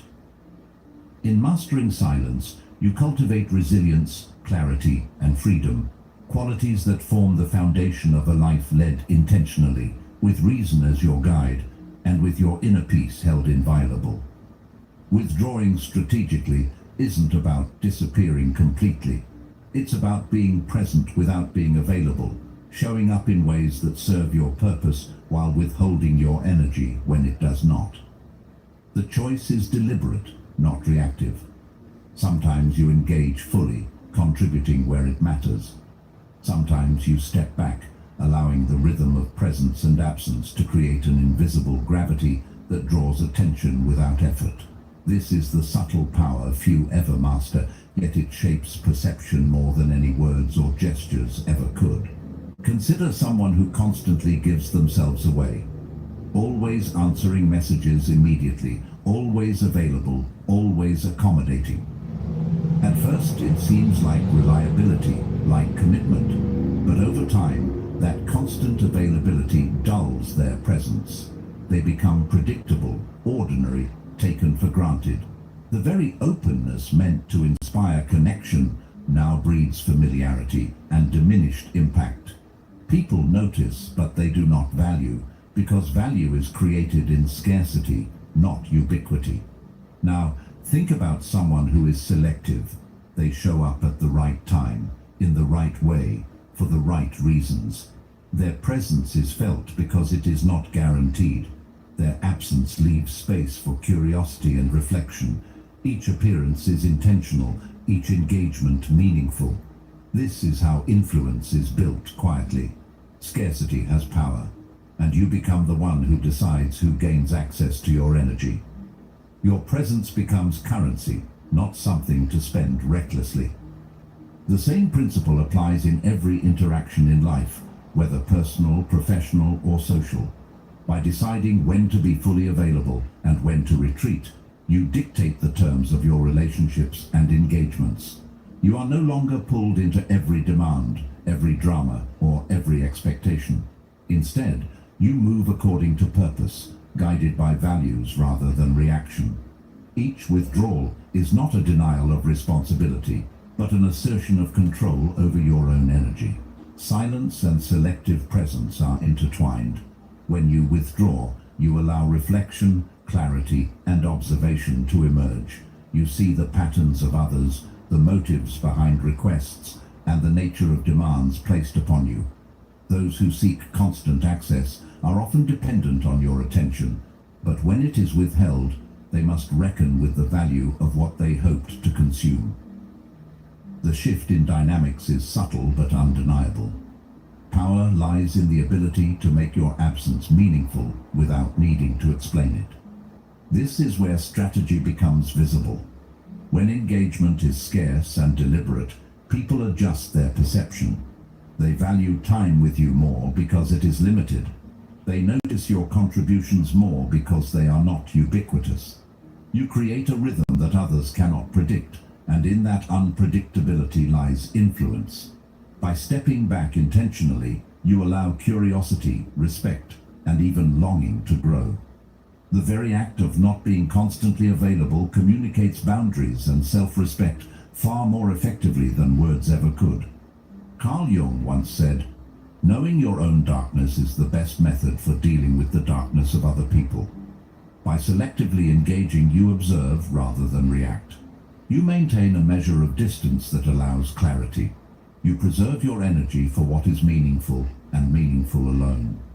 By withdrawing strategically, you protect yourself from being manipulated, overextended, or distracted. Your presence becomes intentional, your actions deliberate, and your focus unbroken. Over time, this practice transforms the way you move through the world. No longer do you chase validation or attempt to prove yourself through constant engagement. Instead, you let others recognize your value through the restraint you exercise. You engage only when it aligns with purpose, withdrawing when it does not. Each decision to step back is a silent statement of autonomy. You teach others how to approach you, not by demand, but by merit. In this way, presence and absence operate together, creating influence without effort, respect without coercion, and attention without obligation. Epictetus once said, "Make the best use of what is in your power and take the rest as it happens." The rhythm of strategic withdrawal is the practical application of this principle. What is within your power is your engagement, your energy, your focus. What is not is the constant demand of others, the expectations that do not serve your purpose, the chaos you cannot control. By choosing carefully where and when to invest yourself, you align action with power, creating a life that is guided by intention rather than reaction. By practicing selective presence, by stepping back deliberately, you cultivate a sense of scarcity that commands respect. People notice the effort, the value, and the boundaries you maintain. Your influence grows, not because of force or assertion, but because of the discernment you exercise in choosing where to appear. The careful allocation of attention becomes a tool of quiet authority. The moments you are present carry weight, and the moments you withdraw carry impact. You shape relationships, interactions, and outcomes simply through deliberate engagement and intentional absence. Marcus Aurelius once said, "The impediment to action advances action. What stands in the way becomes the way." The obstacles of expectation, demand, and pressure transform into instruments of influence when you master the rhythm of presence and absence. Every withdrawal, every measured engagement becomes a strategy that shapes perception, reinforces boundaries, and preserves your energy. The art of not being constantly available is an act of control, a practice of sovereignty, and a cultivation of inner strength that few ever learn to wield.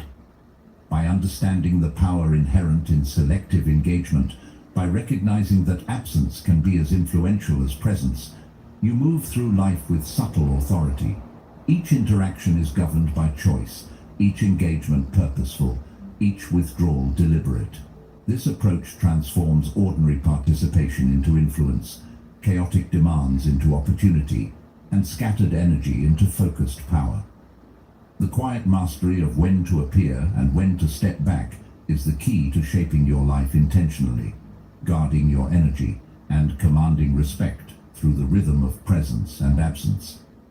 Ignoring is more than withdrawal. It is psychological leverage, a deliberate act of preserving your energy while allowing the world to reveal its own patterns. When you choose not to respond to drama, criticism, or provocation, the person attempting to elicit a reaction is left with a void. Their mind begins to race, to fill the silence with questions, scenarios, and assumptions. They replay the interaction endlessly, searching for meaning or confirmation that will never come. Meanwhile, your own mind remains calm, focused, and undisturbed, anchored in the clarity of choice rather than the chaos of reaction. Imagine living like this every day, untouched by the turbulence others try to impose. You encounter criticism, gossip, and provocation, yet your mind is unshaken. Every word that could have drawn you into conflict instead slides past, unable to penetrate the walls of measured attention you have built.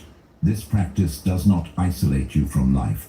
It positions you to engage with clarity and purpose, intervening only where your energy produces meaningful results. In learning to ignore, you create a space where influence comes from composure, not reaction, and where presence is recognized because it is earned, not given freely.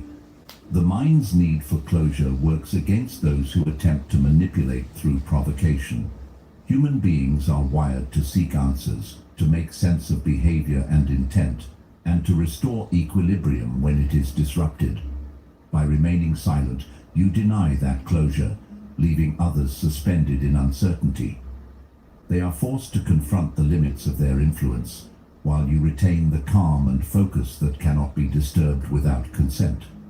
In this sense, ignoring is an act of self-preservation and subtle power, a way of demonstrating control without confrontation.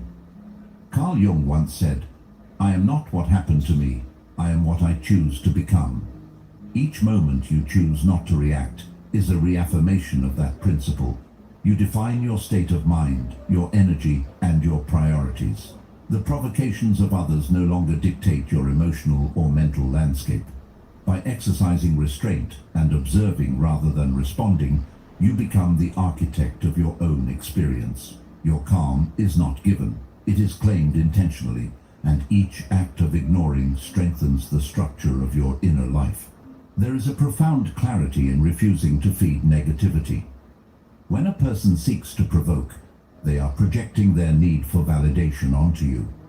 By denying it, you force them to face the reality of their own energy and intent. Their attempts to disturb you lose effect, and your focus remains uninterrupted. Indifference does not isolate you from opportunities or meaningful connections. It filters the engagements you allow into your life. Only interactions that align with purpose and value are met with response, while all others pass without effect.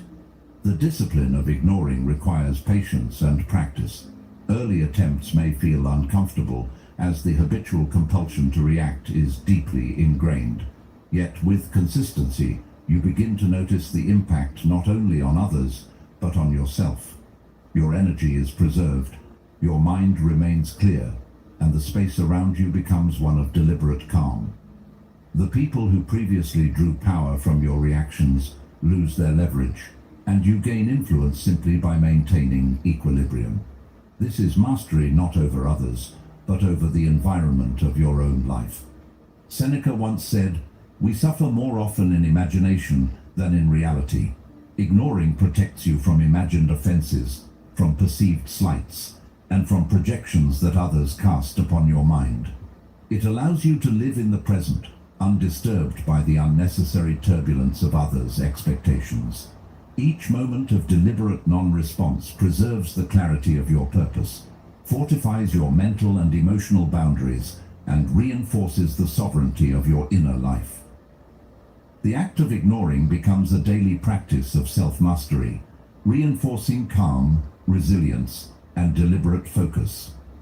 When exercised consistently, ignoring becomes more than a tactic. It becomes a state of being.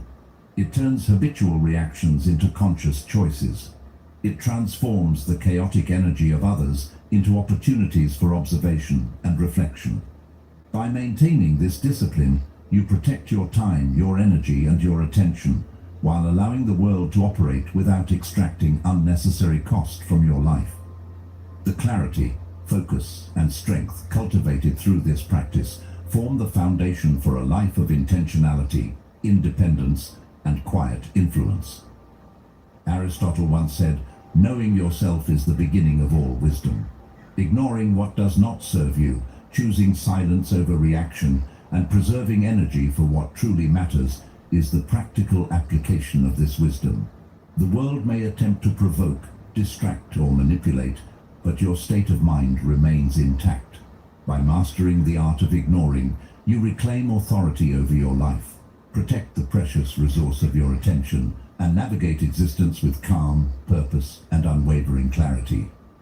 Some people should be erased from your orbit entirely, not violently, not with confrontation, but quietly, completely.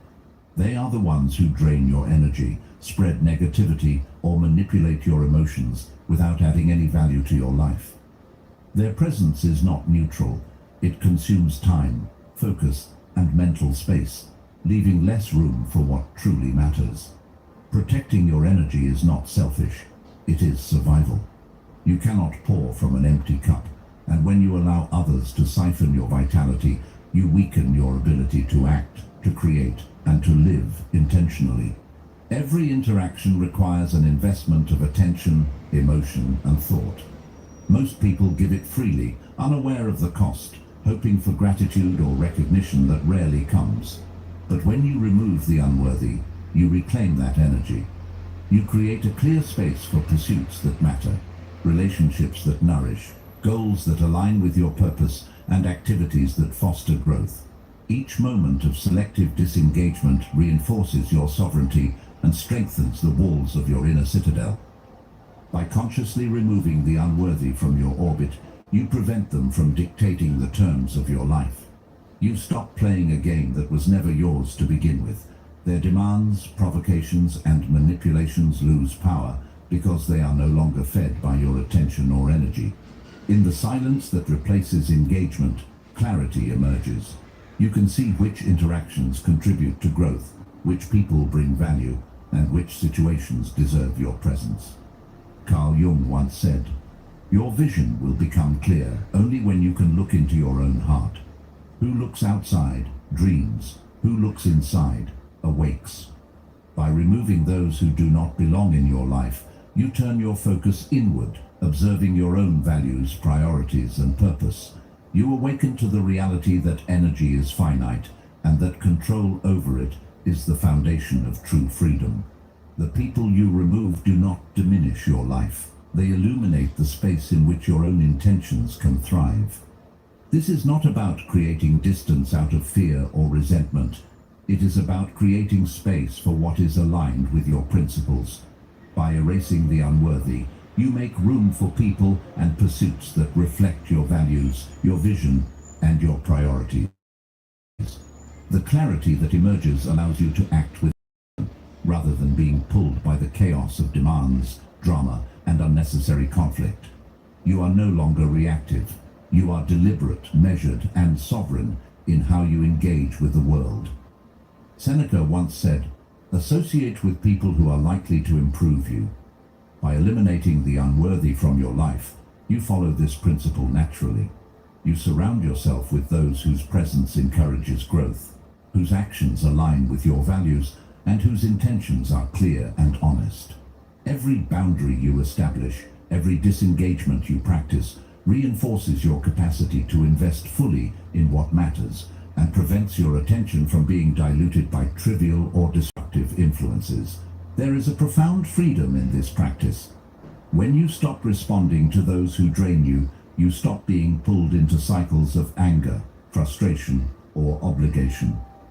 Your mental and emotional resources are preserved, allowing you to engage in activities and relationships that matter. The absence of the unworthy does not create emptiness. It creates clarity, focus, and the ability to act intentionally. The life that emerges is richer, more aligned, and more sustainable because it is built on deliberate choices rather than compulsion. Even the act of quiet disengagement has influence. When someone is removed from your orbit, they encounter the reality of their own behavior and its consequences. The patterns they relied upon to manipulate or consume your energy are interrupted, often forcing reflection or adjustment. Meanwhile, you gain the profound advantage of space and control. By removing the unworthy without confrontation, you preserve harmony within yourself while allowing the external world to resolve its own imbalance. Energy, attention, and presence are among the most valuable resources we possess. When they are squandered on people who do not respect or reciprocate them, life becomes scattered, exhausting, and unfulfilling. By practicing selective disengagement, you assert ownership over these resources, ensuring they are directed toward relationships, projects, and pursuits that contribute meaningfully to your life. This is the essence of autonomy, the deliberate choice of how, when, and with whom to share your presence.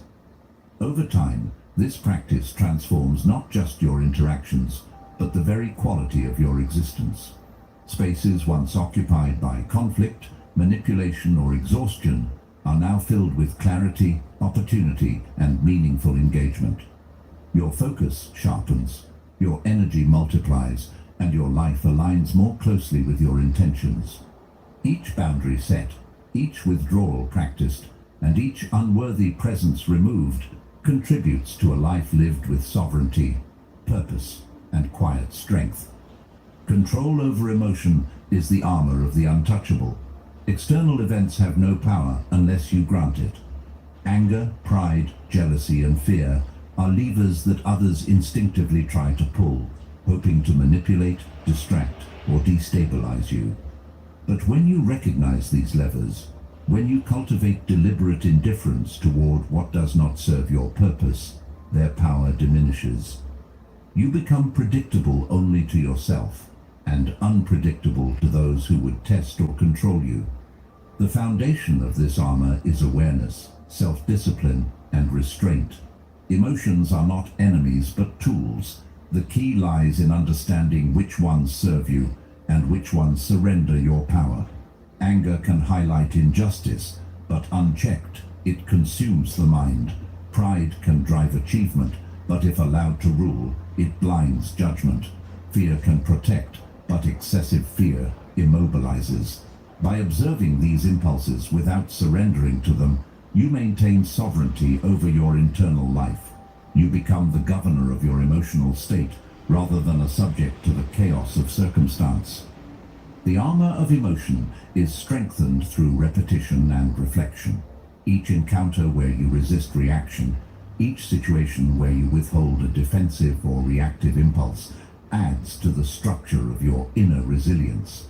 This is not suppression, but integration, a way of acknowledging feelings while refusing to be ruled by them. By understanding the triggers that others exploit, you remove the vulnerability they rely upon. Predictability in action is reserved for yourself. To the world, you remain an enigma, unshakable and composed. Stoicism teaches that disturbance comes not from the events themselves, but from our judgment of them. When a slight insult or setback occurs, the power lies in interpretation. By cultivating a mindset that interprets provocations as neutral, external, and often insignificant, the emotional reaction that once followed is replaced by measured observation. The less we allow ourselves to be moved by petty attempts at control, the more energy we preserve for purposeful action. Each moment of equanimity fortifies the inner citadel, rendering manipulation ineffective. Consider how often life tests you in small ways: a rude comment, an unreasonable demand, an unexpected setback. These moments are unavoidable. The difference lies in response. When you recognize your emotional triggers, observe them, and choose restraint, you prevent them from dictating behavior or clouding judgment. Your mind becomes a calm center amid chaos, and each deliberate pause reinforces both confidence and clarity. Emotional armor is built one choice at a time, a process that accumulates quietly but powerfully over time. Jealousy, envy, and fear are common levers others use to influence behavior. Recognizing them and observing their presence without surrendering to them transforms vulnerability into strength. The untouchable understands that the external world can only affect what is granted permission. Each decision to remain centered, to act from reason rather than impulse, adds to the defensive structure that ensures clarity, focus, and freedom. You become unpredictable, not erratic, but intentionally elusive, untouchable because your actions are guided by principle, not provocation. The cultivation of emotional armor requires ongoing reflection. Awareness alone is insufficient. It must be accompanied by disciplined practice. Each time a situation arises that would normally trigger anger, defensiveness, or fear, you have the opportunity to reinforce the armor. Each act of deliberate restraint trains the mind to respond from strength rather than compulsion. The result is not apathy, but mastery, the ability to act decisively, thoughtfully, and with full command of mental and emotional resources. Seneca once said, "If a man knows not to which port he sails, no wind is favorable." Emotional mastery functions similarly. When you know how to govern your inner state, no external event can divert your course. Calm becomes a tool, clarity a shield, and restraint a weapon of subtle influence. Each interaction becomes navigable, each provocation manageable, and each challenge an opportunity to practice sovereignty over the mind. Emotional armor allows deliberate action in every circumstance, preserving energy, focus, and composure. Ultimately, the life built through mastery of emotion is one of resilience, purpose, and freedom. External forces may attempt to sway you, to provoke reaction, or to disturb your calm, but the untouchable remains centered. Emotional triggers are observed without surrender, impulses are integrated without compulsion, and energy is preserved for meaningful engagement. Each moment of restraint reinforces autonomy. Each act of deliberate inaction consolidates focus, and the quiet strength that emerges forms the foundation for a life guided by reason, clarity, and inner peace. Aristotle once said, "Knowing yourself is the beginning of all wisdom." Emotional armor is an expression of that knowledge in practice. Each pause, each controlled response, and each observation of feelings without surrender transforms self-awareness into sovereignty. The untouchable moves through the world with composure, influence, and resilience. By mastering emotional control, you build not just defense, but the freedom to act with intention, the clarity to prioritize what matters, and the strength to remain undisturbed in a world that constantly seeks to provoke, distract, or manipulate. Sometimes the most powerful move is inaction, choosing not to fight, not to prove yourself, not to explain anything that will not serve your purpose. The instinct to respond is strong, and yet the wisdom lies in restraint. By stepping back, by holding your energy instead of giving it away, you preserve focus for what truly matters. Situations often resolve themselves when left unforced, and the act of doing less creates space for clarity, perspective, and strategic advantage. Inaction is not laziness, it is a deliberate exercise of power. Each withheld response, each moment you resist the urge to prove or defend, is a demonstration of control over your own mind and resources. When provoked, choosing stillness forces others to reveal themselves. Their attempts to manipulate, provoke, or draw you into conflict lose effect. By doing nothing, you expose who truly values your presence and who is invested in distractions or illusions. Your calm becomes a mirror reflecting their intentions, and your composure is a signal of sovereignty that cannot be taken lightly. This principle extends to every aspect of life.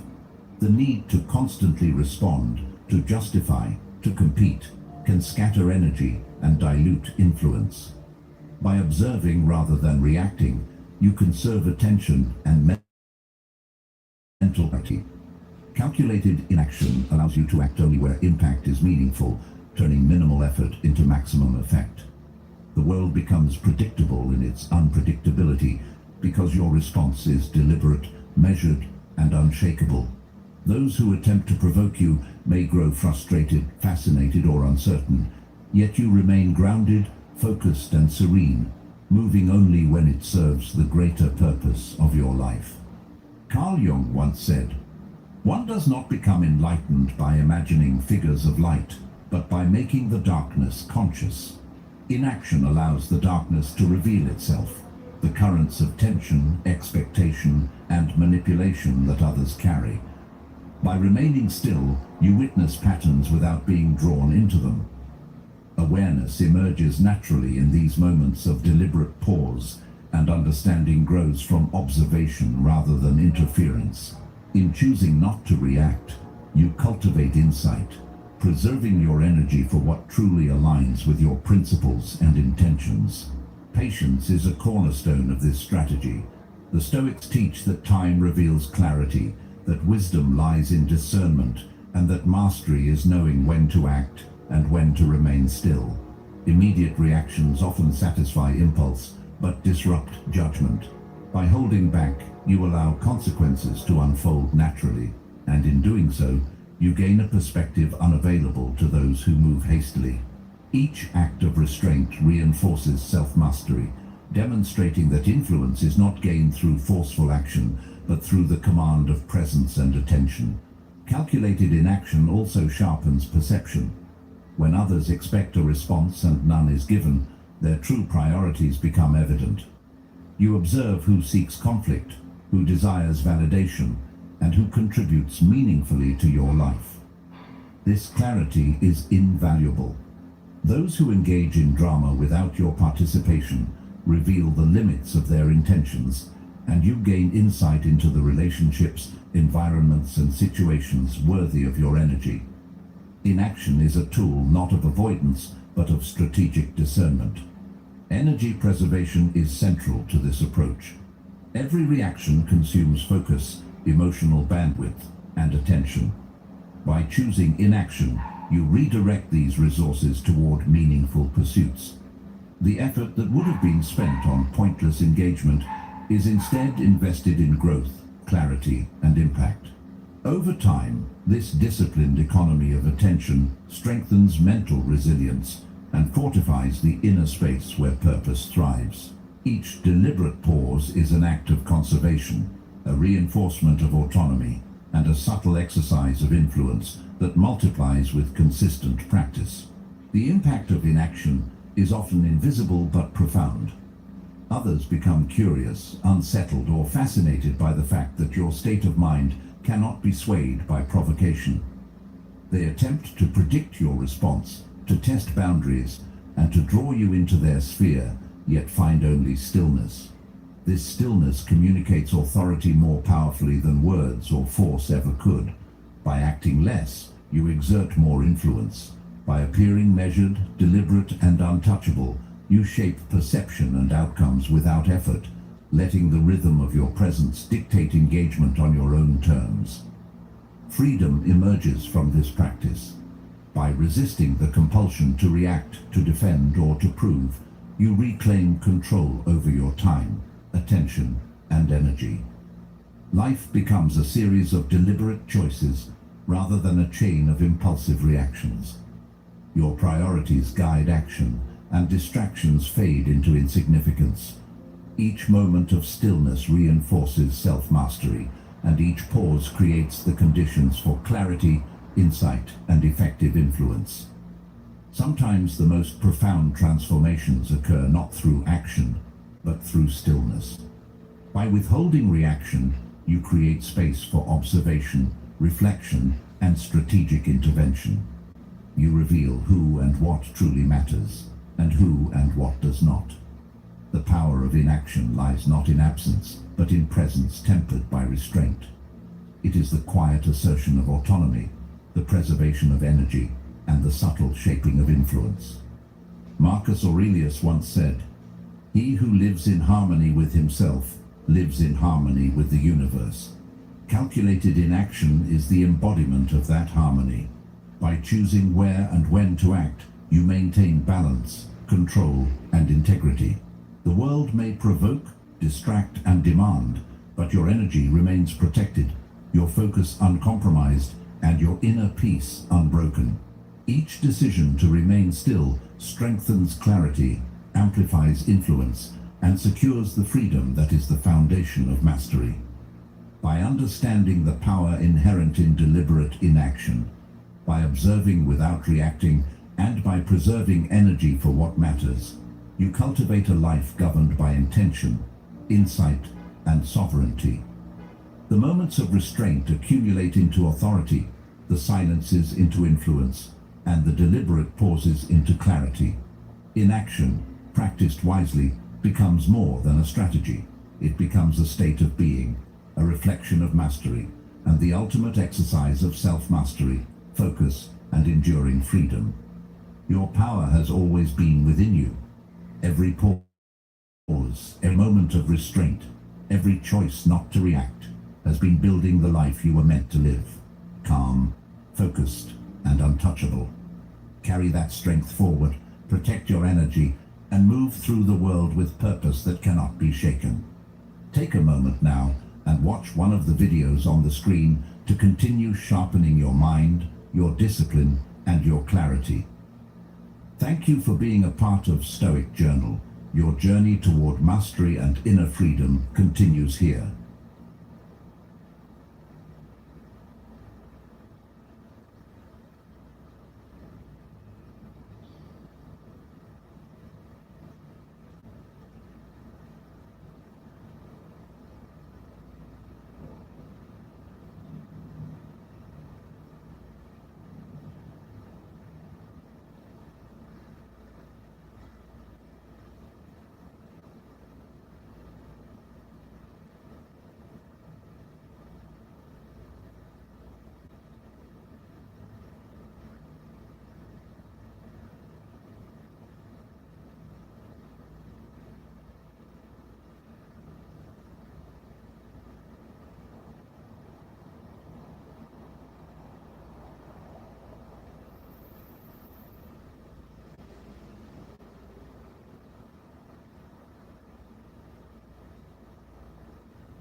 Clearly anymore. They're gripped by anger, flooded with fear, drowning in shame. The emotion becomes the lens. It distorts everything, and they forget the most important truth in that moment. You are not the emotion. You're the one watching it. That difference between being the feeling and observing it is the line between chaos and clarity, between being dragged around by every thought and standing still in the middle of the storm. Carl Jung said, "Until you make the unconscious conscious, it will direct your life and you will call it fate." Emotions are part of that unconscious current. They rise without warning, surge through your system, and unless you've practiced awareness, they use you. You become their puppet, your voice, your posture, your choices, driven not by wisdom, but by whatever raw feeling took over your system. But feelings are not facts. They're visitors. They show up, they speak, they leave. And if you can learn to pause, even for a breath, you create space between you and the feeling. In that space, you reclaim your role. You remember that you are not anger. You are not fear. You are not the ego screaming to defend itself. You are the observer, the one behind the thoughts, the one who can choose not to react. Socrates said, "Know thyself." But how can you know yourself if you're constantly merged with whatever mood is present? Self-knowledge begins with separation, with stepping back, not to disconnect, but to see. To notice the story your emotion is telling without blindly believing it. Let's say anger rises. It feels urgent. It tells you that someone crossed a line. It demands action, now. But if you wait just a few seconds, if you don't move, don't speak, don't lash out, you begin to notice the anger isn't you. It's just energy, a defense mechanism, a flare from some part of you that felt threatened. And when you don't obey it immediately, it loses power. You feel it, but it doesn't control you. Fear works the same way. It creeps in with whispers of what might go wrong. It tightens your chest, speeds up your breath, fills your head with disaster. But even fear, when observed, weakens. The act of naming it, there's fear, pulls you into presence. You become the watcher, and the watcher is always calm. Because the watcher knows that no emotion lasts, that all feelings like clouds pass through the sky of your awareness. And you're not the cloud, you're the sky. Aristotle said, anyone can become angry, that is easy. But to be angry with the right person, to the right degree, at the right time, that is not easy. What makes it possible is disidentification. That's the superpower. To be able to say, I feel anger rising, but I am not that anger. That shift gives you choice. And choice is what transforms reaction into response. You stop being pulled around like a puppet. You start guiding your behavior with intention. This doesn't mean you suppress how you feel. You don't deny the emotion. You welcome it. You feel it deeply, but you don't become it. You don't build your identity on it. You let it flow through, not root in. Think of it like a fire alarm going off. The emotion is the alarm. Loud, urgent, impossible to ignore. But you don't grab a hammer and start smashing things. You investigate. You look for the source. Is there a real fire, or just some smoke? That's how you begin treating emotions, with curiosity instead of compliance. Every time you choose to observe instead of react, you get stronger, more centered, more free. You stop walking through life as a slave to your moods. You become consistent, steady. People feel the difference in your energy. You're not so easily rattled, not so easily provoked. Not because you don't feel, but because you don't let feelings define you. Plato wrote, "The first and best victory is to conquer self." And you conquer self not by force, but by awareness. By noticing the exact moment when emotion wants to take the wheel, and calmly, quietly choosing to keep your hands on it instead. This is not easy work. It takes practice, patience, discipline. But with each moment of disidentification, you get closer to emotional sovereignty, the state where you no longer need the world to be perfect for you to be okay. Because now, your peace doesn't depend on external harmony. It depends on inner separation between you and the storm. You are not the anger. You are not the fear. You are not the ego shouting for control. You are the one watching it all unfold, with quiet power and the ability to decide what comes next. The world won't go quiet just because you found your peace. People will still cut you off mid-sentence. They'll still talk behind your back, misread your intentions, fail to apologize, choose ego over honesty. Life will still throw things you didn't plan, late nights, early calls, broken trust, sudden losses. The noise won't stop, the chaos won't dissolve.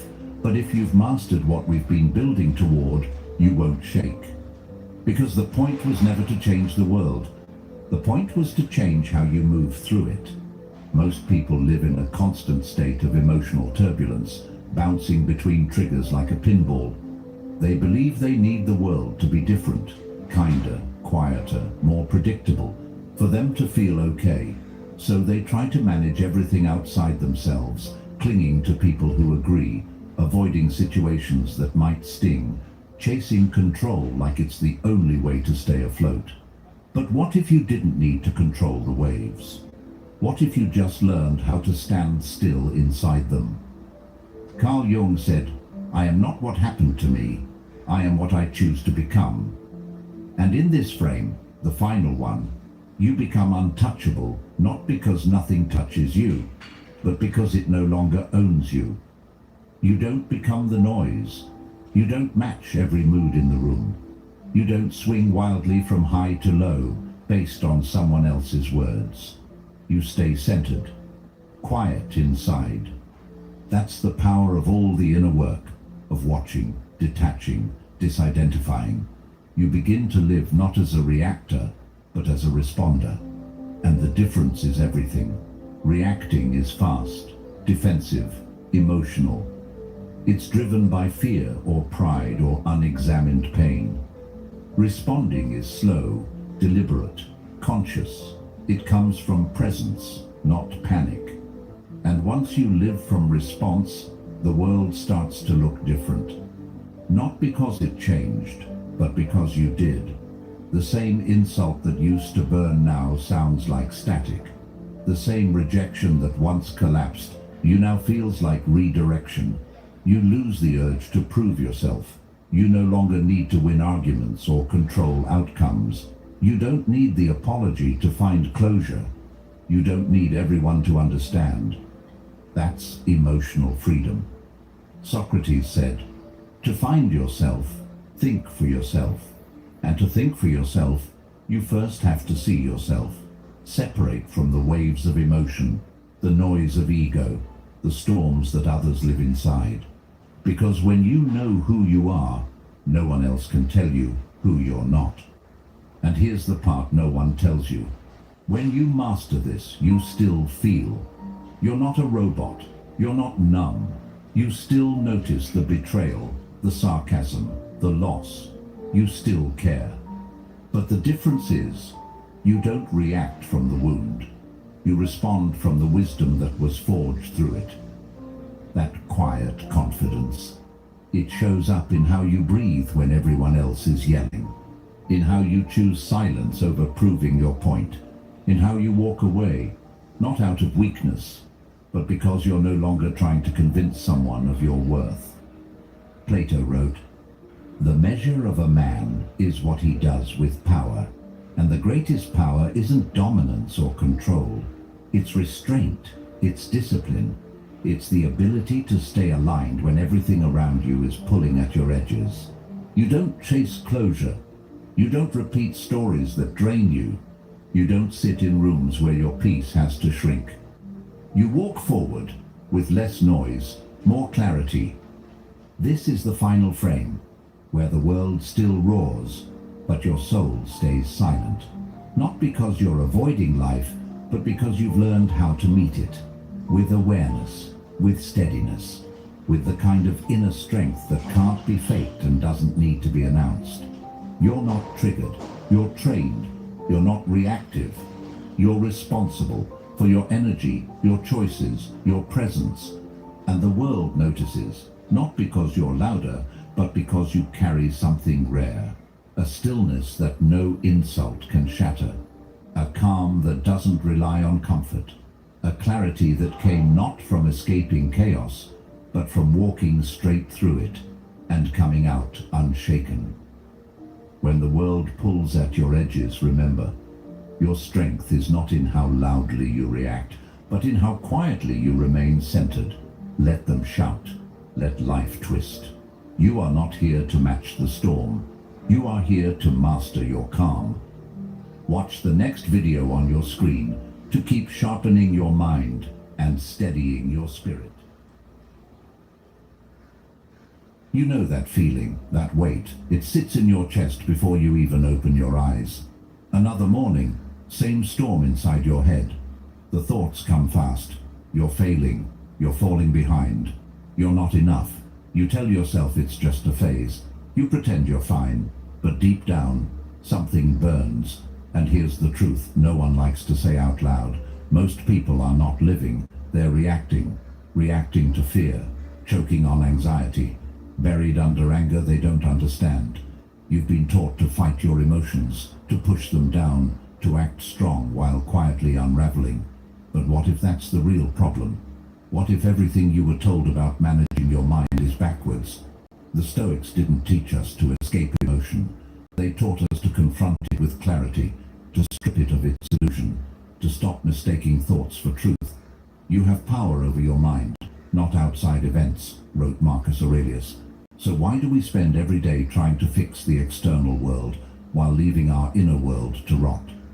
This video isn't here to comfort you, it's here to challenge you. Because until you face what controls you, you'll never be free. If you're ready to stop living in reaction and start thinking with purpose, please subscribe. For the version of you that refuses to be ruled by chaos any longer, this is your step toward reclaiming inner peace. Let's begin. Fear doesn't always show up in the dramatic ways we expect. Sometimes it's quiet.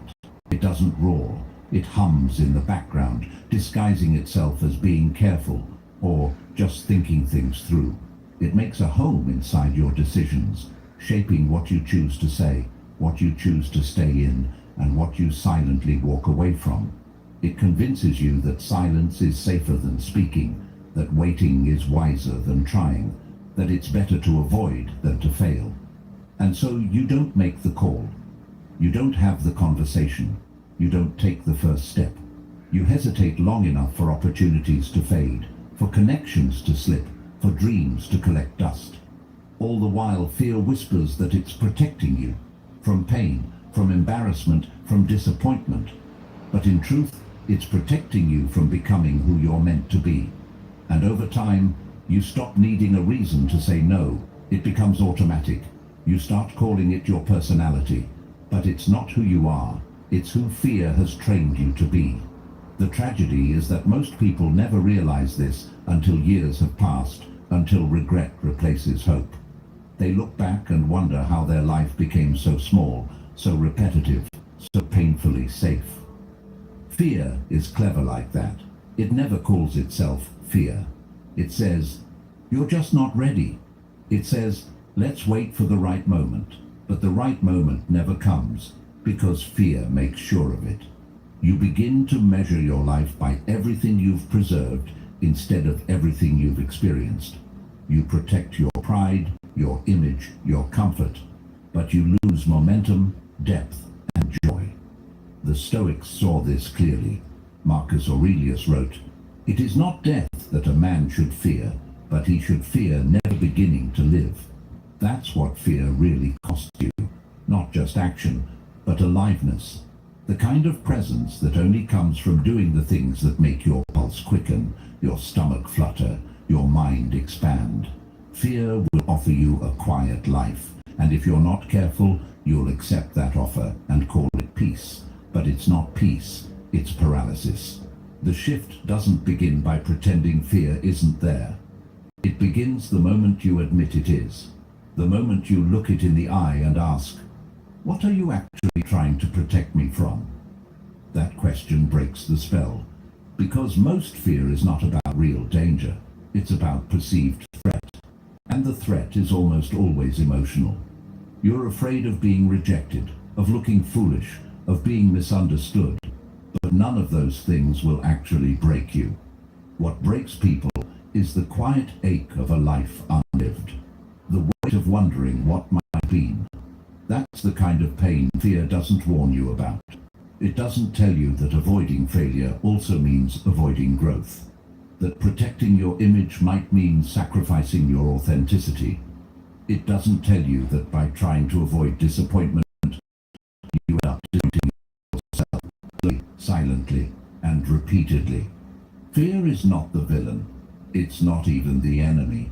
It's a messenger. And when you stop running from it, when you actually listen, it often has something useful to say. But listening doesn't mean obeying.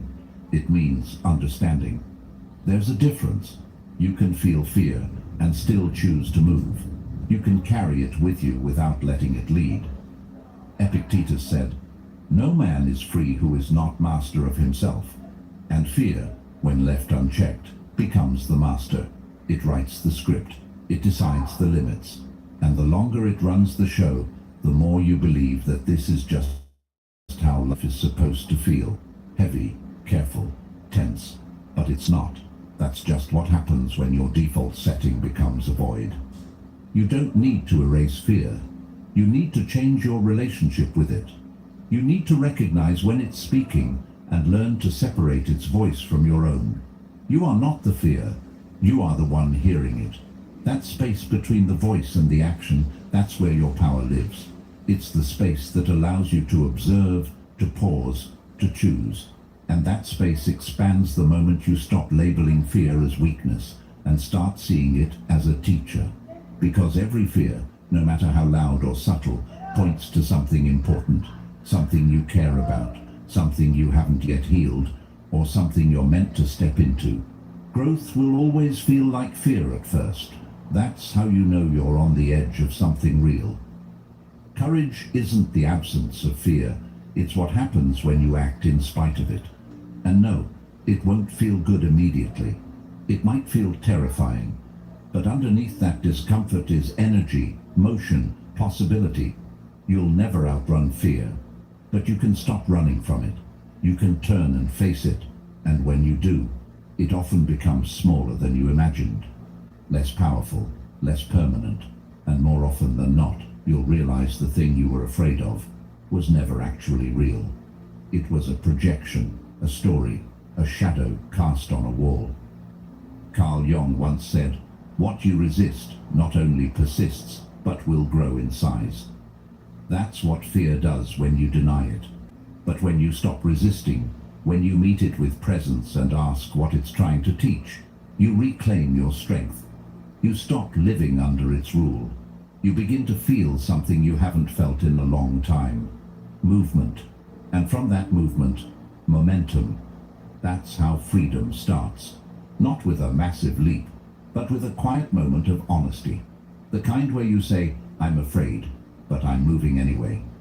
Because your life is too valuable to be dictated by shadows, and the only way to live fully is to stop letting fear choose for you. We've been conditioned to believe there are only two ways to deal with anger: explode or suppress. Say something you'll regret, or say nothing and regret it anyway. But both of these options keep you trapped, because they both come from the same place: disconnection. Disconnection from the message inside the anger, because that's what anger really is, a message. It doesn't come from weakness. It comes from something in you saying, "That's not okay." It's the voice of a boundary being crossed, a value being violated. But if you never slow down long enough to hear what it's trying to say, it turns into something else entirely. It becomes resentment, bitterness, passive aggression, and eventually exhaustion. You can only carry that tension for so long before it begins to break down your body and mind. Most people walk around with silent anger. Anger they don't even realize they're carrying. The kind that started years ago but never found its way out. It hides in the way you overreact to small things, in the way you distrust people without knowing why, in the way your chest tightens when you think about a certain person or a certain memory. And because we're never taught to examine it, we normalize it. We call it personality. We say, "I just have a short fuse," or "That's just how I am." But it's not who you are. It's what you haven't released, or even more importantly, what you haven't understood. Seneca once wrote, "Anger, if not restrained, is frequently more hurtful to us than the injury that provokes it." And that's the tragedy.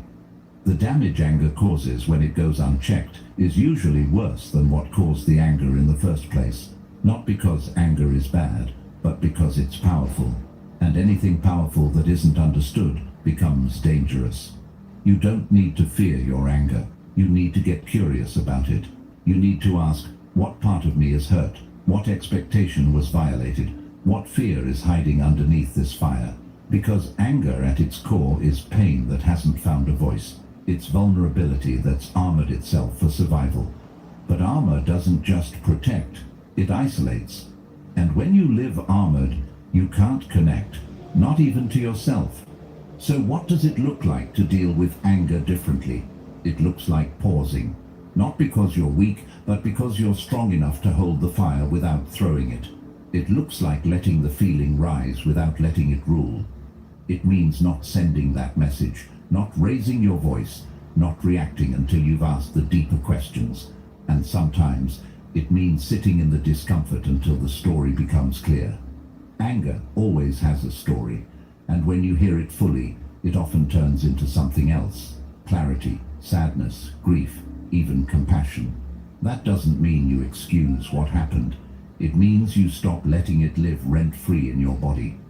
There's a kind of quiet power in the person who feels deeply but responds wisely. The kind of person who can walk away instead of explode, who can express truth without cruelty, who can hold tension without passing it on to others. That's not weakness, that's mastery. And it's built moment by moment, breath by breath, in the pause between trigger and reaction. That pause is everything. It's the space where choice is born, the space where you stop being a slave to emotion and start becoming a leader of it. Carl Jung once said, "Everything that irritates us about others can lead us to an understanding of ourselves." And that's the invitation anger gives us, not just to blame, but to see, to look inward, to uncover the part of us that still hurts, that still longs, that still remembers. The more honest you are about that part, the less power anger has to control you, and the more power you have to respond with depth, not just impulse. You won't always get it right. Sometimes the fire will still win. But each time you pause instead of explode, each time you question instead of assume, each time you choose understanding over reaction, you build something rare, emotional discipline, and with it, a different kind of freedom. The kind that doesn't require the world to behave in order for you to be at peace. The kind that allows you to feel the flame without being consumed by it. Anxiety is quiet but persuasive. It doesn't scream, it whispers just loud enough to make you doubt yourself. It pretends to help, offering you a sense of control. It wraps itself in logic and caution and responsibility. It says things like, "Just think it through one more time," or "Prepare for the worst, just in case." And it sounds like you.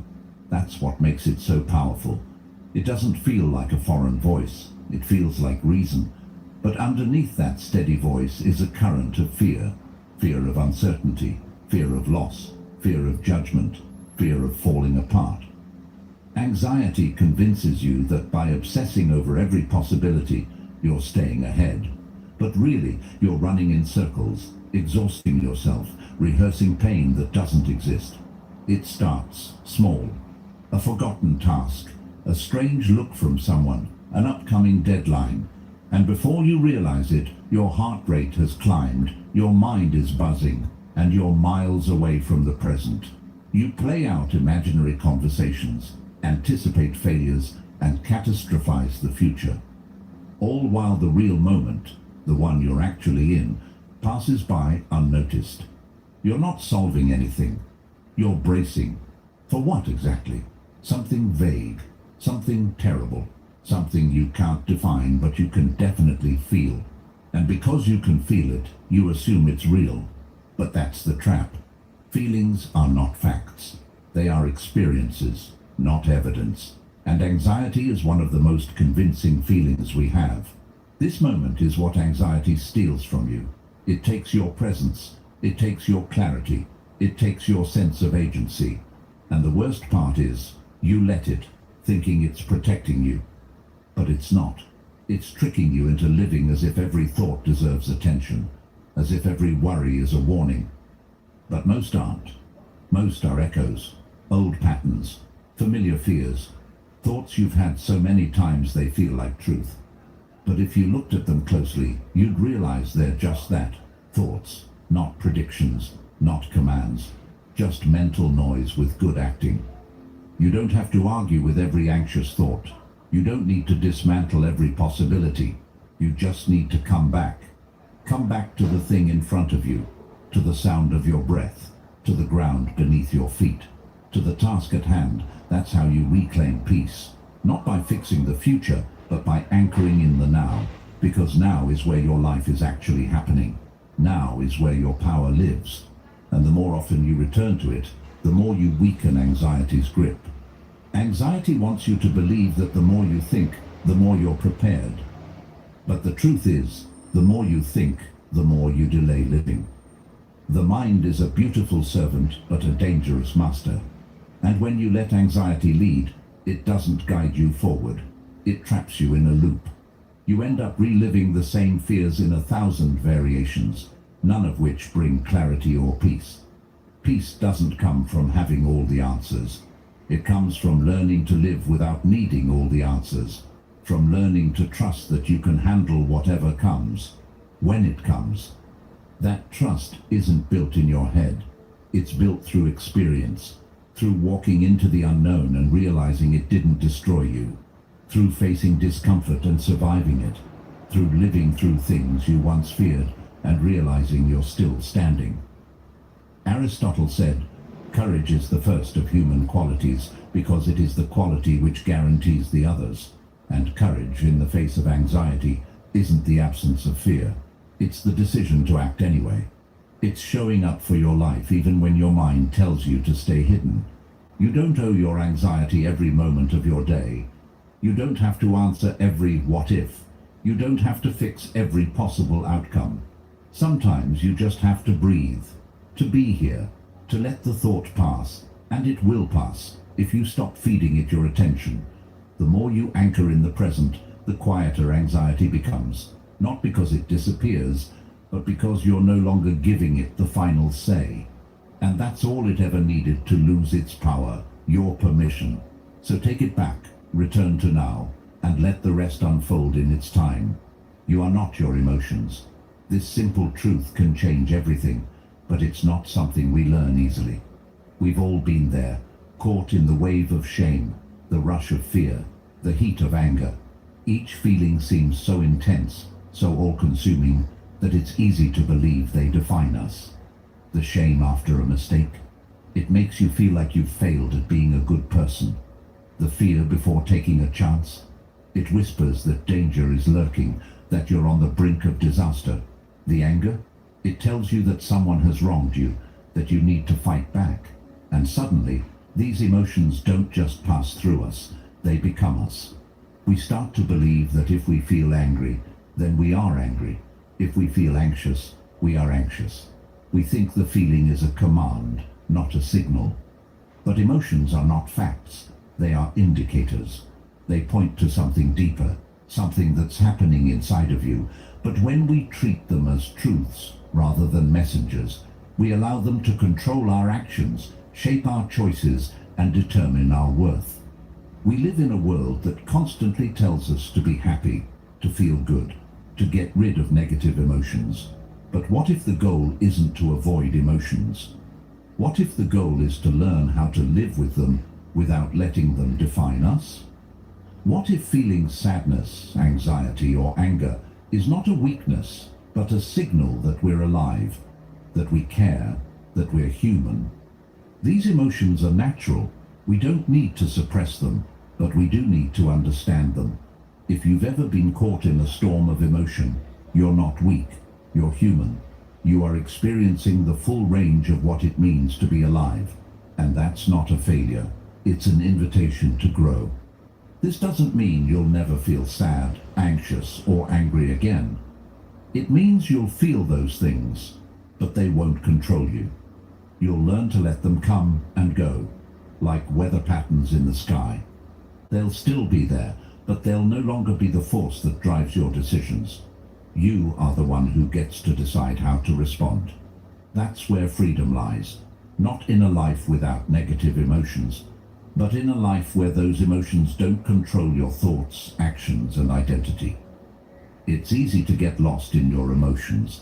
It's easy to think that what you feel is who you are. But the truth is, you are so much more than that. Your emotions are a part of you, but they don't define you. They don't get to tell you what to do or who to be. You are the one who gets to decide that. And once you realize that, you stop being a victim of your emotions. You stop reacting, and you start responding with clarity and intention. And that's when your life begins to change. Not because the emotions go away, but because you choose to rise above them. You're not broken because you feel anger, fear, or shame. You're human, and that's a gift. But the real power comes when you understand that those emotions are signals, not commands. When you realize that you are the sky, not the storm, you reclaim your life, you reclaim your peace, and you reclaim your power to choose how to live in the face of adversity. And that is where true strength begins. So much of our suffering comes from one illusion, the belief that if we try hard enough, we can control everything. We try to control the people around us, their reactions, their opinions. We try to control our own thoughts, pushing them down or forcing them to be what we think they should be. And we try to control the future, imagining every possible outcome so we can be prepared for what might happen next. But here's the hard truth. You can't control any of it. No matter how much effort you pour into it, there will always be things beyond your grasp. The weather, the traffic, the rude comment from a stranger. It's not yours to control. We spend so much of our energy trying to hold on to things that don't belong to us. And in doing so, we exhaust ourselves. But the Stoics, those ancient philosophers who faced wars, plagues, and the collapse of empires, they understood something crucial. Control is an illusion. And once you realize that, you can stop wasting energy on things you can't change, and instead pour that energy where it truly matters, into the things you can control. The Stoics didn't seek control, they sought clarity. They understood that the only thing in life truly within their control was their own responses, their thoughts and their actions. What someone else says or does, not yours. How they treat you or the world around you, not yours. But how you respond to it. That's always yours, always has been, always will be. And once you take responsibility for your own response, you gain the most powerful tool at your disposal, your mind. Because here's the thing, your power isn't in controlling the world around you, it's in how you relate to it. And this shift is so subtle, yet so profound. Once you stop trying to control the uncontrollable and focus instead on what you can actually influence, you begin to feel a freedom you've never known before. It's so easy to get lost in the illusion that we should be able to fix everything, our work, our relationships, our future. But as long as you're chasing control over things that aren't yours, you're setting yourself up for frustration and burnout. Traffic jams, they'll happen. Rude people, they'll show up no matter what you do. But your response to them, that's the one area where you have total control. That's where your power lies. The choice is yours. You can react, letting the world push you around, or you can choose how to respond, even when everything around you feels out of control. You're not powerless. You've just been spending your power in the wrong direction. The way you respond to the world around you is where you hold your real strength. And if you continue to give that power away, to let the outside world dictate your emotions, then you'll remain trapped in a cycle of stress and frustration. But if you reclaim that power, if you turn it inward and focus on what you can control, your thoughts, your actions, your reactions, you'll begin to live differently. You'll stop being the victim of circumstances and start becoming the creator of your experience. The more you practice this, the more you begin to realize that the external world doesn't have to dictate your inner peace. You can walk through the storm and remain calm. You can face the chaos and stay grounded. When you stop trying to control everything, when you let go of the need to manage the unmanageable, you open up space for peace, for clarity, for wisdom. The key here is to stop resisting what you can't control and start focusing on what you can. And what you can control is how you choose to react. That's where your power is. That's the shift from being the victim of life's circumstances to being the architect of your own experience. When you realize this, everything changes. You stop getting caught up in the little things, the traffic, the rude comments, the inconveniences of daily life. Instead, you see them as opportunities to practice the art of response. You stop waiting for the world to give you permission to feel at peace. You stop thinking that the perfect situation, the perfect moment will arrive, and only then will you be able to relax. The truth is, There is no perfect moment. There is only now. And in this moment, you have the power to choose. When you focus on what you can control, your mind, your actions, your reactions, you start living life on your own terms. You stop letting external events dictate your happiness, and instead, you create your own peace. It's not about ignoring the difficulties, but about recognizing that you have the ability to rise above them. So, stop wasting your energy on trying to control everything. Turn your focus inward. That's where your power lies. It's always been there. Now it's time to claim it. Mastery of the mind doesn't happen overnight. It's a gradual process, built from the smallest moments, the tiniest decisions, and the subtle shifts you make in how you respond to life. We often think that to change we need a grand, sweeping transformation. But real change happens when you begin with the smallest steps, when you stop reacting on autopilot and start engaging with your mind in a conscious, deliberate way. The truth is, you don't have to fix everything today. You don't have to solve all your problems at once. You don't even have to change your entire mindset in a single breath. What you need is to make a choice to pause instead of react, a choice to take a breath before you speak, a choice to observe your emotions rather than let them dictate your actions. Each small choice, each mindful moment builds upon the next. It's not about perfection, it's about progress. And that progress begins with a decision to stop fighting your emotions and start seeing them for what they are. Fear will show up. It always does. It doesn't need permission, and it doesn't announce its arrival. It just slips in, quietly, insidiously. But when it does, you don't need to run from it. You don't need to try and outrun the feeling. Instead, listen to it. Let it speak. Ask yourself, why am I afraid? What is this fear really about? You may not have control over the fear itself, but you always have control over how you meet it. And when you choose to stop fleeing, you begin to dismantle its power. You don't need to act on every fear. Sometimes the act of acknowledging it is enough. The same goes for anger. Anger, when unexamined, can lead us to react in ways we regret. It flares up, pushing us to speak or act without thinking. But what if, instead of exploding, we simply paused? What if, before we let the anger control our words or actions, we stopped, breathed, and reflected? This shift, this simple pause, is where real transformation happens. Anger, like fear, is a signal. It's a message from within that something needs attention. But it's not an instruction to act rashly. Anger can be useful if you choose to channel it into understanding instead of explosion. Carl Jung once said, "Until you make the unconscious conscious, it will direct your life, and you will call it fate." This is the key to breaking free from the autopilot of your thoughts and emotions. When you let your reactions run the show, you are living unconsciously. You're letting fear, anger, and anxiety drive your decisions without even realizing it. But when you make the decision to pause, to observe, to choose your response, you take back control. This is the point where you stop calling your life fate.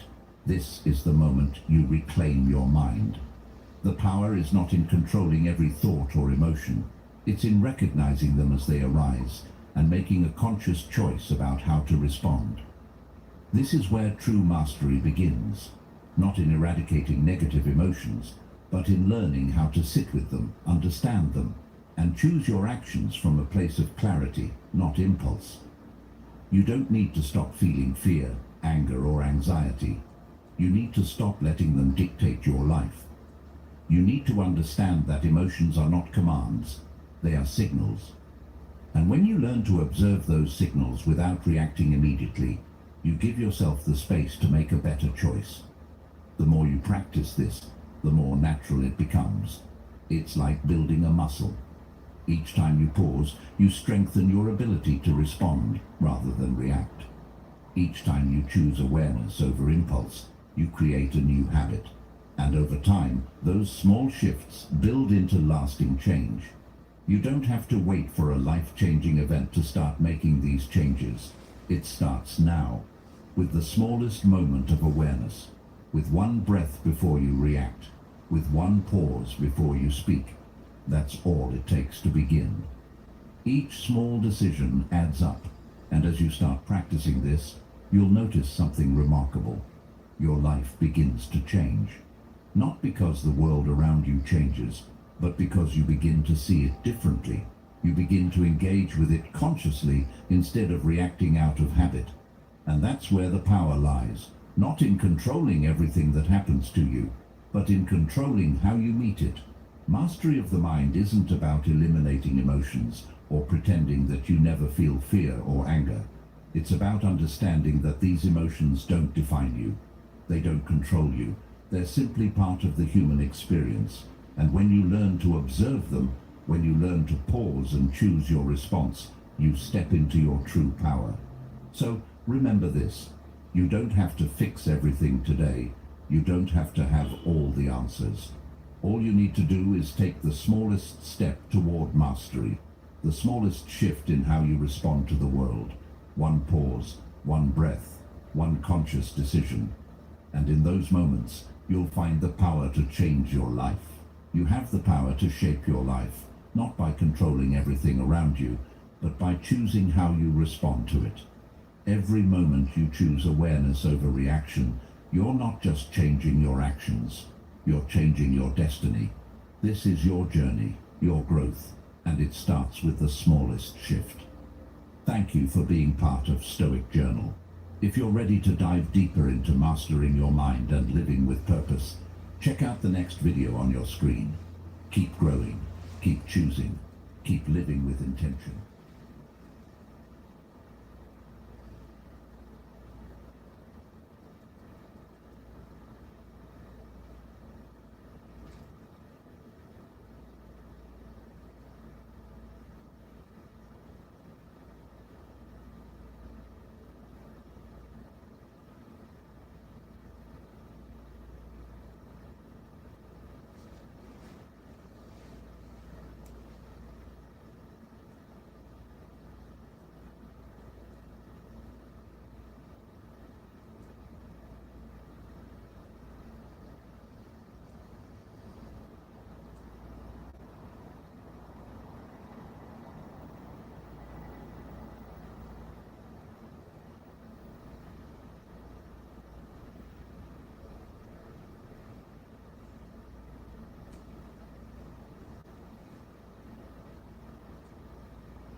Starting your mornings already behind.